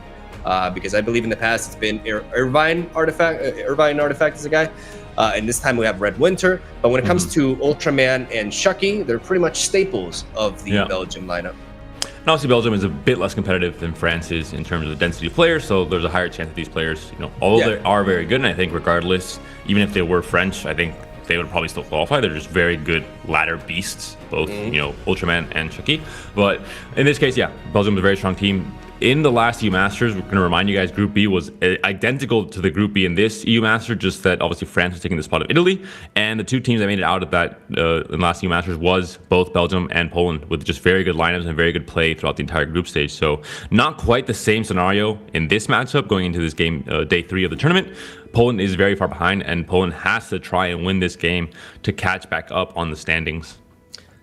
Remember when we saw last game that they never had a way to buff up Darkness and they were stuck with 3 mana, 2 power Darkness throughout the entire match? That's not going to be the case here. Really good opening hand for Belgium. Not only double Twisted Catalyzer into Roadmaker to get a very clean Darkness buildup, but also mulliganing into a Vile Feast, which can be really neat in this matchup, even though you have to take Ranger's Resolve into account.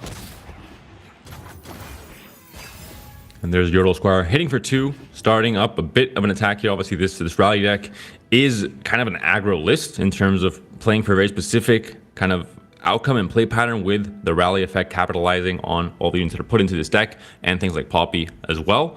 But again, it's Darkness. Darkness has, like you're mentioning, double Catalyzer. Darkness is going to really ramp up. They have ways to generate stuff as well, and they have the Vile Feast there to try and stop some of the damage coming in. And looks like despite this, the pressure from the rally version of Lulu Poppy is too much for Darkness to handle in most cases. And yeah, I agree. I think this is a deck that if you don't have the exact right answers to match them toe for toe, once they get that board lead and they can capitalize it for just 3 mana with Pursuit, you are in big trouble. Yeah, this is super advantageous. One of the biggest weaknesses Shadow House control decks have had throughout the course of Runeterra's history is the vulnerability towards multiple attacks generated through Rally. They have the ability to board wipe, they have the ability to trade and heal well, but they don't really handle overwhelming tempo too well. Not many decks do, but because of their reactive nature and the fact that they're always playing, picking off the opposing threats, this can be much harder to do when your opponent is striking you again and again, especially when you add Poppy into the mix. As they have several things going on, but they definitely need to get that 3 power enabled onto the Darkness so that they can one-shot Poppy immediately with it. Yeah, that's the biggest thing you have to look for in this matchup. The moment Poppy comes down, even if she gets just one, even if she gets traded, just that one attack and buffing the entire board, which might be a big board going forward as well, is very problematic. And Belgium is super punished here by this Yordle Smith going down. They could have attacked earlier with the Catalyzer, forcing a trade onto the Yordle Squire, Well, they're going to do that now. Never mind. I think they should lead off with this attack. I mean, they have a Vile Feast, right? Which is why they're thinking about it. But I think there's a very good argument for this Catalyzer attack here. But it's not going to happen. Interesting. I mean, you are sure that if the Poppy's played next turn, you don't have the attack token if you're Poland, so you're kind of fine. You can attack with a Catalyzer, guarantee pretty much the Darkness buff, and then have a possible Darkness available for one Poppy, for just a good Poppy this next turn, or when she comes out on turn 5 even, to have the answer already available. And we do see the Tiny Shield, actually the Focus Speed spell that can give Poppy 1 extra health, and the Sharp Sight as well, so there is some counterplay available. Right now, there is no counterplay towards a Vile Feast, though, which would allow Belgium to buy a little bit of time here, prevent some damage, and get a unit off the board, which is relevant for a future Poppy. So they have... The thing is, while blocking, as long as this Jordo Smith is on board, they can't really get these Catalyzers going, so they may have to work for an open attack. And yeah, there is the Vile Feast onto the Jordo Squire. And we'll see that follow up with a Catalyzer or a Dark Bulb Acolyte if they want to have the Darkness enabled immediately to be able to stop a Poppy development here. We could see that. The attack comes in here, obviously no real possibility of blocking because of the quick attack on the Jordo Squire and the elusive on the Bandle Commando. The Owlcat generated as well, an extra unit to go wide with for when Poppy does eventually come down. We might even see, Tenor of Terror on this next turn instead, with the Owlcat played here just to go for maximum board wideness for when Poppy does come down on turn 5 possibly. Hungry Owlcat going down, joining Beast Mama, and incoming attack from the Catalyzer to pump up that Darkness up to 3, which is all they need to threaten this Poppy and prevent her from going down on curve here. And I think you do probably just not play Tenor this turn if you think about Poppy and having the Sharp Sight available next turn if you play her out to have the obviously the counterplay to the Darkness. It's a possibility. We'll see. We could see the EE telescope here. Yeah, exactly. To still possibly get another cheap unit that you can maybe play next turn with Poppy. Alongside Poppy on turn 5, it's a 1-mana unit, and still widening the board a bit more while still having the Sharp Sight mana available. Yeah, trade with the Owlcat onto this. I like this trade a lot. Makes good use of the free body generated by the Commando. Gets rid of the Catalyzer, even though Darkness will go up regardless. Even if this exchange were to go the other way around with some buffs, but they wouldn't really make sense here. I definitely expect Poland to eventually just drop the Loping Telescope, keep the Poppy for next round, in which they can protect her from the Darkness with that Sharp Sight, and then even heal her further with the shield, because they've been holding on to the shield throughout this match, so waiting for the right target. So let's see what Poland does. I mean, it's not like they're going to be surprised by the Darkness. They know it's there. We see those glowing eyes on top of the left side, or the left top corner of the card, which means that it is visible to the opponent, and therefore, they will expect it. Especially players of this caliber, I think, won't mistake around it. And I think most players know how Darkness works. It is going to be shown in hand, and all the time. Just that's how the card works when it gets generated.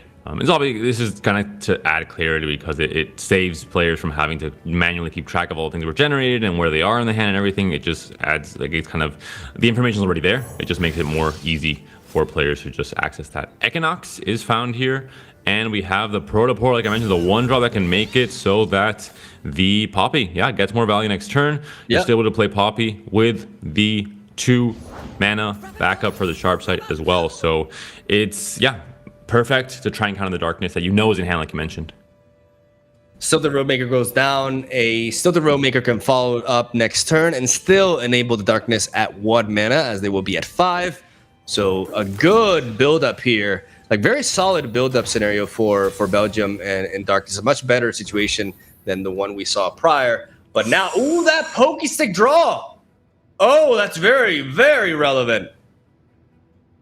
That allows them to counter the Sharp Sight, but they cannot spend. And no, they Darkness need 6 mana. 3. Yeah, Darkness is 3. They can play out both of the Pokey Sticks, so just enough. If this was a smaller buff other than a Sharp Sight, then it would be possible. But right now they have enough. It's just the mana.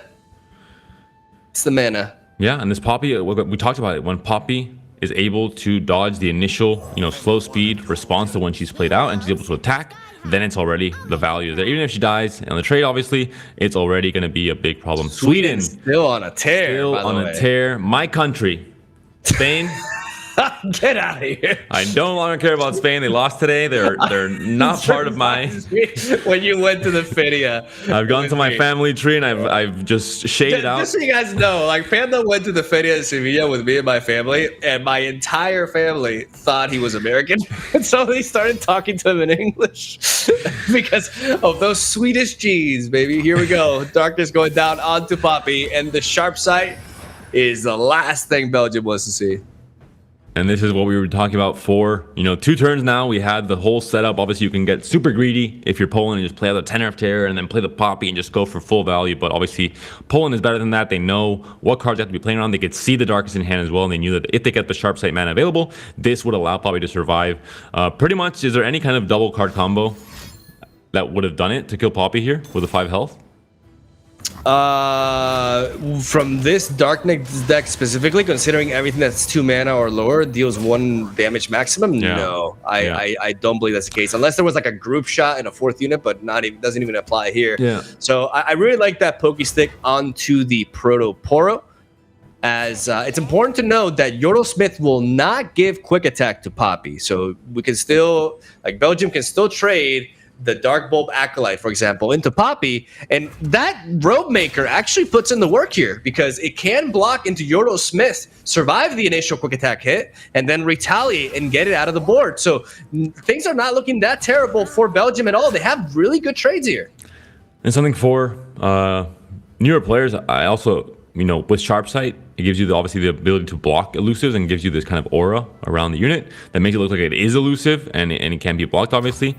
I think some clarity can be done visually to make that a bit clearer. I agree. Completely it's something that, obviously at this level, players know very well what cards are doing, but just visually, it's not super I can throw off newer players for sure. For new players, it is a bit difficult, but that is why obviously we saw Dark Bolt blocking the Poppy there. She was not elusive, she just simply had the ability to block elusives with a purple kind of elusive aura instead of the kind of white or see-through usual elusive aura we see on the Bandle Commando, for example. Belgium's hand has everything that Darkness more or less needs at this stage. Obviously, you would want to see the champions, right? But what I mean is they have ways to enhance Darkness still, ways to make it cheaper, and Darkness generation through Ixtali as well. The problem is the Darkness generation is a little bit expensive for this stage of the game, as we're going to see the Catalyzer go down, has a good board to attack into here, as Bandle City Mayor is dropped by Poland, and we have a Loof Travelers. It could be a Loping Telescope Chain, or I think I would take a Loof Travelers at this point, since you have a lot of value in hand already with that Tenor of Terror as well. But maybe I'm wrong. Maybe the Loping Telescope Endless Chain is too tempting nonetheless. This might be factually incorrect, but it seems like whenever Mayor's played, you have it should read just manifest Aloof Travelers, Loping Telescope, and 1 extra card. Because it seems like it's every single time you're getting good one Withering of these Mist here, by the way. Yeah, good very Withering Mist. And stops the Aloof from being played this turn as well. And the Tenor of Terror. Both of these big plays just completely shut down. Really solid. Actually leads up a solid attack here, even though the Owl Beast represents a good block into the Catalyzer. The Owl Beast? The Owlcat. Oh my god. Listen, I'm not surprised that you're calling, the cat's a beast. Why is it called hungry? Like it's not even eating anything. It just looks derpy. Like I don't even I like to have a word with the developers. This is not my fault. It has to be maybe just, I'm not entirely sure, actually. I can't explain that one. I don't know. The Owlcat lore is not somewhere I have expertise. I spent too much time on the Yordles. I didn't get to that chapter of the Yordle mythology book from Bandlewood, but someday I'll be able to. This Owlcat is a Fae, right? That's not lore. That's the gameplay, Panda. That's a possibility. It's a possibility that I'm not gonna answer. Because I don't know the answer to that question. But we see the block here from the Owlcat on the Catalyzer. Catalyzer gets that Darkness buff again. We're now up to 4 damage. Am I correct there? Ooh, yeah. And there's Yordle in arms and the Vagar top deck for Belgium. Really good draw for both players. Even though Poland does need a bit of a board presses going on here to get value out of this. I do love this Bryce Steel lead, though. Protecting the Commando from a ping And you can follow this up with either a Tenor Terror or an Aloof Travelers. Not sure which one Poland will opt to prioritize. Like they can go for damage or they can go for a little bit of a hand control here while also drawing into more options. Regardless, once they drop one of these 2/4 drops, they will not be able to follow that up with a Relentless Pursuit. And Belgium just drops the Veigar immediately. That's one of the perks of this specific Demacia matchups. In most cases, like Action Sivir or other mid-range decks, you have to be worried about the single combats, the concerted strikes, but those cards don't see play in this more attack-oriented archetype, which means Veigar is generally speaking safer. And yeah, the biggest thing here to note is that the Yordle Arms pickup, the top deck there, was usually massive when you're playing Rally because you normally have a big board and it kind of works perfectly with the game plan you're going for. But with the amount of control from Darkness, you've been able to obviously control the board quite a bit. Now, obviously the board is much wider, but you don't have the mana to play Yordle Arms and get to develop this entire turn with Protector and a Tenor of Terror. So, and again, we're talking about control from Darkness, now dealing 2 damage or 2 mana only for the Darknesses here, so you're able to control this board and keep it quite low again, to the point where Yordle Arms is not really a big deal. I would expect a Spiraling Block onto the Bright Steel Protector here to set up a Pokey Stick to finish it off. And you're also preventing the most damage while using, I like this too. I mean, you're playing into another Sharp Sight, but at this point, you've seen at the very least 1, maybe even 2 being played out through this game. So you're happy with those odds, and you really do want to prevent as much damage as possible, even if it is at Veigar's expense. So I like this. I like this block by Belgium. 2 damage going uncontested. The Alcat coming back into hand. So generation of value, which is going to be, again, Poland is trying to go as wide as possible to get benefit from cards like Rally, cards like Poppy, cards like Yordle and Arms, and Bandle Commando worked perfectly in doing that, and also in sneaking in, some extra damage with the elusive keyword. So doing his job very well in this deck, and we're seeing it here. 4 wide again. Yordle and Arms and Rally can be played this turn. And Ranger's Resolve, as well. If you go for the Yordles and Arm and they try to react with like a Pokey Stick or something, you can actually just they're going for it. They are going for it, and it makes complete sense. This is a crazy attack, especially because at this point, they're gonna go for the Pokey Stick, and they're gonna be countered. They pretty much have to, because they can't go for the Darkness at fast speed. They have the lifesteal from Ixtali. Will that be enough to survive this incoming attack that will be followed up by another attack afterwards?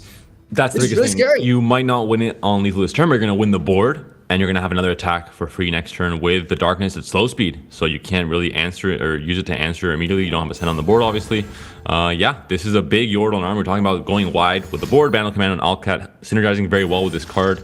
And dealing exactly 5 here. Ranger Resolve comes in. Oh, so clutch. Stops the kill on the Bandle Commando. Only 1 mana left for Team Belgium here to stop this attack and the next one as well.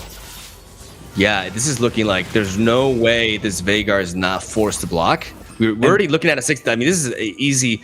Like, you would argue this is easy lethal, but there's a lifesteal to take into account. There may be some survivability here for Belgium, but they're going to have no board, which means these back-to-back consecutive attacks and the impact, everything comes into play. And I just do not see Belgium surviving this. As Sweden. Wow. My people, 2-0. I never doubted them. 3-0 going into this group stage. Absolutely, really. Now, seriously, Mogwai, fantastic performance from this team. Missing Salty Simon. Day 1, we were doubting if this would affect the team. If not having this very experienced player, I think statistically, just from his achievements on ladder, the best player on the Swedish team. Missing for this tournament. Aaron came in as an expert Lee Sin player that was very high up on the rank ladder going into this tournament, so he was kind of a hope, like, can this guy take over as maybe the very, very strong player on Team Sweden, but maybe just a team play, with a more balanced teamwork element maybe in Team Sweden for this tournament. And Pyrox and I'm So Humble, of course, doing a fantastic job. I mean, 3-0 in this group is very, very impressive. Not the draws you want to see for Belgium. Belgium goes down as Poland strikes for the win, and another loss for Darkness. Today is not the day for Veigar and Senna, as Belgium takes loss game 1, and Poland is 1 win away from not ending up like France, essentially, as they are able to potentially get back into this game. And it's important to remind viewers, especially those who don't saw the first version of Europe Masters, that the winning team was Portugal, and they started off 0-2 and then proceeded to just win every single series from that point onward. So that could be the case with such a powerhouse country as Poland here, as they're able to take down Belgium, and now they have one more. I think that the results have been reverted here. It is 1-0 for Poland right now. They need one more win right here, as they managed to get the win through with their rally beast of a deck, and now they have 4 different options. It is Draven Caitlyn, Ezreal Vi, Pink City, or Feel the Rush Control. Which option do you think they'll opt to go with? So Poland right now, if I have to be biased, I'm gonna just say I want to see this Shellfolk. Shihu, please give me what I want. Alan couldn't do it, couldn't give me the shout out. At least Shihu, I know, is a good friend. He'll be able to pull through here and bring the Shellfolk to the big stage, show the people what they want, and bring a deck that is very fun to watch, like I mentioned before. But talking about the actual, maybe the best deck to bring into this current spread of decks. Against Belgium, you have 5 decks still available. It's going to be much harder to predict. Like, people really underestimate the difference of 5 decks to 4 decks and 4 decks to 3 decks. Like, it exponentially gets much easier to predict lineups, or to have 2 of the 3 being good matches for a certain deck and going for that deck, for example. So with 5 decks available, it is kind of an advantage in this kind of format for Belgium to have more options and different, very diverse options as well. That's the biggest thing. We see Darkness, we see Plunder, we see Zoe Nami, Feel the Rush, and Poppy Ziggs. I wonder how the matchup between Draven Caitlyn and Ziggs Poppy plays out. Because is it Bandletree? It could be Bandletree. That's the problem. But to be fair, like let's assume that it's aggro, just for the case of figuring this out. If you're pulling, like you're gonna say, okay, we're not gonna play into the mind games. We're gonna assume that's aggro. All right. How do we match up against it? Well, it don't matter. It is Shihu had heard my prayers. I knew he would pull through. All right. I can't count on Alan, but I knew that I could count on Shihu. He is a reliable human being. And we're seeing it here. Ezreal, Vi, Shellfolk on the big stage. And I finally get to cast this deck I've been waiting for weeks now. I got very unfortunate at Worlds not casting any of Alan's matches, and also just it being banned 24/7. I'm gonna let you go solo on this one. Just take everything. I'm like, oh, wow, interesting. I'm gonna be honest. I haven't played in 2 weeks. when I play this deck, I released it to the world, and I'm like, all right, time to move on to something else. I got a bit tired of it. I did play a lot of games with this deck, probably the deck I played the most this season. So. I haven't played against Darkness actually with Shellfolk, not very often at least, because Darkness wasn't obviously as high in play rate. Yeah, it wasn't before popular. Yamato showed the world how to do it. Yeah. So it'll be. I played some Dark, but again, it was very kind of old versions of Darkness, so it was very hard to. But really, it's going to be about the value game going to the late game, and sometimes you can get some crazy conchologist plays that do like crazy again, and with Shellfolk of course on the board. If they don't have a direct answer, and obviously a lot of Darkness decks have now stopped playing the 6-mana Drain card, for example, that kills the Shellfolk outright.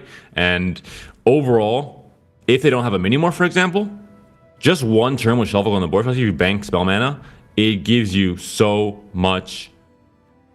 Just we could see a situation in which they mulligan a little bit more aggressively than usual to try to find that Minimorph to be able to answer. There's a Lecturing Yordle in this deck as well. Yeah. That's interesting. Maybe there is a world in which this could be a little bit of a bamboozle. Maybe there is no curious Shellfolk. I think there's a limit, Mogwai, to what kind of bamboozle you can pull off with Ezreal Vi. What kind of deck are you playing if you're not playing Shellfolk? Well, good question. And the rest of the deck does look. I think you just said, Lecturing Yordle. This guy has a fantastic body and generates poison darts as well. So what's not to like? Let's just throw him in there. It's hard to go wrong with Lecturing Yordle. Exactly. There's 4-drop. I think it's the same case as Stone Stackers. This Pink City archetype brought to light some very underplayed followers that should not have been underplayed to begin with. Whoa.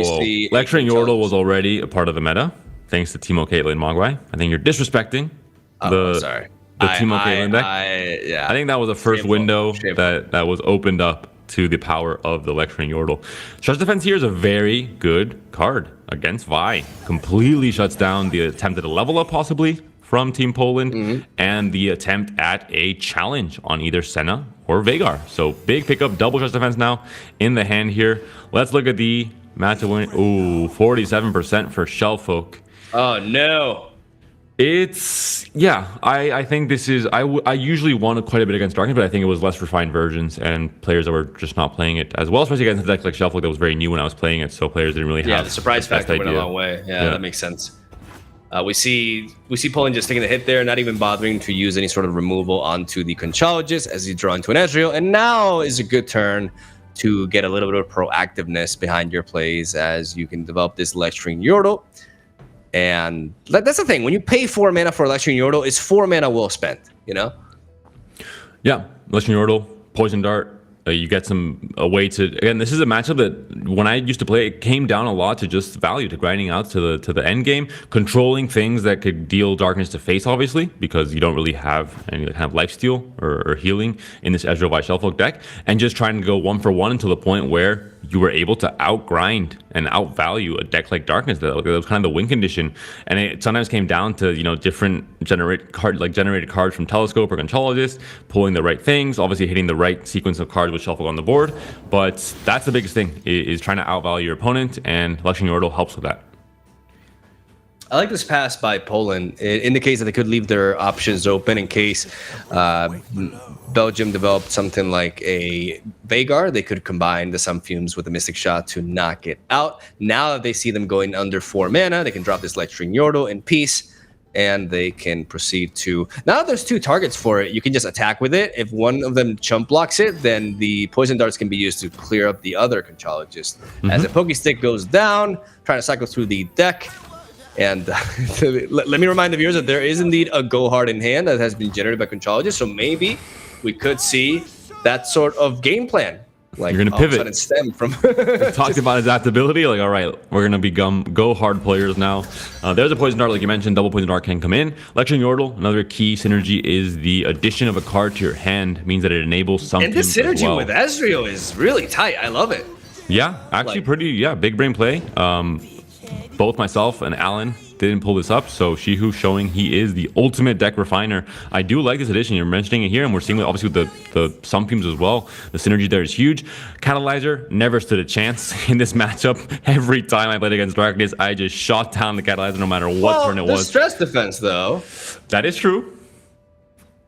That is one way to do it. Is it worth considering it doesn't kill the Lecturing Yordle, and you want to use a stress defense possibly for something like the Vibe? You got to go hard. You got Pokey Stick. That's true. This is good stuff right here. As this Catalyzer would survive as well, which would force another removal out of Poland, and you definitely don't want to resort to that, especially because this trade is not... You can't prevent it. Because these Sun Fumes do kind of do the same thing, but they just don't deal enough damage, and they cost 3 mana. So right now, this stress defense is really neat for Belgium. It's going to allow them to preserve this Catalyzer on board, get the boost, because otherwise the Mystic Shot would have prevented the unit from striking to begin with. And now we have a situation in which Senna can come down later. We got the Withering Mist. We got several options to control the board, but at the same time, not the cleanest form of removal. And we're gonna see. We're gonna see They're the going for anyways. it. Yeah. All right. Again, you're playing on curve here. You don't want to play Archivist until if you don't have 3 spell mana banked or 3 mana more to work with, because there's a high chance you're gonna just waste the value on it. And you usually want to play. Obviously, you want to try and save things like Archivist for Shelfwalk when it's down, because it will copy the card you pull from the Archivist. So it's massive. And obviously, the information of knowing what kind of spells are going to be top decked in the later stages of the game is very important as well. You don't want to play Ezreal early on, because it's going to be, obviously, if he's not leveled up, going to be the target of removal and probably won't do much of anything coming down to the board this early. So I think you have to find a way to sync out your mana, and Sun Fumes on the Catalyzer was the way to go there. Go Hard comes down onto the Lecturing Yordle. No confusion whatsoever, it seemed like, from Lamparchi. He's like, all right, this is just standard Go Hard Darkness, apparently. He was unfazed, not even a single blink happened. And there is, on curve, as good players tend to do, drawing the Shellfolk, and has a Trinket trade also in hand with a 1 mana, giving you 0 cost Otterpusses. But Vi comes down instead. I mean, Vi, in a way, denying the Senna development, right? As they've already seen 1 stress defense go down, so the odds of them having another one are less, even though we do see that's not the case. But I do think Vi is ultimately a good play here, as Senna is going to hit the board, and now they're going to try to trade this. But then we're going to see stress defense being applied here to preserve Senna, and get a little bit of I mean, you still get a little bit of damage on Vi. You get 3 damage on her, which will bring him down to 3 health with the tough. So you're still effectively getting 1 damage on her with this, which is better than nothing. But yeah, this is a great way to shut him down. It's what you mentioned earlier. Stress defense onto Vi is just so good here. Stress defense is just a very good card against Shellfolk in this matchup. Overall, something that I had a lot of trouble with when I was playing this matchup initially, and just can really swing. Like, imagine the Vi kills a Senna here. That is a huge, like, the Vi is still alive. It has toughness, so you have to deal with it with darkness, not with just pokey sticks. And it can, obviously, Senna being alive is a big, advantage for Team Belgium, and the mini morph they top deck is also a massive advantage. The Otterpuss here played for priority passing, has still 7 mana to work with, has still possibility for mini morph, and now Poland has to say, hey, do I play my Shellfolk here?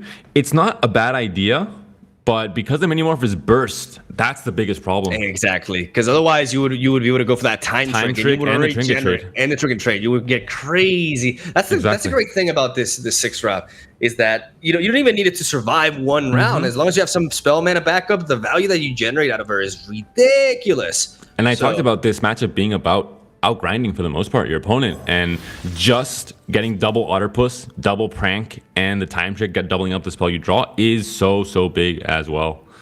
Ooh, they have the chance to go for a mini morph here. They have just the mana for it, but that would be their entire turn. Is it ultimately worth it is the question, because otherwise you just pick up the trinket trade instead. Yeah, you just get the easy value out of this. I like this call by Poland, knowing they're going to draw into mini morph anyways. I don't think it's the kind of play that they can afford at this point.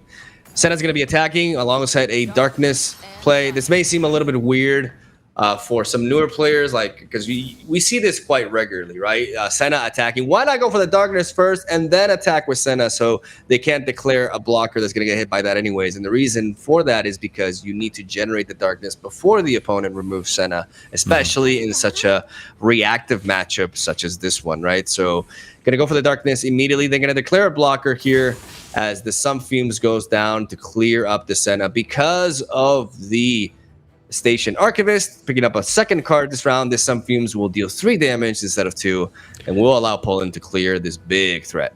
And heads up play from Team Poland. Sometimes you don't even declare blocker because you think, oh, it doesn't matter. But in this case, if it was a 3rd stress defense and it was given to Senna to survive the Sun Fumes, it would not have the quick attack trade into the Archivist, and the Archivist would kill it. So heads up play from Poland. Obviously, this is something that maybe seems kind of standard, but some players just don't care. They're like, oh, it doesn't matter. It's never going to be relevant. But it is relevant in this case. It was a 3rd stress defense played. Not likely. We've seen 2 already, but still a possibility that you have to keep in mind if you are Team Poland. I think you still think Otterpuss here just because you get the prank, and then you have something to use. Yeah, with the Curious Shellfolk here. At this point, there's no point that Belgium can tap under 6 mana if Poland is playing it slow and still has the threat of the Shellfolk with because just 1 turn where it isn't immediately burst mini morphed is just, we're seeing it here with the pranks, with the trinket trade, with the time tricks. It's a big problem for Belgium. And it forces the darkness out of them, because otherwise they have no reliable way of dealing with Vi without spending a huge amount of mana in the process. And that's really good for Poland. Takes away that removal, and like you mentioned, Belgium right now has to be they have to tread lightly here, as there's a mini morph draw. Down goes the Curious Shellfolk, and it's going to be immediately mini morphed here. I was going to say, at a lower level, there's a chance that you just go for when you play Shellfolk, you're not really swinging this turn. You're not swinging with Shellfolk most of the time. You want to keep her in the back row and keep her protected and the high health, of course. So there's a chance that you're just swinging with the 3/3 and the 1/1 just to pass priority. And a lesser skilled player or someone who doesn't know the matchup well enough would just play something like an Ixtali Sentinel and like, oh, I messed up, and you would have a chance. You give your opponent the opportunity to mess up. But at this high level, I think Belgium is very aware of what something like that open attack white might try and indicate. And very clearly had the mana up for Minimorph and stopped the Shellfolk before it could do anything at all. If it was a fast speed spell, you have a chance to just immediately on the stack play Trinket Trade, play the time trick, not the pranks. It is focus speed, of course, but still very, very strong shutdown on the Shellfolk here. Do you take Loping Telescope? This is an interesting situation. You could just skip the predict and try to pick up something better, but and that's what they do. But Loping Telescope was a definitive good consideration, though. At the same time, you just kind of want to find another Curious Shellfolk. because Yeah. it just enables you to completely drown the darkness player in value. There's just nothing that can compete with it. I would argue that in a way, Curious Shellfolk is low key the new Karma. That's a comparison I think I've made before, and it's apt. I mean, you're doubling up things. They have a lot of similarities, obviously. I would definitely expect the Catalyzer to go down now. Like you get a blocker that can turn into one of the 3/3s, and I mean you can go with the prank first, right? But I would be shocked to not see. Oh yeah, get that mini morph to 8. Yeah, that's rough. And now you drop the Catalyzer, trying to block. You're gonna go for the attack anyways, but it forces the Octopus to sit in the back. As I would assume, Catalyzer will trade into one of the 3/3s, and there could be a chump block here or not. We could see a block on the 3/3 to enable a Withering Mist target, or we could see Belgium hold on to this one drop for a bigger block later. But I mean, considering the matchup, I don't think you're going to get a better block than this. But to be fair, you're still at 4. You're still at full health, and that Withering Mist is gaining you 4 health back, so you're not in a hurry to use this as a blocker, I think. The block here on the 3/3 instead of the mini maybe has to do with the possibility for something like a... Oh no, Mogwai. Iterative improvement. Relax. I was building up the tension to make you think I didn't know, but I knew it all along. Of course, my favorite card, Iterative Improvement. If it wasn't a deck, it would be able to copy the Archivist, which is a great value tool and a great copy for a card like that. Usually not in a Shellfolk deck, but just for the possibility, both the same stat line, I think it was definitely the right decision to block the Archivist instead. This lack of champions here for Belgium after losing Senna is hurting them for sure. They're running out of gas. It may seem like they still have a lot going on, but their plays are actually very limited right now. And without Senna, some of these spells are underwhelming. I mean, the Darkness is enabled at 4 damage now, so I can put in the work. But Poland is just one Curious Shellfolk away from the time trick. The time trick, I think, has to be the answer here. Yeah, you want to try and find the Shellfolk. You're preparing the hand with all these pranks. I think obviously in most decks when you're playing Otterpost, you're pranking as soon as you can just to get that huge value in terms of reducing making the cost of the spells for your opponent usually +2 mana. But in this matchup, you want to save all these pranks until the moment that Shellfolk comes down. But Shellfolk is not found here. Oh man, maybe another skip? No, or they picked up the Pokestick instead. I'm not sure. Maybe they could have drawn it as well. By blocking with this Manatee, they do set up the Exali Sentinel to be picked off by this Mystic Shot. Ezreal must be leveled up at this point, right? Or at least very close. Yeah. Usually he does no problem with leveling up Ezreal in the deck. Obviously, there are some tech choices you can have. Especially with that Yordle, that lecturing Yordle earlier. Yeah, that's that's one tech trick that obviously enables it much quicker, which is something that I haven't even considered back in the day, 2 weeks ago when I was playing this deck a lot. But also just some themes we've been seeing, the Mystic Shots, of course, and sometimes Time Winders. Sometimes I at least ran one copy of Time Winder when Draven Sign was a big thing, just to be able to have more survivability in the early to mid game. And obviously you had many more for the silence, so that wasn't a problem, but it's more just the early game.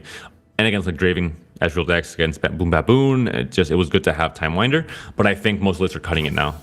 They don't really see the value of it in a tournament setup like this. Ixtali hat trick, ladies and gentlemen. Another Ixtali draw right there for Belgium. And now Poland's going to lead off with this Pokestick, try to cycle through their deck again and see if they can find that clutch Curious Shellfolk that would allow them to just start netting. The value would be absurd. Like right now we have the setup, the trinket trade. You already have a prank in hand, and that really is all you need to start drawing like crazy. And I've said it, many times. Whenever I am deciding to play a deck, or whenever a deck becomes popular, it's because it's doing something unfair, something that's going above what the normal rules of the game is. That's the reason why I think Demacia on the board has been power crept so much, because it's just a fair deck that just does something well. But there are pretty crazy things in the game now in Runeterra and Shellfolk. When you see the deck list, you think, oh, cute, this is a meme deck, okay, interesting. But once you play the deck and you understand what Shellfolk is able to do, how there are really no limits in terms of the value that this card generates, it really gives you a good reason to play this deck. Like, it just feels so powerful in the late game. Giving you the ability to completely outvalue a late game value focused deck like Darkness or even Field of Rush. Like, it's a very, very menacing strategy that can have an even of a better time against control like decks, just because of how slow they are and giving you more time to find your own combo pieces. And sometimes, when you got several control decks in the meta, the one that goes off more in the end tends to prevail, right? And that's definitely the case with a deck like this. Curious Show, even though we did see a slight, like it was a slight mismatch for Ezreal Vi, right? That could also be like the data, you know, like a lot of people not knowing how to play the deck or something. Yeah, like that. Because I have a hard time believing that it's not a good matchup for Ezreal Vi here with the Curious Shellfolk. And that's why I never really, I don't know, for most of the decks that I've kind of spread or made popular in this expansion, there were all decks that were kind of hard to pilot. And this is not the argument of aggro being easy and control being hard. It's not the case. Just certain decks and certain play patterns won't translate to a win rate or a high win rate for the majority of the player base because they have a bit more nuance. And you know, I've seen a lot of data, I don't know how to say scientists, but data analysts in Runeterra saying it as well, that these are decks that you have to play at least 20, 30 games to even begin to understand and really start boosting up your win rate by 10 or 15% even in some matchups, because it does, you know, you have to play through all these different interactions to understand how the cards work and where to get the maximum value in some of these interactions. And Shellfolk is a difficult deck to play.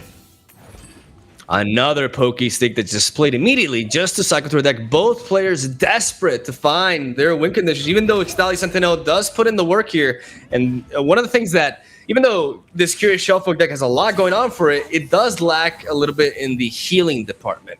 So this Ixtali Sentinel could slowly but surely start, burning away at this Nexus when their ongoing effects. But we would definitely like to see a Veigar if, we were the Belgian players at least. Because that is exactly what they need to go for. Another Pokestick, another cycle here for Poland as they keep on digging. And hey, Lopi Telescope is pretty all right. Like, that at least gives you options here. Yeah. And this is something as well with this deck. I've seen some copies of some players running Shellfolk that run... I think that is unplayable. There are no dragons. Literally. Maybe if you create enough dragons from the Lopi Telescope, but that might be a bit of a reach. Pretty bad options overall. I mean, the Moonglow, I guess, is the only somewhat playable one, but there may be answers at fast speed from Belgium and the Darkness deck to counter that. No Shellfolk still. Trinket Trade, you have all these tools to enable Shellfolk once it does come down, but you can't find the card itself. I was saying, some players, I think, have cut Shellfolk to 2 copies instead of 3. I hope. I'm going to check this deck list after. I hope Poland did not do this, or else I am no longer friends with Shihu, despite him possibly being the one to bring in this deck for this Game 3, because that would be a massive mistake. Shellfolk is such a big... Obviously, it's the whole reason you're playing this deck, and reducing the chances you have of drawing. I think when players know to play around it now, and they know to keep Mini-Morphs, to keep Thermal Beams in some cases, like we're seeing here, to deny that. Yeah, I would definitely agree with that, man. We say about Poland, but it's on Belgium also just drawing a bunch of nonsense at this point. We got the Roadmaker. I mean, Roadmaker did do something, right? But back-to-back Vile Feast, especially in this matchup, that's just not what you want to see. I would target the Dark. I mean, at this point, I don't know. Because, yeah, this affects one Darkness. It slows it down a little bit, but both players are at full mana. Yeah. I think you benefit more from just taking power from the Ixtali Sentinel. Yeah, I agree, and that is a choice there from Poland. No cost reduction on the Darkness there. And actually, one interesting thing as well, if you ever play a Shellfolk Mirror, it is a very weird mirror match to play, at least in the initial days when I was playing it, were first people that just picked up the deck. It was really weird, just passing all the time, not knowing when to do what or be punished for it. And the 3 most important cards are Thermal Beam, Mini-Morph, and your own Shellfolk. That's the only thing that matters. And having your Thermal Beams ready, or Mini-Morphs even better, ready from when your opponent plays a Shellfolk. If you tech in Aloof Travelers as well, that makes a big deal in sniping your opponent's Shellfolk. So it's a very weird mirror match, but very fun one if you guys queue this deck on ladder and end up matching into it. But in this case, the Thermal Beam still going to be pretty useful here, I think, to take down Ixtali Sentinels. And obviously at this stage in the game, having 2 Thermal Beams is going to be great as a way to kind of use up a lot of your mana while still retaining card advantage. Gonna go for 1 Trinket Trade, see if they can find something of worth here. And they're gonna pick up the Otterpuss, gonna drop it down, get that Prank, try to disrupt a little bit and make some use of their mana. The problem is developing a unit here, it does give you a blocker, right? But at this point of the game, there is an argument for trying to do your best to clear up this board. And then when they play Ixtali Sentinel, you having no board is actually good because you prevent the Darkness from being played and hitting your Nexus that same round. as right now they're going to pass back. And I mean, if you're Poland, you can easily take this pass, except for the fact that no, you have 9 cards, so you don't. Oh, there it is. Shufflefolk is there. Gohart is drawn, but Gohart is not the answer for a 4/6 body like the one that Shellfolk has. And one of the big problems with this deck as well, and the reason why I was sometimes running Timewinder, you sometimes get a full hand. A lot of the cards that you play give you another card in hand, so it's very hard to deplete your hand of cards. And with pranks coming in from the Otterpuses, etc., it is a big deal. The Ezreal comes down, possibly baiting out the darkness here. Creating and now, because they were a 10 card, so dropping Shellfolk with no hand space would have prevented them from actually drawing multiple cards with this prank. Another tip, never play 2 Shuffles on the board. It's too much value. You don't have enough hand space. Really, it feels so bad. It's ridiculous. Yeah, because you no longer draw. Because your hand is always full, so you're you're not drawing anymore. So you feel like, am I actually really gaining value anymore? It's never worth it. It's never worth it. It's just you shoot yourself in the foot, not punch yourself in the foot. Although maybe you can also punch yourself in the foot. It is physically possible. Not practical, but I do think it is actually doable. Is this not something you've done, Maka, before? You can't confirm this for us? Well, I mean, I used to train in grappling and stuff, so I did punch my foot back in the day a lot. Actually, no, I didn't, but no, I think we can just cut that clip, get the first part only, and post that on Twitter after this broadcast. Thank you, Mogwai. But looking at the prank now, nothing you can do here steals your card. For any viewers at home, they're going to be surprised at what's going to happen here. With Shellfolk on the board, you are picking a kind of a random choice of cards here, the cards you're pranking. That's not a guarantee, like let's say the Moon Weapons for the Felios. And you're going to get a Stress Defense in your hand for 1 mana less. This is why the value is almost infinite. You make your opponent's card cost more, you steal them, and then you just have things like Trinket Trade for double Otterpuses. So you have 2 pranks, and it just keeps going and going and going. And the biggest problem really is the hand space. That's the one thing you're fighting against yourself almost. You have too much value. Exactly. I mean, there could be a case in which we see Poland just dump their thermogenic beams here when they're at 0 mana. Just to create some space. It really is the case, and this is why I was running Timewinder. The one thing I couldn't stand was having so much value that I couldn't contain it in my hands. I'm like, all right, we got to fix this somehow, and I felt the Timewinder was, or get excited in some cases, also depending on the meta. Although some teams already did that job very well at controlling the board, and you're not really burning. Sometimes you are, but in this matchup, I don't think so. You're just outvaluing for the most part. Also, one of the fun details to explain for newer players, perhaps wondering what this deck is capable of, that Trinket Trade right there. If we see Poland go for the Moonglow, they will be left at 1 mana. You'd think that would be the end of their plays, but Trinket Trade will actually, if you choose Otterpus, the Otterpus that the Create Shellfolk will spawn will be 1 mana less, which means it'll be 0 mana. So when it comes in, it effectively ramps you up. It costs nothing, and it gives you 1 mana. So it allows you to play that prank on that same turn, which is kind of wild if you think about it. When you're playing Shellfolk on turn 6 against any kind of deck that you have to stabilize going to the late game, having Shellfolk and Trinket Trade is it feels unfair and it feels broken, because all of a sudden you can be losing on the board. They can have 3 more units than you and are going to have a big swing next turn. You play Shellfolk, you play Trinket Trade, you get the Otterpuses, you ramp up the mana back, and you have spell mana to use the next turn and like 3 or 4 blockers all of a sudden. And it just completely stabilizes the game. There's not a single card in Runeterra for that mana cost that just is able to just completely change the outcome of a board state that quickly. This Moonglow actually was super clutch because you can bop the spell shield with Vile Feast, but the +2 health gain will allow the Shellfolk to survive this incoming darkness. And therefore Poland is in a very good spot here. Down goes the darkness, and I would definitely expect a Trinket Trade at this stage. There's a darkness onto the Nexus as well. This is one of the more problematic things to deal with, because you don't have heal in this Ezreal Vi Shellfolk list. So it's outvaluing while also making sure not to be burned down by darkness, because as darkness grows and you're able to target the Nexus, it can become problematic because you're able to lose in 2 to 3 darknesses. Ooh, we saw an ambush possibility there. No Vi in hand that has been ramping up, but ambush off the Trinket Trade is definitely a win condition that I've used many times with the Vi in your hand. Possibly just, again, there are games where you outvalue, but there's games where you have to still race to some extent, and both Ezreal and things like Ambush 5, for example, are ways to do this. I would prank here. Like, they're thinking about it, maybe keeping the mana and such, but I would definitely prank here. I think there's extremely, very, very, very little downside to it.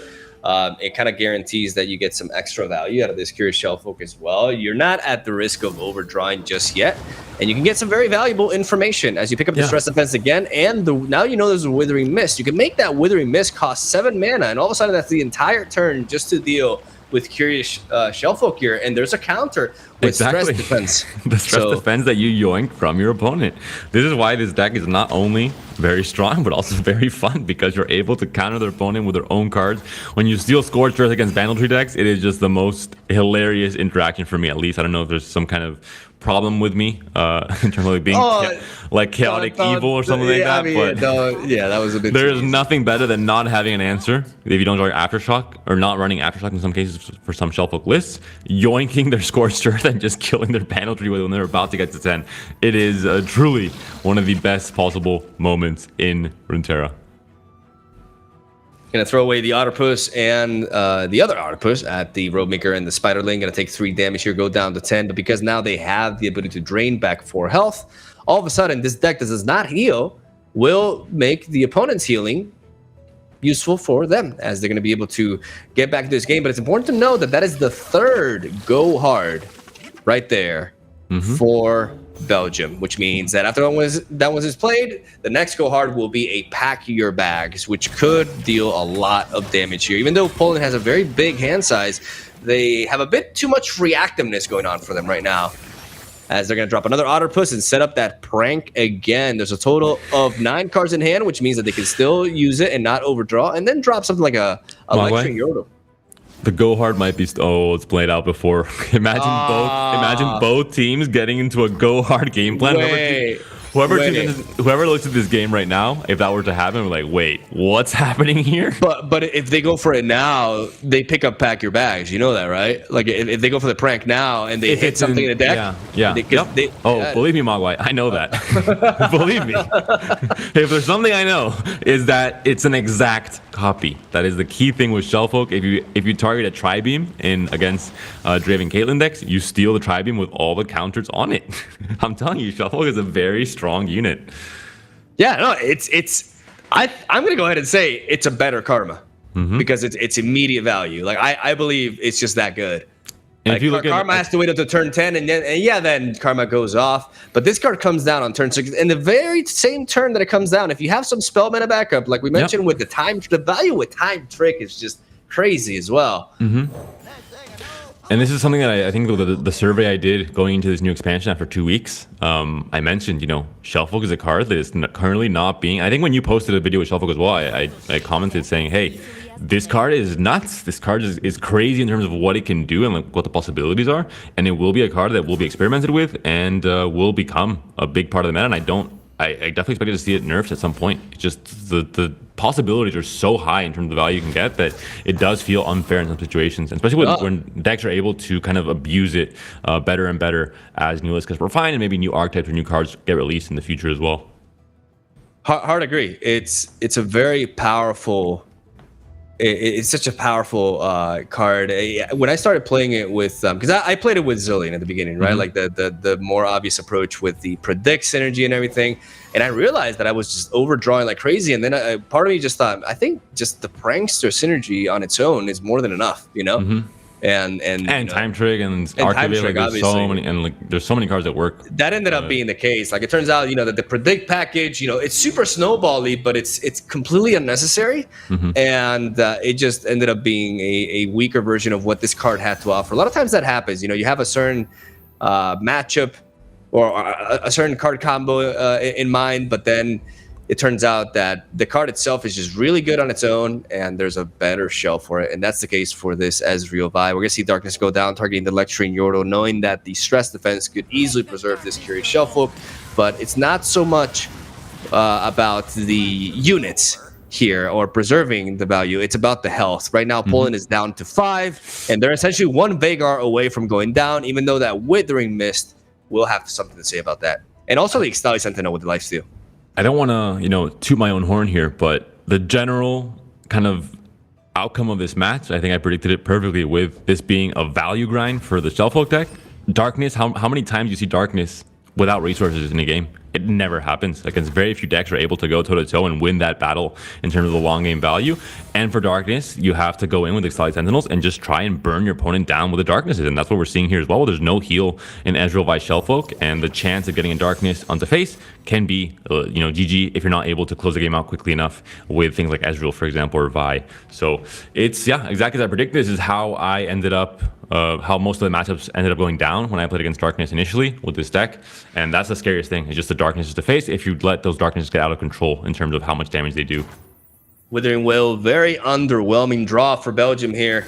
We could see a prank just take away more healing, something that Poland is definitely happy to see, getting that Withering Will up to 7 cost. I just love how you make the card, you cripple the card, and then you take it and you make it better. I'm telling you, there's some nasty, chaotic, evil element of enjoying how Shellfolk works, but so nasty, dude. I tend to think I'm a good person, but I don't know, Shellfolk is something that enables the darkest side inside of me, I think. It feels dirty. It just feels really dirty. They're maybe thinking about taking another stress defense just to ensure that they can keep up. I mean, they do technically have enough health gain at this point. They have the Withering Mist, they have the Extali Sentinel. Even though they're low, they aren't really in the red, and they got access to information regarding the last card in their hand. Now they know that they don't have any champions, they don't have to worry about Veigar. It's also just the information that you get from this card. It's just such a big power play because you get the entire package. You get to see what they have, you get to weaken their card, and my favorite part, you get to take it away as well. That's probably the more important one to mention. And we saw it there with Lexion Yordle being targeted by Darkness last turn. Is because they know obviously they know what card is being stolen, what card is being pranked. They know what card they're getting in their hand as well. So stress defense is a known quantity in terms of trying to stop the game plan for Belgium.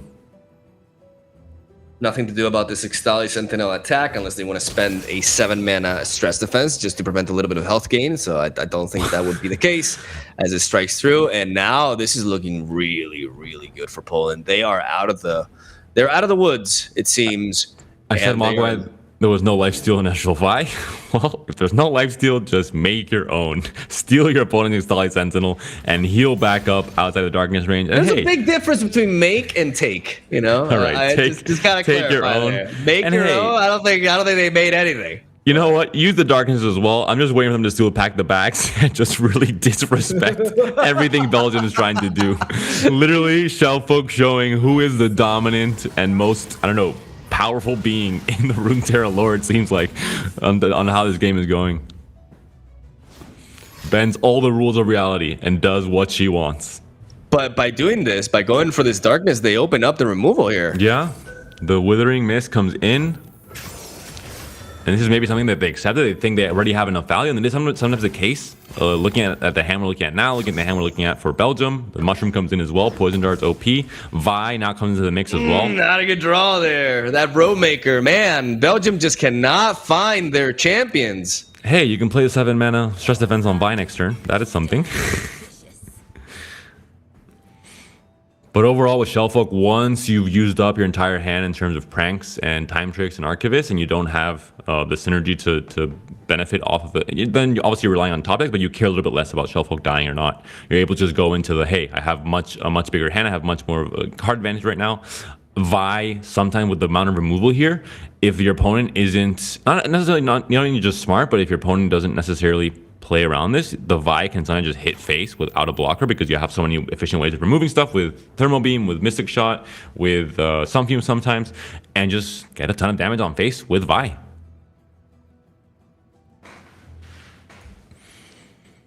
There's a pass here accepted by Belgium, 13 mana, but of course at this stage in the game when they have kind of no plays to make, you're fine passing and burning a lot of mana because this gives you, if your opponent accepts this pass and doesn't really put more pressure and make use of their hand advantage in their hand, you're able to slowly catch up and draw a card like Pathless that can draw you more cards, and once again continue trying to fight for board and trying to fight for hand parity in terms of resources going to the late game.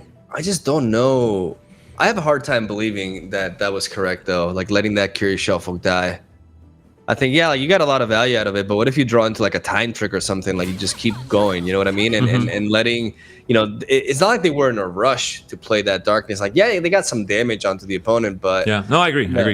I think the silver lining is it doesn't matter as much, But I also get that if you have a chance to, and you're not necessarily being punished by not using the Darkness that turn, for example, why let the shelf folk go down that easily? Maybe it's just kind of Poland feeling they're very comfortable, very much in the lead, and then kind of taking riskier choices or not really thinking through all their plays at this point. Yeah, but I see that hidden pathways, and all of a sudden, yeah, that's what changed. There is a chance here. I mean, there's double mini morph, but these are expensive plays, and if they just need to, they need to find, like, the problem is, like, Veigar's is going to be answered every single time at this point. Even that stress defense is too expensive, and double mini morph here allows them to. What are the draws here? Oh, there's a pack yo bags. Things are suddenly changing. There's no prank and there's no Shellfolk to try and steal this. But a lot of heals have already come in from the Ixtali. 13 HP. They were at 5 before for Team Poland, and they managed to get back up over 2 attack token turns, back to 13, and kind of feel a lot safer. Especially with both. I think all 3 Ixtalis have gone down. We saw the hat trick, and now there is no Stali there, so I'm going to assume Mogwai. All 3 are down. That's a pretty big deal as well, though. Yeah, it's all about the champions now. Like, they pretty much need Veigar to win.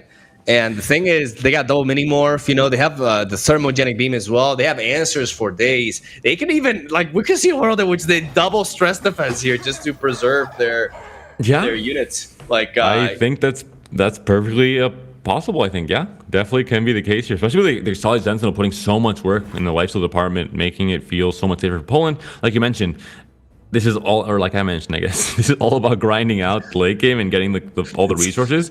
We've seen all the Ixtalis dead. There can be mini morphs for champions. Like, is there a point where at some point Belgium just surrenders, knowing that they have nothing in their deck that can actually cause any threat to their opponent? That might be the case. I love how this game has been so dragged out that at this point we're just like misquoting our own rules. Just like, oh, you said this. Oh, wait, no, I said this. This is target meta, boys. Turn 27. Down goes Pack Your Bag. He's gonna threaten this board, and we have Poland. Poland does have the option to stress defense. At least one could go down here. Preserve the Vi, because the Vi is not vulnerable to Withering Whale like the Ixtali is. And then you could proceed to go for another stress defense onto it if they try to follow it up with a darkness to remove her. So I like the idea about preserving Vi. Vi can be your win condition. Like, you need to eventually finish out this game. And Vi is a very solid win con. As we move into these, like I mentioned before, with the removal, not just the removal where you have efficient removal and you're able to kind of swing in with Vi, your opponent just might not have units at all, so then Vi can swing in for 10 regardless of ambush or not. Exactly. And this happens so often on turn 5 where you've banked spell mana, they play out a certain unit, you have Vi plus like a Sun Fume, you're able to take that unit out and then just swing in, and a Vi that has toughness and maybe her full health is very hard to stop. And if she's been getting this attack in hand, you're able to get these 10 attack swing, which really helps. And when Ezreal comes down, the opponent's already down to 10 HP or 8 HP, whatever it is, and you're able to close out the game very easily, even without Shellfolk sometimes. You have kind of the 3-way win condition. Shellfolk, Ezreal, and Vi. That's why this deck is so powerful. I would go for a Mystic Shot here. Just remove this blocker and start trying to threaten in some damage. You're in a dominant position. You have a lot of reactive spells anyways. You need to start pumping up this Vi. You need to get her attack up. But no, they're just going to preserve it. They're going to play a little bit slower. And they are going to preserve that. As there's Veigar and Ezreal. Both champions are drawn. The problem is they do have another stress defense. At this point, this darkness, I believe, is 4 damage, right? No, at least 5. It's been 5 for a long time now. I know the game has been long, my way, but it's been as 5 for, we saw quite a few. Legendary Yordle died to 1 darkness at 5 HP. It's 5. All right, we're definitely going to see a darkness here because Veigar will be generating another one. So will we see stress defense to protect Vi? I think it's pretty likely play to happen. I do prefer this though, like developing the Robe Maker first, even though it gives information. And I love the pass from Poland. They just know that their opponent has a limited amount of resources in hand. They can play this out very slowly. Their opponent can only play so many cards per turn, and once they play a card like Veigar, you're going to have the mini morph available to answer immediately.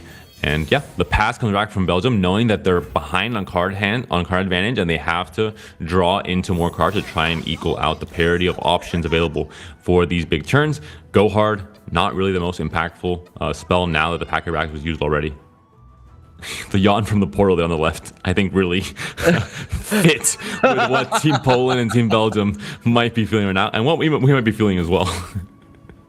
This is a pretty long matchup here, as now I think there's light at the end of the tunnel, Panda. Lecturing Yordle comes down, and down goes the darkness from Belgium, targeting potentially, yeah, the Yordle again, just wanting to remove it out of there. This is a situation in which now this stress defense doesn't quite meet the value, and you're not too sad to see this. This may be a great opportunity to drop down Ezreal, though, because they need to generate the darkness first before they go for that, and that allows them to strike with the Ezreal. And also, playing Veigar here just leaves it wide open for Vi to swing and kill it. So, and for the mini-morph as well. You have a two-prong attack there to take care of this Veigar before he levels up, before he can do anything really damaging and try and, damage the Nexus with the darkness as well. And then other than that, I mean, what is Belgium going to draw into? How many champions do they have left, Mago? Have you been counting? One Senna died for sure. One Senna, and that's it. Like, they have 2 more Sennas and 2 more Veigars. But it's Veigar. Like, without Veigar, they can't win. You can't even just go for the thermal beam instead of the mini-morph. Yeah, like there's so many different options. The only thing is stress defense that can stop it. But if it's at 6, it doesn't matter. Exactly. So you have the guarantee that there is not going to be a way to stop the kill with the thermal beam, and you're able to keep mini morphs for kind of these game situations where you maybe need the burst speed reaction instead of a slow speed like thermal beam. There's the Ezreal swinging in. And now you can't play the Mystic Shot. You have to keep respecting the possibility of Veigar or Senna coming down and having the 6 mana response with either Mini Morph or the Thermal Beam. You have the mana to play both. You miss out on you miss out on 2 fleeting cards here, but you are already putting your opponent on the clock, and I would take this pass. Poland knows what they're doing. Not falling for the 2 fleeting cards, kind of like the sirens in the Greek mythology, calling the sailors to their doom and seducing them. Let's say I think the fleeting cards for most players that enjoy card games that always play for value, try and play efficiently, and the stress defense, and that the stress defense is there. They're gonna go for it. They're gonna go for the ping. I mean, it's the same exact it's the same exact damage output going. So dealing 1 damage to the unit is actually better there, because in both cases it's gonna deal 2 damage to the Nexus. Down goes Veigar, and now this is huge for Belgium. They know there's no threat of Minimorph. They know they can protect against something like Thermogenic Beam. They have these darknesses that can be going face, and all of a sudden, they can play the darkness and still have the stress defense, man. And then they got the priority, which means they go face. This may just force out a Withering Mist here. Just to stay alive, yeah. This is rough. I don't know, Poland. I mean, you knew what was happening here. I thought you guys were gonna pass, and I was already kind of saying, hey, you guys are not gonna take the bait. Well done, but they couldn't resist it. I was just talking about it. They see the bleeding card, like, oh no, we gotta play this. We can't get rid of this value. It's free. But in this case, not the correct play, I think. Obviously, with caster vision, it's easier to call. But and Belgium has been very patient with their Veigar, knowing they had to wait until the perfect opportunity to get it on the board and capitalize on what could be the only champion they have in hand. This would be a huge misplay here by Poland that could cost them the game. Like, not taking that pass, not respecting the Veigar. This would not have happened if Alan was here. Because he loves to pass. But we're going to see the darkness go down. Face, man. They're going for the kill.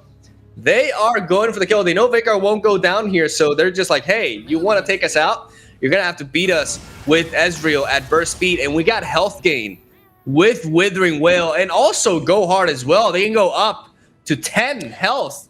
And I just don't see them being able to take that down. Like, now they can stress defense, right? And then follow that up with a Thermogenic Beam, and that will lead to a total of 3 damage.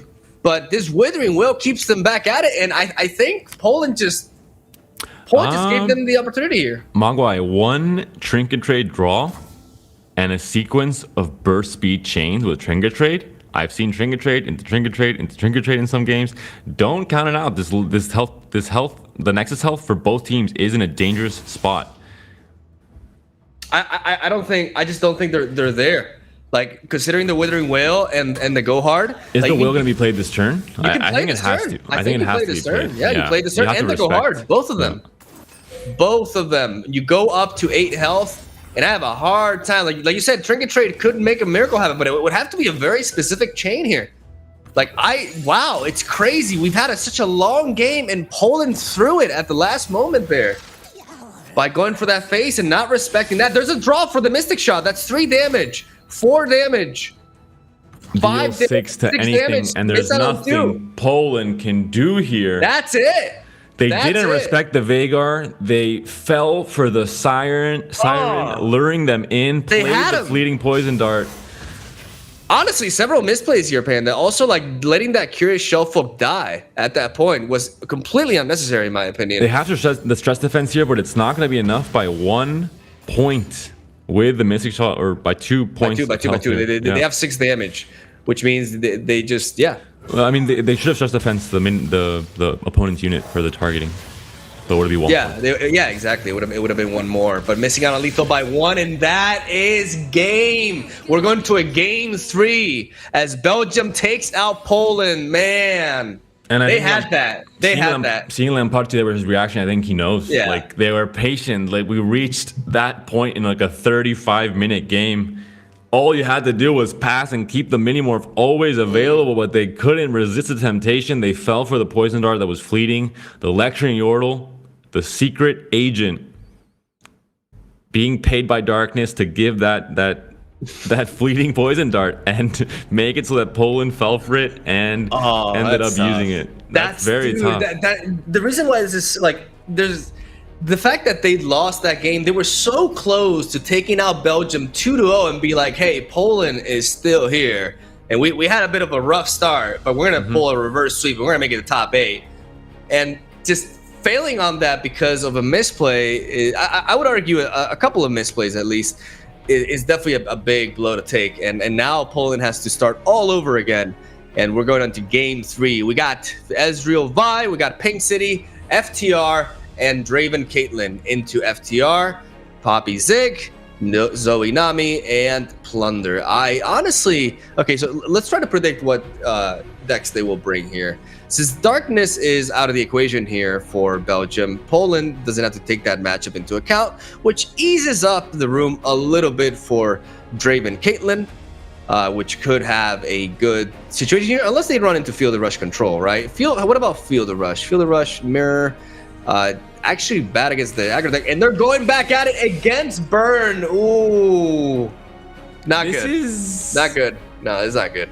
You usually have very clean removal, but against, we talked about it, the Ziggs at 4 health is going to be a problem. The Stone Stackers can sometimes be a problem as well if you only have Mystic Shots, for example, on curve. This could be a Banner Tree deck, which would be a big mistake on Belgium's side. But it's a possibility that they didn't know obviously what to expect. And in this, if it was a Banner Tree deck, it's, I don't know, maybe I'm biased here because I at least have a little experience with the matchup, but 80% win rate for Shellfolk. You have, I mean, I'm not sure if they're running Aftershock or not. That might be a bit of a problem, but you're able to control the board with auto process, chump block. There's no chance of an aggro victory, and then the Banner Trees you usually have an Aftershock or just steal your opponent's Scorched Earth and go ham on them with that. And you just take them down. So this could be the case in which it's a Bamboozle, and it actually opens up some chances for Poland here because, ladies and gentlemen, if that is the face version of this deck, which we will see very shortly, indeed it is. It is the aggro version. That might be more of a problem for Shellfolk to control here. Definitely a big problem. Bandle City and PNZ give you access to a lot of things, but unfortunately, healing is something that you have to resort on your opponent's cards rather than yours. And unfortunately, this deck does not care too much about healing, so they're not going to be able to take that route. And they do have the Thermogenic Beam, which is a great card to have in a matchup like this, being able to shoot down that Legion Saboteur potentially, and then it could Challenges to set up another blocker, so not a bad opening. But again, with the lack of healing, every ounce of damage they pull through, that's man, one drop. This is actually maybe a problem. I mean, if there's one thing that the Shellfolk deck can do well is kind of match aggro in terms of you play a unit, I have this removal spell for it, and kind of match it pretty evenly and keep control of the board that way. And depending on what Belgium draws going forward, I think we see Ultraman laughing there. They might be in trouble because they might just not have, like, they have a very low curve. If it's answered toe for toe or, you know, blow for blow by Team Poland, they have a problem keeping control or just getting the value later on in the game. But yeah, I think it should be, a bit favored for Poppy Ziggs, quite a bit favored actually. But again, this might be from ladder. This might be the fact that many players are maybe not playing Edgewell by I'm completely correctly. I'm telling you, Panda, by leading off with the Inventive Chemist, Poland was discouraged to playing that Thermogenic Beam, which means Conchologies will go down here, and we'll see a Thermo Beam now being used on the Legion Saboteur, and they'll be able to block into the other one, but we'll still see Belgium push in 3 damage, and from that point onwards, their curve is low, but they're off to a great start. And after this, aside from some fumes, it's not like Poland has got much going on for these next couple of turns. You have the Vi, you have the ambush, and you have a chance for when Shuffle comes down, if you find a Trinket Trader and Octopus and you're not dead yet, to steal burn cards from your opponent. I've stolen double ups, I've stolen Noxian Fervors, and I burned down my burn opponent before they could kill me. So this is something that this deck, again, it has many ways to open up different lines of play if you adapt to the matchup properly. And this is still a very low curve hand here. Extremely low curve. It's like just 1 drops and 2 drops, man. And this is where Time Miner would be fantastic, obviously, but you know, most people don't really rate Time Miner. They've not added it into their kind of final net deck or final, you know, Shell Folk deck list. Now the question is, if you are okay, you drop Ezra, but if you're Belgium here, you prioritize the Stone Stackers, of course. Yeah, as you try to work for an attack here. This Ezra does not have enough mana backup to make use of this generated Mystic Shot, but at least you get a blocker here that can trade into one of the Inventive Chemists and preserve a little bit of health as we go into turn 4. The bomb pings, there is a Decimate, and right now we could see them just continuing to spread out wide. Yep. As Imperial Demolitionist onto Stone Stackers is relatively safe here. And yeah, it just feels bad because Ezreal can't really do any damage to the Stone Stackers if it blocks. You're going to have the Mystic Shot, but you don't have mana or a way to get the second card in hand for the Sun Fumes to kill the Stone Stackers here. You get the value from Demolitionist on the Stone Stackers as well. So all of this is working very favorably for Team Belgium here. And the Decimate top deck was big for them. They needed kind of that more impactful, higher cost card to really make advantage of, you know, the end of this game after doing the initial damage with this very wide board here. By not going for the Mystic Shot before the attack, they prevent this last Inventive Chemist to set up the landmark. There's not enough space on the board for it. It seems like not much of a deal, but that's one ping that could make the difference, right? So good call here by Poland in preserving the removal for when the actual combat is declared and preventing that landmark from being generated here as they drop the Inventive Chemist, and they're looking at a really, really scary open attack here. Like, you can block with Ezreal into one of the Inventive Chemists, but you're still taking a total of 9 damage, Panda. 9 damage. Where are the Trinket Trays? Where are the Octopuses? And where is the Time Winder in this deck? This feels terrible, obviously. We talked about being able to match kind of blow for blow with developments from an aggro list with your removal, but in this case, not going to be the case here. 3 wide, connecting with a Nexus, Stone Stackers and Impact as well, and 7 HP for a deck that can't usually heal. 3 Ezreal top decks in a row, it looks like. There's a Vi coming down. The ambush is not going to be enough to deal enough damage onto the Nexus here, and Ezreal is not enough to really try and go for maybe the ambush with Vi, and then maybe the Ezreal at burst speed. Brothers Bond or Salt and Stitches. I think you take Brothers Bond here every time. You just don't have enough gas left for a Salt and Stitches generation. Brothers Bond can allow you to push some crazy damage. What? Is Stitches spelled like that with 2 T's? Yeah. It looks very weird. I guess I don't have enough experience with the word, but I would have always assumed it was just S-T-I-C-H. Luke is the English expert now. I knew that. Oh, Blood for... Oh, wait. Blood for Blood. Oh, I like that play, actually. Going to be able to generate a copy of the Imperial Demolitionist, potentially, amongst other things. Very neat. Very, very neat. Even though you got to take Mystic Shot into account, but you can hold on to it, wait for them to go for the Mystic Shot that they will generate this round, and then develop that. Important to know, like last turn I said that they were going to be dealing 9 damage. That was not taking the Mystic Shot or some fumes into account. Maybe I should definitely have clarified that, because it's a big difference, you know, being at 5 health and being at 7 health, because being at 5 health will be a death sentence, as that bomb is going to tick off next round, and then the Decimate would finish the job. So we're going to see the Blood for Blood go down immediately, knowing that there's no threat here. With that 2 toughness, no Mystic Shot can do the job, and they generate another Stone Stackers as this Mystic Shot is developed, and we'll probably pick off the Conchologist. You have to find a way to get the Sun Fumes activated next turn.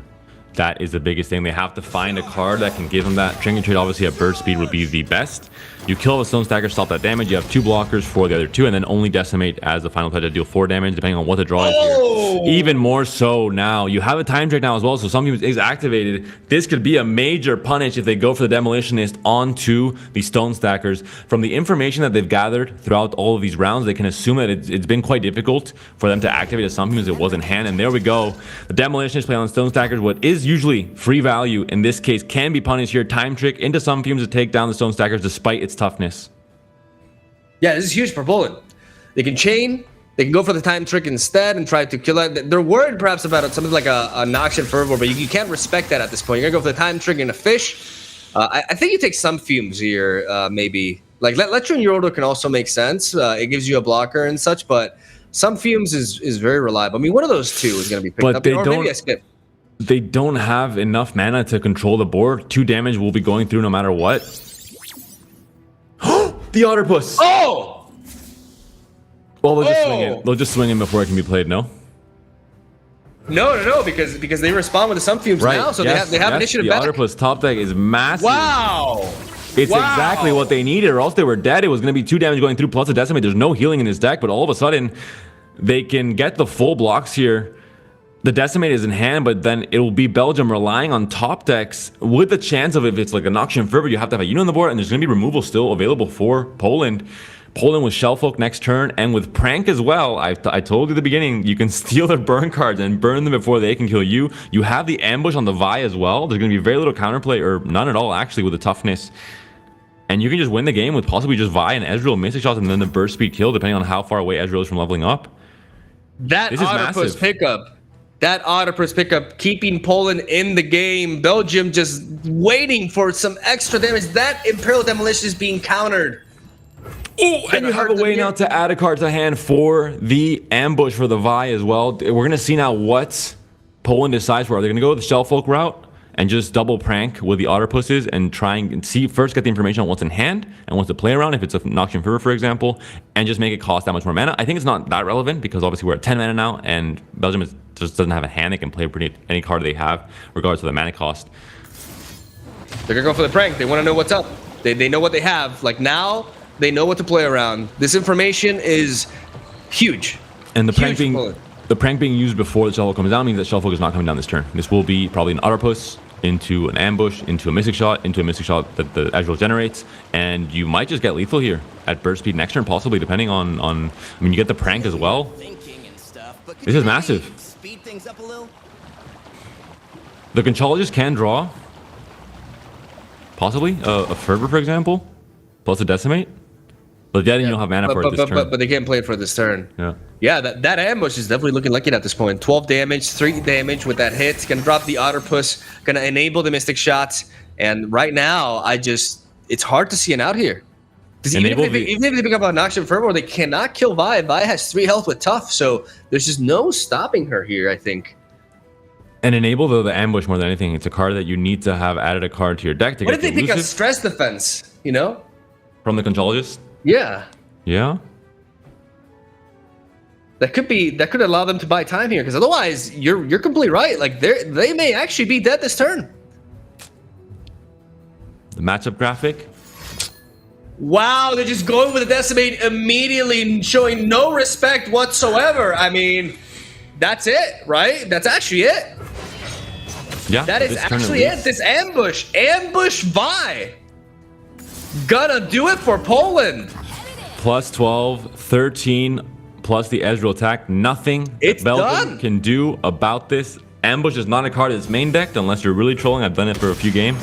But it's a card that you can very easily get off Conchologist very often. The Vi comes in with level up, but the most important thing is that big 12 damage coming into Nexus. Mystic Shot generated by Ezreal.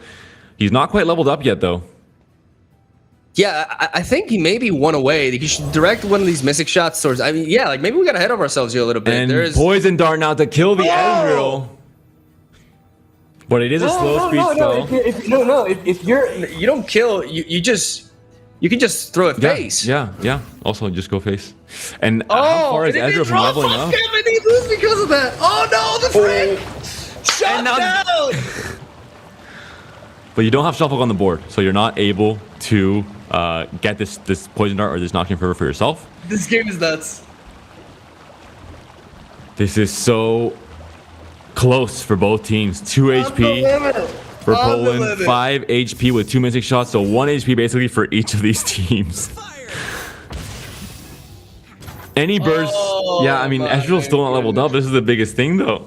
The biggest problem, like we didn't. Oh my god! Yeah, they're just gonna fire it in. Oh no, man! I like whenever the aggro deck top decks, it's always a decimate. Here we go. Or nothing. Oh, it's a decimate, Mogwai. Why? Always. No. Always. Poor Poland. They didn't deserve this. They played 2 fantastic games with Shellfolk, but it wasn't in. I guess the game 2 they did kind of mess that up themselves with the Poison Dart, losing on the mini morph. And Mogwai, you gave them the caster blessing. Belgium gets the win. Despite the Shellfolk, despite how long the series has been, we have to remind the viewers at home, Poland is 0-2 in this group. This is an 0-3. What does this mini morph do? This is 0-3 now for Poland, and are they going to make it out of this group? The answer, I think, has to be I have a question. No. I have a question, Panda. That something that just came to mind, right? So that Ezreal was 1 away from leveling up, right? I believe so. So if that were the case, they could have thrown a Mystic shot, the Mystic shot generator, one of the units, level up, and then the prank plus the Mystic shot, and then the mini morph would set up the lethal, right? So I agree. The only downside with that line of play is that they would not have been able to prank the mushroom spell, the poison dart before it goes face, happened. and you take the 50-50 of the mushrooms being drawn. Exactly. Against, it's not even a 50-50 because they only planted 3 mushrooms, so the odds are definitely in their favor. So they could have taken that route. I think, honestly, I do believe it's safe to say that Belgium played a little bit better today, and they did deserve to. And this comes down to my point about Shellfolk being a very hard deck to pilot. These are the top 3 player at World, Shogopass and Lamparchi, players that didn't allow Allen, the world champion, to qualify with Poland because of how stacked they were. Top 8 in Europe on the ladder. And even despite this, we can see, what can be considered, obviously with caster vision, it's much easier to see all the cards that are in hand at all times. It's much easier to call mistakes, let's say, or not optimal lines. But even some of the best players in the world, in some certain lines, after playing 20 turns in a row, having to play around this and do this at this point, and one little mistake, one little slip up, we saw it against Darkness, when they're targeting your Nexus, you're 1 Darkness away from dying at so many points in the game. One mistake can lose it for you, and both of these games with Shellfolk being nail biters, where if the sequencing at the end of those games, after having all these perfect turns in a row, was a little bit different, you had an out, you had a way to win, of course. So this is why Shellfolk has 47-48% winning on the ladder. If the best players in the world can't pilot it to perfection or to win games like these, no offense to the entirety of Runeterra's player base, but then, average. But you suck. You all suck. But average, or let's say, just even myself. Impetuous Panda. Even myself, it is difficult to play, and it does create, opportunities for mistakes, obviously. But what a game, I think, fitting. That was a crazy series. That was so long, too. Back to back, Germany and Czechia end this series, I think, fantastic ending to this day 3. France and Poland did not rise up to the challenge. They had to win today. We said it was do or die moment at the very start of the broadcast, and neither of these teams was able to do it. Sweden continued dominating. Spain takes their first loss. A lot of interesting developments, obviously, in this day 3, and now we said day 1, if you lose, it's fine. You can bounce back. Day 2, if you lose, you're good. Don't worry. You can bounce back. Portugal did it when they won the UMatch, etc. But day 3, when you lose, now things are starting to become set in stone, and the role each of these teams will play in their group is now much more defined going into the second stage of the group stage. Let's take a look at the actual results of today. But before that, we're going to have a 1-minute break, and we'll be back with all the results of what happened today and the final standings as well.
And we are back, and that concludes day 3 of the Legends of Runeterra Chronicles of Bandlewood Europe Masters, as we're going to take a look at today's results and see, have a bit of a recap as to what happened. Not only the games that we broadcast, but also a closer look at the games that we were not able to cover. First off, we saw Norway take down France in a dominating fashion right there. France going to an 0-3 score. And honestly, France played pretty damn well, but the matchups were in Norway's favor. The draws were also good for them, and their sequencing was just absolutely close to perfect, really, if not perfect. Marcus has really been shining alongside his teammates, and really happy for the Norwegian team to finally get a good streak going on in this competition. At the other end, we saw Russia defeating Morocco. Morocco, who's had a very strong start, was overcome here by Russia in a 2-1 game. Romania defeating Turkey, the prior champions, as Romania had a bit of a rough start at the beginning, going 0-1, but is bringing some nice wins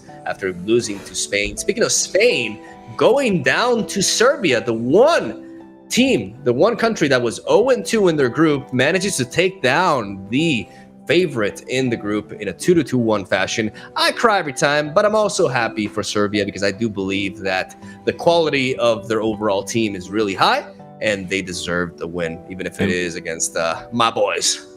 And when the last team in a group defeats the first team in a group, this creates already a sense of parity, and it makes the group that much closer, obviously, for the future, the rest of the group stage matches that are left in the last 3 days that we'll be seeing tomorrow for day 4 and next week for days 5 and 6. So I think obviously for the excitement of the competition, it's always best to have close groups and tiebreakers and make it, exciting to the very last day, of course, and not have things already set in stone, like we might see with Group A with Germany and Czechia. Germany and Czechia, talking about this match, obviously Germany was able to get the reverse sweep on Czechia after Czechia had a very good start. Germany barely able to win that game 2 and then bring it back on their game 3. Really, really fantastic, and I think very exciting plays, very calculated. The double Nox and Fervor was a bit lucky, but sometimes you have to believe in the heart of the card. You have to call to to Yugi's grandpa, who is somewhere in some Shadow Realm grave, and he will help you out, and that was the case for Germany. Gamebreaker, unfortunately, is not in the German team. He is actually one of the best Yu-Gi-Oh players in the world in Europe, actually, when he was playing. You would get the references, for sure. It would have been a perfect reference, but unfortunately, I just remember that Gamebreaker did not make it to this German team. Despite that, Belarus able to take a 2-0 win versus Greece. Now, Mogwai able to see the flags with the names and learn. Yeah, that's so unfair. That's so unfair because I actually knew that. You did. Mogwai stayed up till 1 a.m. yesterday studying all the flags of Europe to make sure that he Belarus, not Portugal. Belarus, not Portugal. Yeah. Going to the rest of the game, we just saw, of course, the Belgium win against Poland. Poland started off with a win and led with Shellfolk the last 2 games of the series. And I wouldn't say they were punished for it. I think Shellfolk had good chances of winning both of those games, but it is a very difficult deck to pilot perfectly. And I think Poland wasn't quite there, just at the very end, weren't able to pull it through in both cases. And then Italy and Sweden.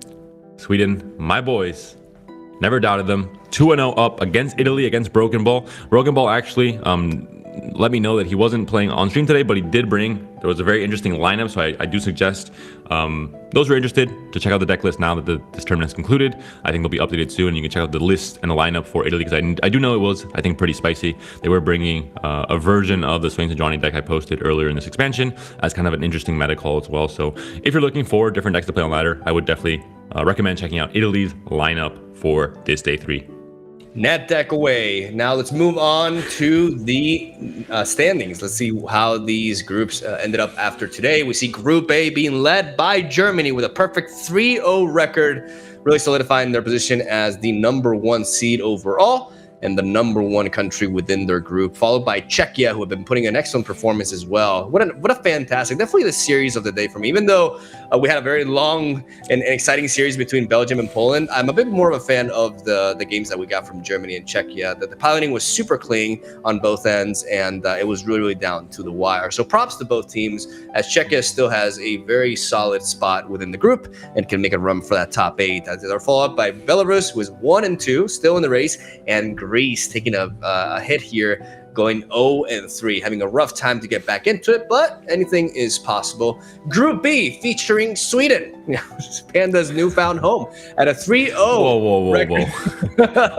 Hey, y'all, I've been half Swedish since the day I was born, Mogwai. okay. That's how genetics works, all right? All right. Hey, I just won't fight forgot biology. until now and just happened to remember on the day that Sweden is doing very well. Man, that's such a great coincidence. Like, you gotta love it. Belgium 2-1, defeating Poland and pretty much getting them out of the race here. Again, we say out of the race, but there's still the chance that they can go 3-3. And the way the other matchups go, the problem is now they're dependent on not only their own results, but also highly dependent on how the other teams do. So they're not in full control of their destinies anymore. And that definitely doesn't feel great. Poland had a good shot at coming back, but came up short with some misplays with the Shellfolk deck. And Belgium was able to capitalize on that and get some really clutch and some very dragged out matches right there. As it is about Sweden, Belgium, Italy still in the race with a 1-2 record, but falling a little bit behind as well as they took the L to Sweden this time around.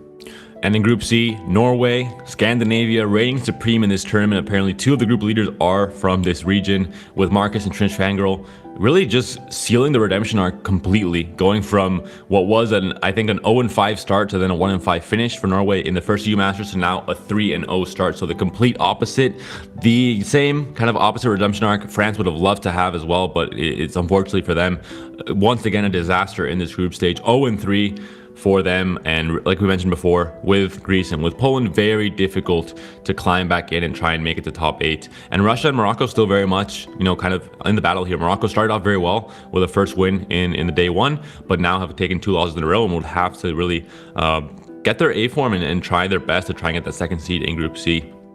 And Group D, Spain and Romania, 2-1. Spain still with tiebreakers over Romania leading the group, but like we mentioned, the win that Serbia was able to get against the group leader, making sure they're not also an 0-3 like the other 3 groups in this tournament, and they are now, that win was crucial to make sure they have a much higher chance of getting a few wins the next few days and making it out as possibly the second seed in this Group D. Very close group overall in that Group D.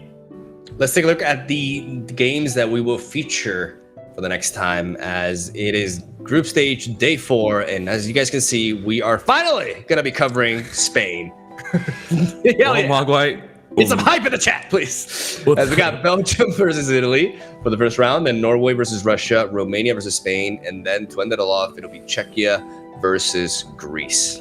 And off stream, we'll be seeing Sweden versus Poland, Morocco versus France, Serbia versus Turkey, and Belarus versus Germany. And Mogwai, you did see we will be covering Spain, but actually we're not casting tomorrow, so we're still not going to cover Spain. It will be once again Fresh Lobster returning to the caster desk alongside the new edition of Caster Gems, getting his debut here on the big stage of EU Masters. Also, clarify, it's tomorrow, guys. I didn't say that. I said next day, but it is tomorrow, September 26th. And I believe we start at the same time as we did today, correct? We do. So for all the complainers in chat that say, oh, I didn't know this was happening, then open your ears as wide as they can go, because this is the number one information you have to remember.